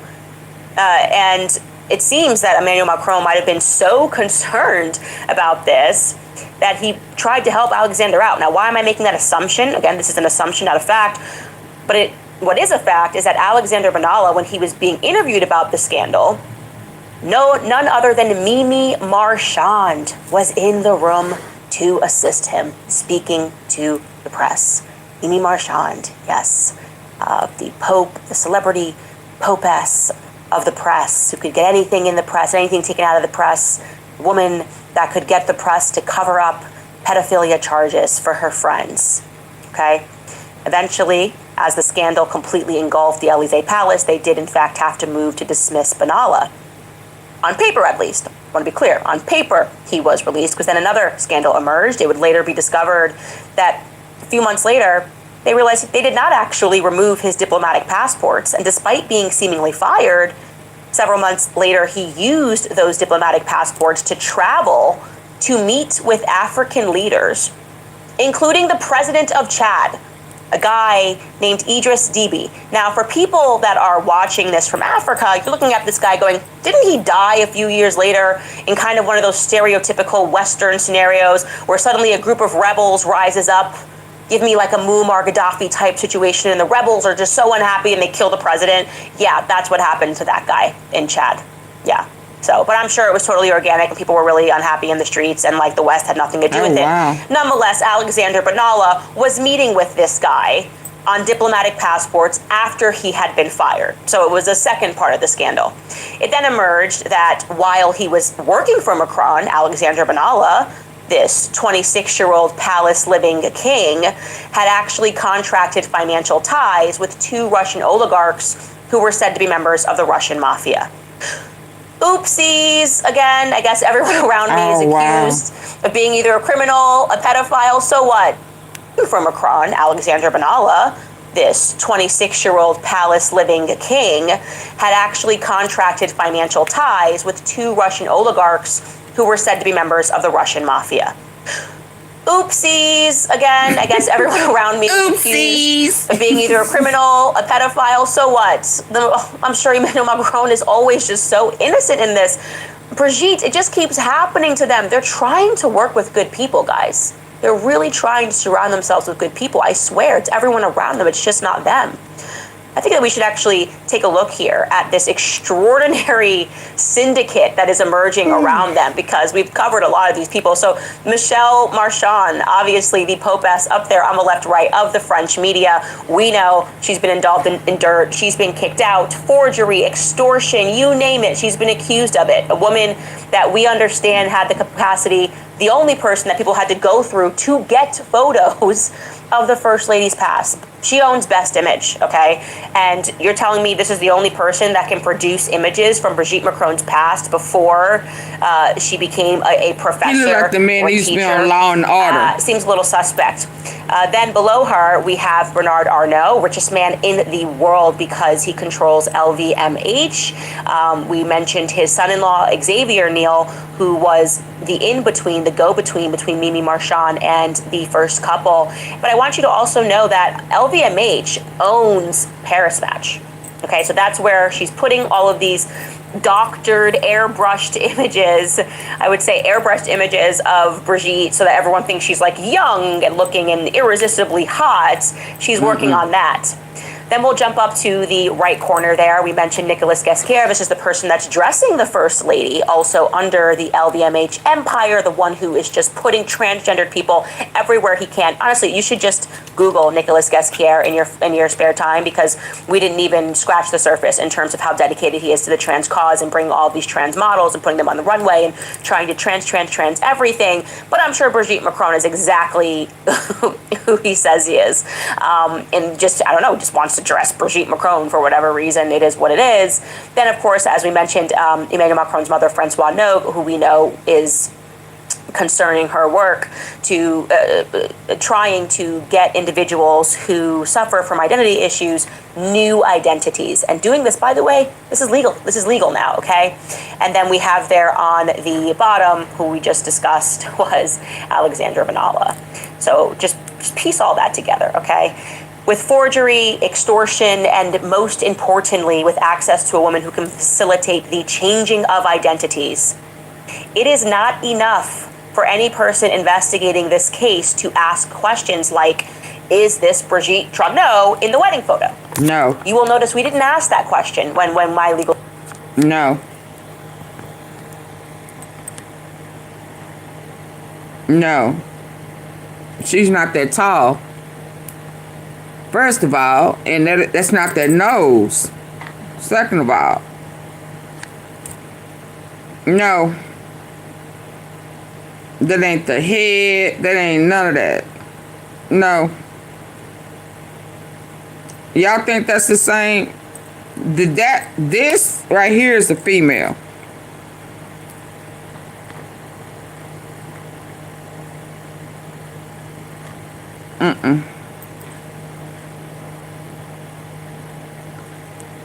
It's a no for me.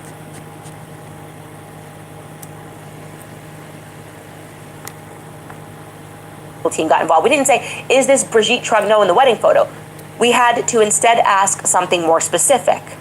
Is this the current First Lady of France, Brigitte Macron, pictured here in this wedding photo? Okay?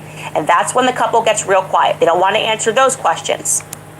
Do you guys get what I'm getting at here? Okay? Because we can confirm that is in... Want to answer those questions. Do you guys get what got involved? We didn't say, is this Brigitte Trogneau in the wedding photo? We had to instead ask something more specific. Is this the current First Lady of France, Brigitte Macron, pictured here in this wedding photo? Okay? And that's when the couple gets real quiet. They don't want to answer those questions. Do you guys get what I'm getting at here? Okay? Because we can confirm that is indeed a photo of a woman named Brigitte Trogneau in that wedding photo. Where that Brigitte is, we cannot confirm because the First Lady refuses to answer. She has a mother-in-law who helps transgendered people get new identities. So you have to essentially understand that you can just take somebody's name. You can become somebody else at a moment's notice. Now, legally, when you become transgendered, okay? This brings us to Jean-Michel Trogneau. Nasty. Yeah, it sure is. This is why she has his birthday. Happy birthday. That's the little boy. It's really important that we learn about him, a guy who was so close to his sister, and different people. His sister, Brigitte Trogneau, that she made him the best man at her wedding. But sister, Brigitte Trogneau, that she made him the... This brings us to Jean-Michel Trogneau. Okay, we obviously have to discuss him. This is Brigitte Trogneau's brother. Today is his birth. Yeah, no, that's him. That's the nose. And that's the look cut and or the whatever that is. Yeah, that the wig is not covering sometimes. No, that's him. Look at the ears on that little boy. Oh my. Put some earrings on or something. Where's my cursor? Happy birthday, Jean-Michel Trogneau. It's really important that we learn about him, a guy who was so close to his sister, two different people, his sister, Brigitte Trogneau, that she made him the best man at her wedding. But then he just was completely missing from mention when the First Lady Brigitte Macron came into power. Seemed to be purposeful to allow this person to fall through the cracks, despite all of the stuff being written about her family and where she came from. There was no mention of Jean-Michel Trogneau. That was the dog that was not barking. We're going to talk about him. We're going to allow that dog to bark. But first, I'm going to take a quick break here to remind you about some of our amazing sponsors. Y'all want me to keep going, or you want me to come back tomorrow? Y'all want me to keep going? It's deep. These are the people who has put a hit on Candace Owens, because these people are tied to BB,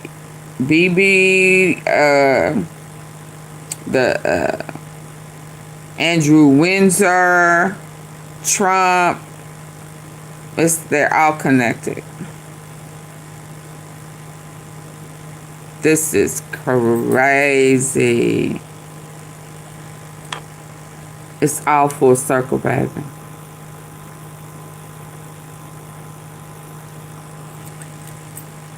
I got about 15, 20 more minutes in me.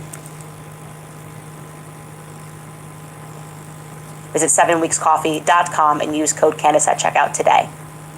All right, let's speak about Jean-Michel Trogneau. This has been trending. Let's go. Let's go and get this out the way. Explosive. Everybody knows something's going on here, but the English-speaking world did not understand what was happening. And there are a lot of questions even in the French-speaking world. They don't understand why it is that Xavier Poussard has not been sued for defamation, but Natasha Ray has. What is the difference? Xavier Poussard was always very clear with me that his major breakthrough came thanks to the work of Natasha Ray. She came to him and first said, like, this is Jean-Michel Trogneau. I've been working on this. So where did she fumble the ball and where did he not fumble the ball? And this is where it gets really interesting, and it was why it was so important for me to slow that down for you, that we are talking about two different individuals, Jean-Michel Trogneau and his sister Brigitte Trogneau. What you should know about Jean-Michel Trogneau was that he was born on February 11th, 1945. And regarding his existence, there can be no question. In fact, it is a stark contrast to trying to look into Brigitte Trogneau.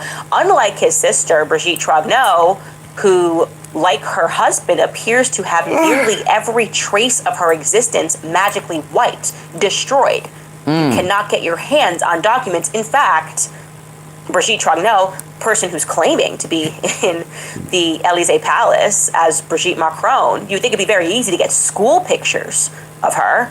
You can't get them.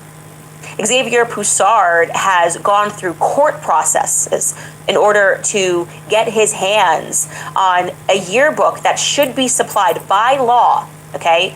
She went to Sacred Heart, Sacre Croix. I hope I'm saying that okay in French. Sacre Croix.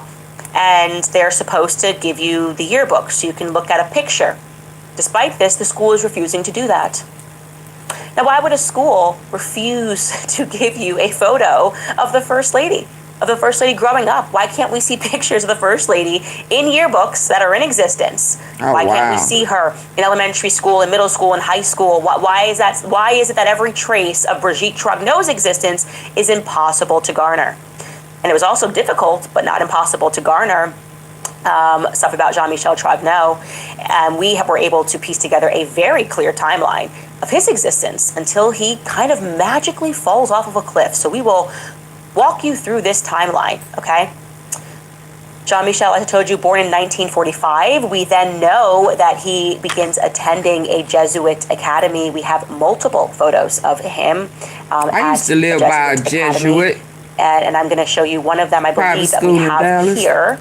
Yep, so if you look there on the far right bottom, you will see that that is Jean-Michel Trogneau. Okay, and like I said, I'm going to save some of the photos that we have because Xavier Poussard is going to be our next episode of that interview, and what he worked to get his hands on is explosive, and I do not want... We have multiple photos of him at a Jesuit academy. And I'm going to show you one of them, I believe, that we have here. Yep, so if you look there on the far right bottom, you will see that that is Jean-Michel Trogneau. Oh, yeah, okay. Right here. And like I said, I'm going to save some of the photos that we have because Xavier Poussard is going to be our next episode, that interview, and what he worked to get his hands on is explosive, and I do not want to ruin that for him. Jumping back into our timeline, in 1953, his little sister, Brigitte Trogneau, was born. Then we know, like I said, that he continued to attend that Jesuit academy. Then we have that famous 1944 family picture, which Best Image released to the documentary maker, who felt like she was, for whatever reason, being questioned by the Élysée Palace, that were treating her like she was under interrogation.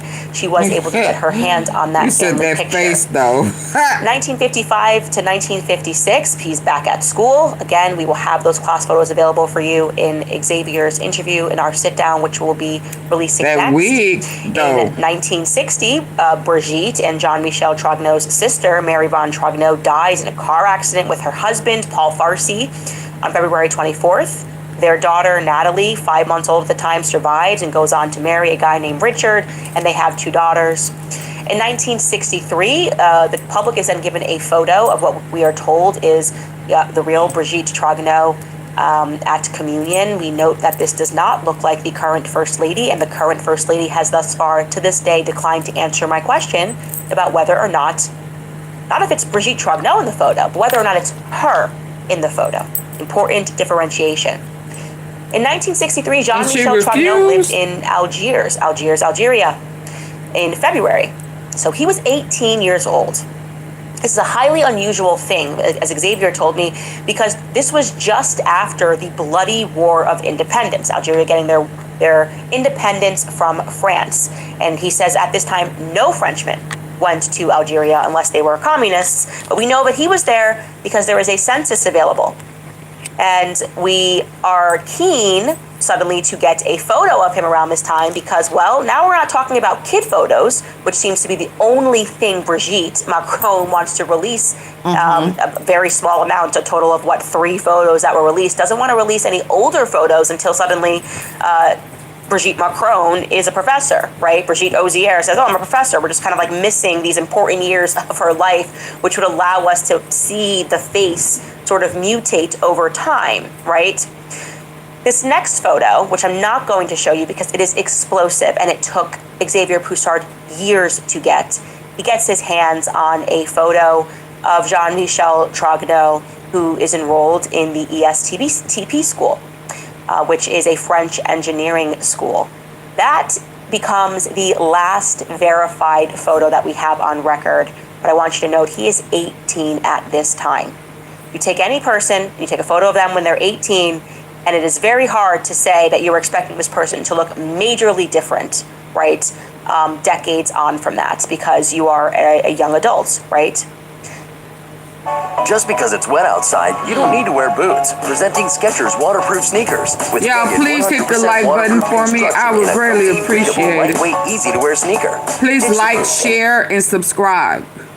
Join the membership. Back into this timeline, we then know that the real Brigitte Trogneau marries Andre Louis Ozier, becoming Brigitte Ozier. We have a wedding announcement. We have a wedding photo. It actually happened, and that is the photo which Natasha Ray made an unfortunate and totally understandable mistake regarding. And then, like I told you, for whatever reason, Jean-Michel photographically disappears. He disappears. And then this amazing thing happens. In 1977, when people started recognizing that their first lady, something about this story didn't make sense. When people began first speaking about their suspicions that they were looking at a transitioned man for many reasons, they were able to dig up an interview, okay, from 1977. And it's a man who says that he is transitioned and living as a woman named Veronique. Now, for my English listeners, this is going to be a bit confusing for you, so I'm going to describe to you why this was so explosive. Every person that speaks, you can transition your name, you can try to speak in a different tone, but you have tics, you know, almost things that you say that you don't even recognize that you say, words that you might rely on. And for First Lady Macron, that tic, so to speak, is she says, that is to say, right? That is to say. Some people might say, like. You know, like I was going to like the store and like her tic is, that is to say, that is to say. So we have this individual who appears, does not show their face, it's shadowed on this talk show in 1977, says their name is Veronique and says that they have transitioned. And the person has the exact same voice as the current First Lady of France and the same tic. And of course, at the time that the First Lady was doing all these interviews, she never thought that the public was going to dig up this old interview of this transgendered individual on a talk show saying, that is to say, over and over again. So I'm going to play a little bit of this interview. Of course, it is in French, so this will mean nothing to English listeners, but then I'm going to read you the transcript because there's some other important coincidences that happened. Take a listen. Je crois qu'en fait, il n'y a pas de transformation parce que le psychisme est déjà féminin et l'individu, en l'occurrence moi, est déjà préparé à ce genre de mutation par nécessité, en ce sens qu'on se sent femme et on régularise une situation sans plus. Il n'y a pas mutation. Il y a régularisation. Vous êtes devenue complètement femme, donc vous avez été opérée il y a combien de temps? J'aime pas tellement le mot devenir complètement femme. Oui. C'est-à-dire que nous devenons une sorte de femme pouvant copuler, mais ne pouvant pas procréer. Oui. De là des problèmes juridiques d'ailleurs, dont on parlera après. C'est-à-dire que l'intégration, le plan individuel, il n'existe que sur le plan social. Now, essentially, someone in the chat here just said that's her voice, but also someone who said in the chat that this, you could refer to this as a voice footprint. That's a perfect way to say it. It's a voice footprint. There are things that you just can't rinse yourself of. But also, even when you transform your identity, you still have an identity. You still have interests that don't magically go away. If you change your name, okay, this is why I'm going to tell you what she says in the script. If I'm Candace Owens, even if I change my name to Jean-Michel Trogneau, it doesn't transform my interest. It doesn't make me, I love Italian food. I'm not going to suddenly not like Italian food because I could become Jean-Michel Trogneau. I'm not going to suddenly not be interested in the Blake Lively and Ryan Reynolds case because I changed my name legally to Jean-Michel Trogneau. And so this interview was explosive when it was released because of things that Veronique said. So I'm going to pull up the transcript for you in English and read you what this is translating into. So the interviewer asks, he says to the audience, I can only guarantee the authenticity of Veronique's testimony. Veronique, I'd like to know if when you had this operation, which is the one you've had, it was a difficult moment for you, or was it just the culmination of something that had happened before? Veronique says, I don't think there's any transformation because the psyche is already feminine and the individual, in this case me, is already prepared for this kind of mutation out of necessity. In the sense that we feel like women and we merely normalize a situation. There's no transfer, there's normalization. Interviewer says, so you're completely a woman? How long ago did you have the operation? Interestingly enough, she doesn't answer that part of the question of when she had an operation, but she goes on and she answers, I don't really like the words completely a woman. In other words, we become a kind of woman who can copulate but cannot procreate. Hence the legal problems we'll be talking about later. In other words, integration goes smoothly on an individual level. They only exist on a social level. Okay, so already she's starting to speak about this trouble that we know that Emmanuel Macron's mother is going to concern herself with, which is like, okay, there are these legal problems with who we identify with and who we know we're women, okay, but we have these legal hoops and barriers, and this is why I'm breaking and telling my story, because we have to change this. We have to be able to change this. The interviewer says, you have a job that we're not going to reveal here. Let's just say it's a job that's about the public. Veronique responds, that's right, I'm a craftsman. I have regular contact with the public. I'm in close contact with customers. I don't have any problems. I used to because I have phenotypic gender, meaning an ambiguous appearance. They took me for what I wasn't, a homosexual, which wasn't the case, either in my behavior or in my way of thinking. But unfortunately, this image resulted in non-integration. This is partially cut off here for me, but it says non-integration. And actually, I normalized a situation for my integration, and I live very legally and honorably. For civil status purposes, it is possible to change your first name to an ambiguous one. This is very important because it enables integration or pseudo-integration into society, in the sense that there are always problems, but they can be solved administratively by mutual agreement. But legally, there's no solution, unlike foreign legislation, except the Belgian legislation, which is modeled on ours. The interviewer then asks, do you feel that you are now completely yourself and you don't have any problems identifying yourself at your operation? Veronique says, to tell the truth, I only had identification problems towards others, not with myself. I saw myself as what I was, a woman with a body that didn't belong to her. It's very difficult to conceive for someone who's comfortable in one's own skin. I use the term comfortable in one's own skin because it's the typical image, because I didn't have it, but people created problems. Now I don't have any problems. To tell the truth, this operation, that is the removal of this useless organ in our case, because it is both unusable and unused. And the interviewer asks her, do you live alone? Veronique says, I'm not with anyone, but I've lived with a woman and conceived this union in the style of George Sand and Chopin. Chopin was probably a transsexual. His The way he plays makes this quite clear. I think the image that has been given of the Rimbaud-Verlaine union is a distorted, caricatured image that doesn't correspond at all. This is very important, okay? She has this speech tic. It's exactly like Brigitte Macron's. If you spoke French, you would understand that. But she also mentioned musical composer Frédéric Chopin, plus mentioned gay poets Paul Verlaine and Arthur Rimbaud. Now, why is that significant? Okay, well, these poets, they were in a homosexual affair, but violent, a very violent relationship. So she's clearly coming across as someone who is tremendously educated. This is not some random person, right? This is somebody who has been educated in the classics, who is on this show for the purpose of trying to move along legislation to be able to make it easier for people who are trans to secure identities. That is the purpose of this appearance, right? And as I said, the purpose of using someone who has sort of this ability to communicate and speak about the high arts is to make people, perhaps the audience, is more sympathetic with the cause, right? She's saying, I was always a woman, which is funny because as I read that, I also, what's ringing in my head is that sentence that Brigitte and Emmanuel wrote to me in the first legal letter. They said, any problems? To tell the truth, this operation, that is the removal of this useless organ in our case, because it is both unusable and unused. So she cut a situation for my he cut his integration, paddywhacker off. and I live very legally and honorably. I for wonder civil if they status give it to Trump. breaking and telling my story because we have to change this. We have to be able to change this. The interviewer says, you have a job that we're not going to reveal here. Let's just say it's a job that's about the public. Veronique responds, that's right, I'm a craftsman. I have regular contact with the public. I'm in close contact with customers. I don't have any problems. I used to because I had a phenotypic gender, meaning an ambiguous appearance.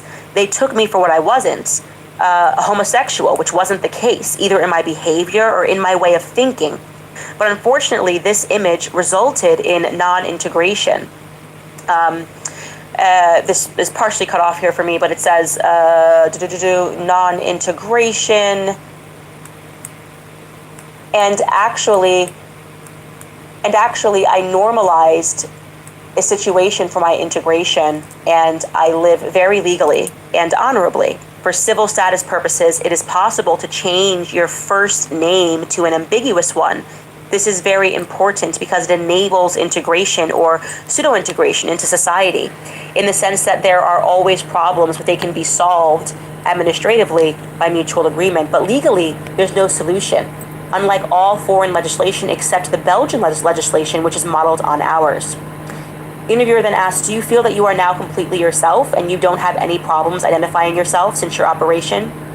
Veronique says, to tell the truth, I only had identification problems towards others, not with myself. I saw myself as what I was, a woman with a body that didn't belong to her.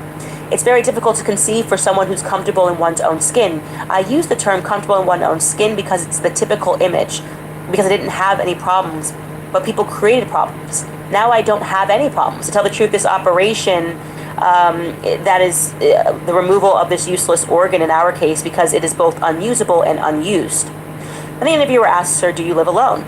Veronique says, I'm not with anyone, but I've lived with a woman and conceived this union in the style of George Sand and Chopin. Chopin was probably a transsexual. His style of melody, the way he plays, makes this quite clear.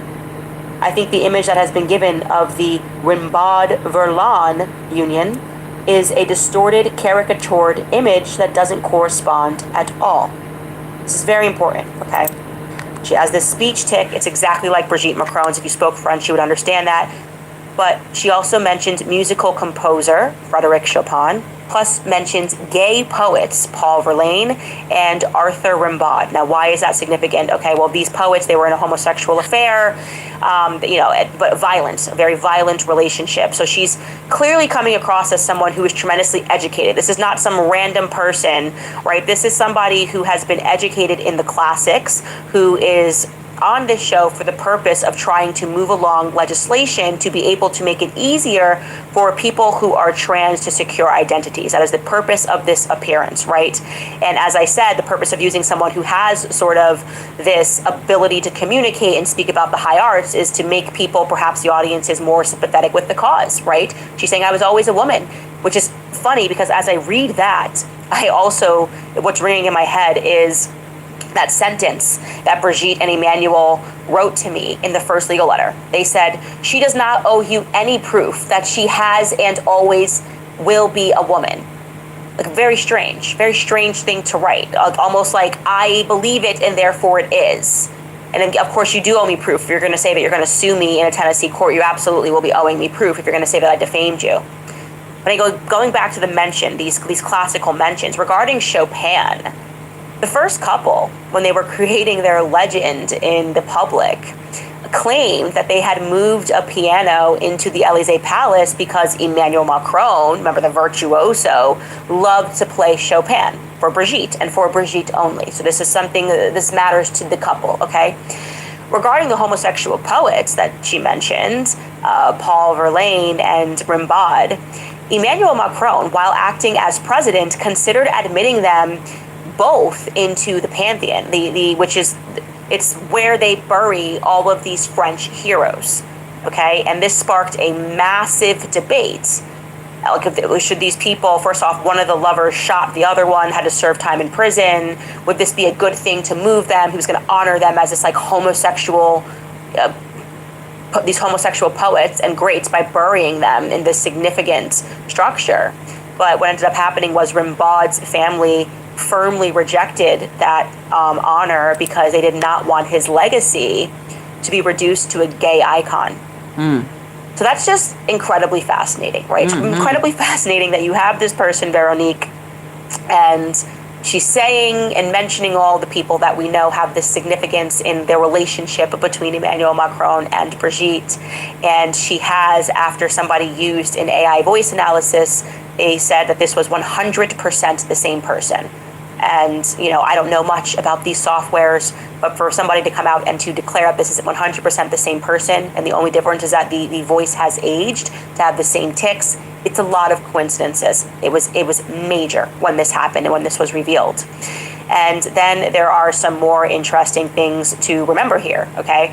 When you jump back into the timeline, so Veronique appears. We don't know what this person's name is in life. They're using this name for this interview, Veronique. No last name. We don't know anything else. But don't forget that this person also said that he's not in a real relationship, but he lives with a woman.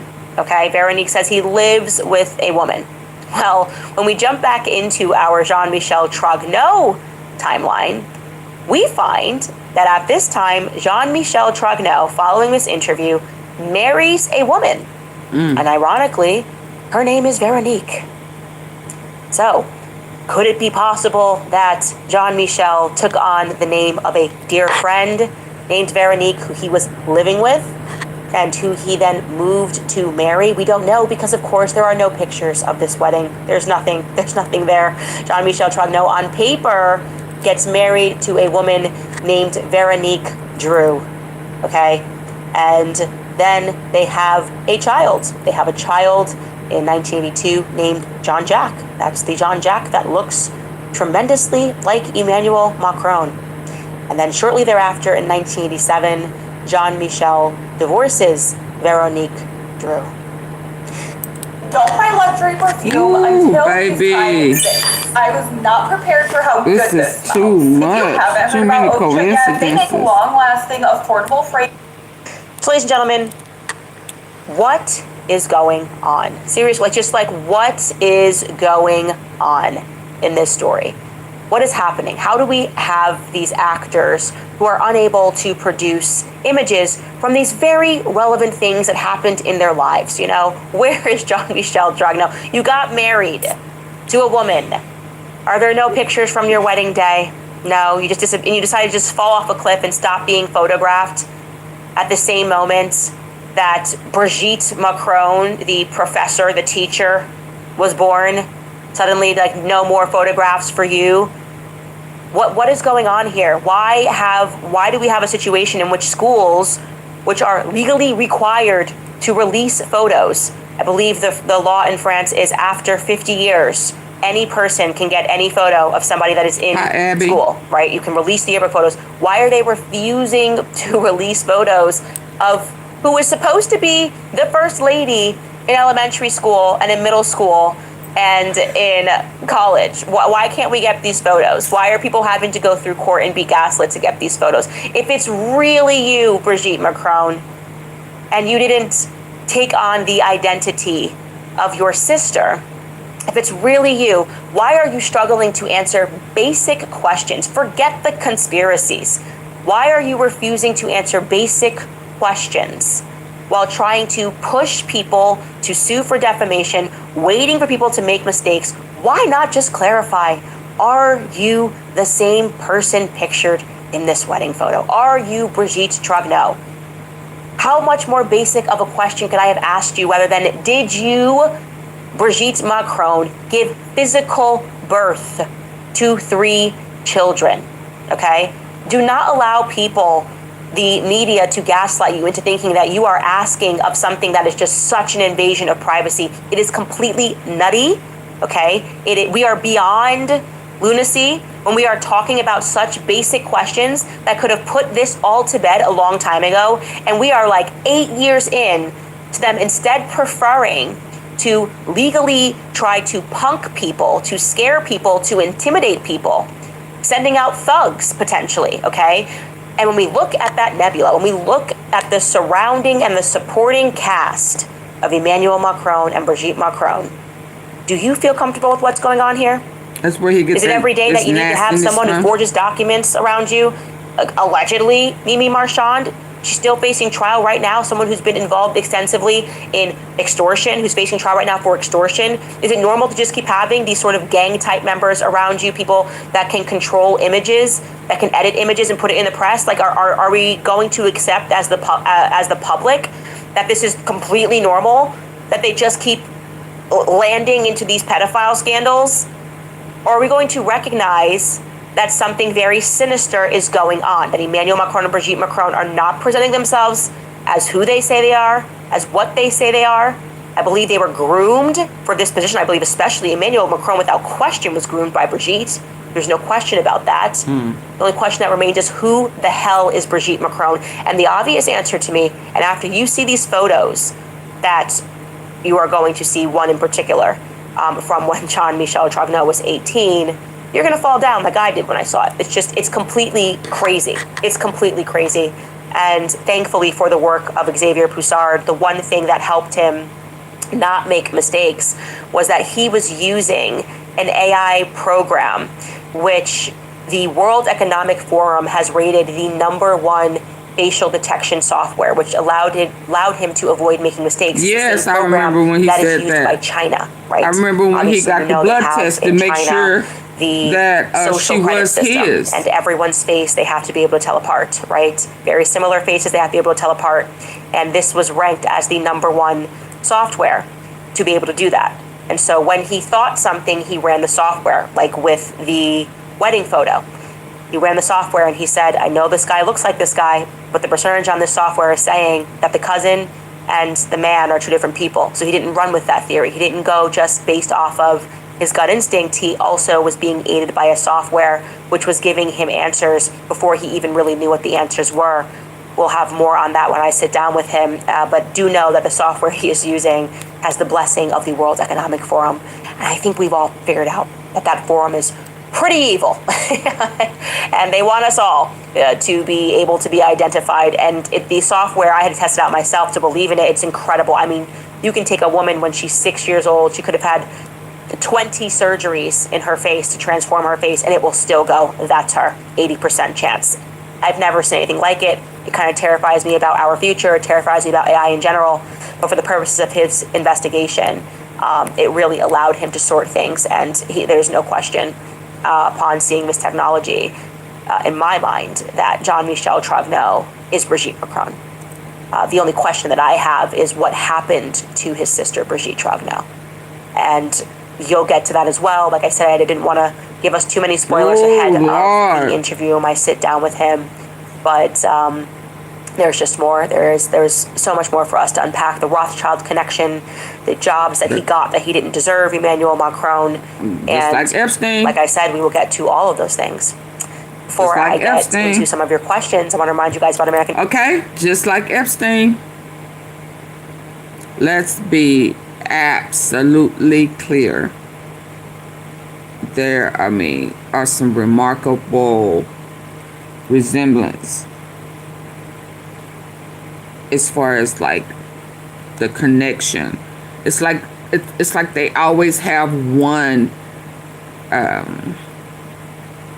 ringleader, like one here, you know, like one over there, north, south, east, west, you know. Yeah, really not educated for the position that they were given, but granted, and they really work for intelligence along with the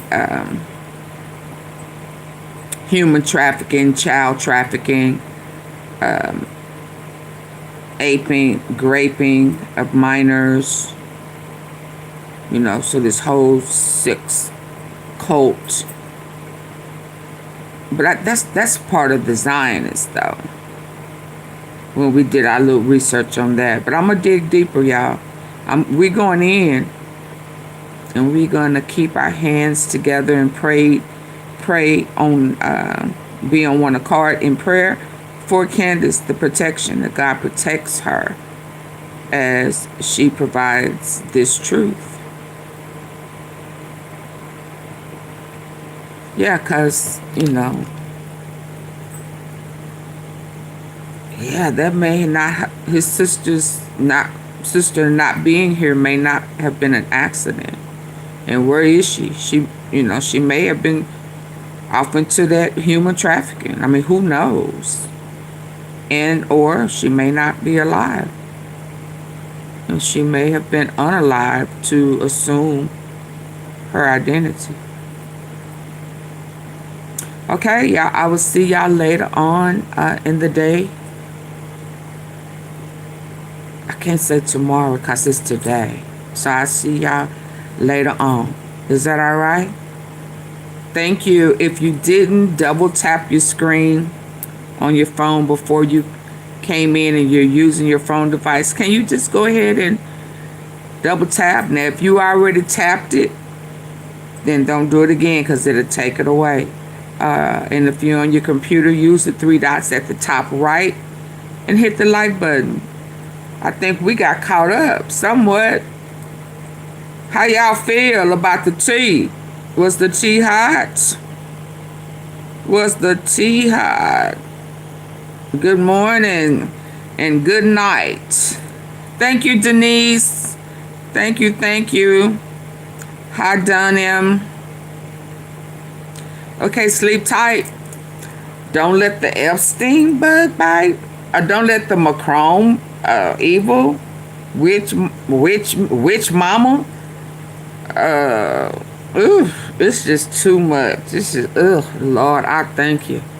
If you thought that you had a troubling upbringing, I guess we gotta thank God. We gotta count it all joy because it appears it could have been worse. Oh my God. I can't imagine my mama going through child. No. Shit. No. No. Okay, go to sleep. I'm finna go to, it was real hot. Hot. Like, have to blow it out hot. Woo, gotta blow it. Oh, that didn't sound right. Let me go to sleep. Bye.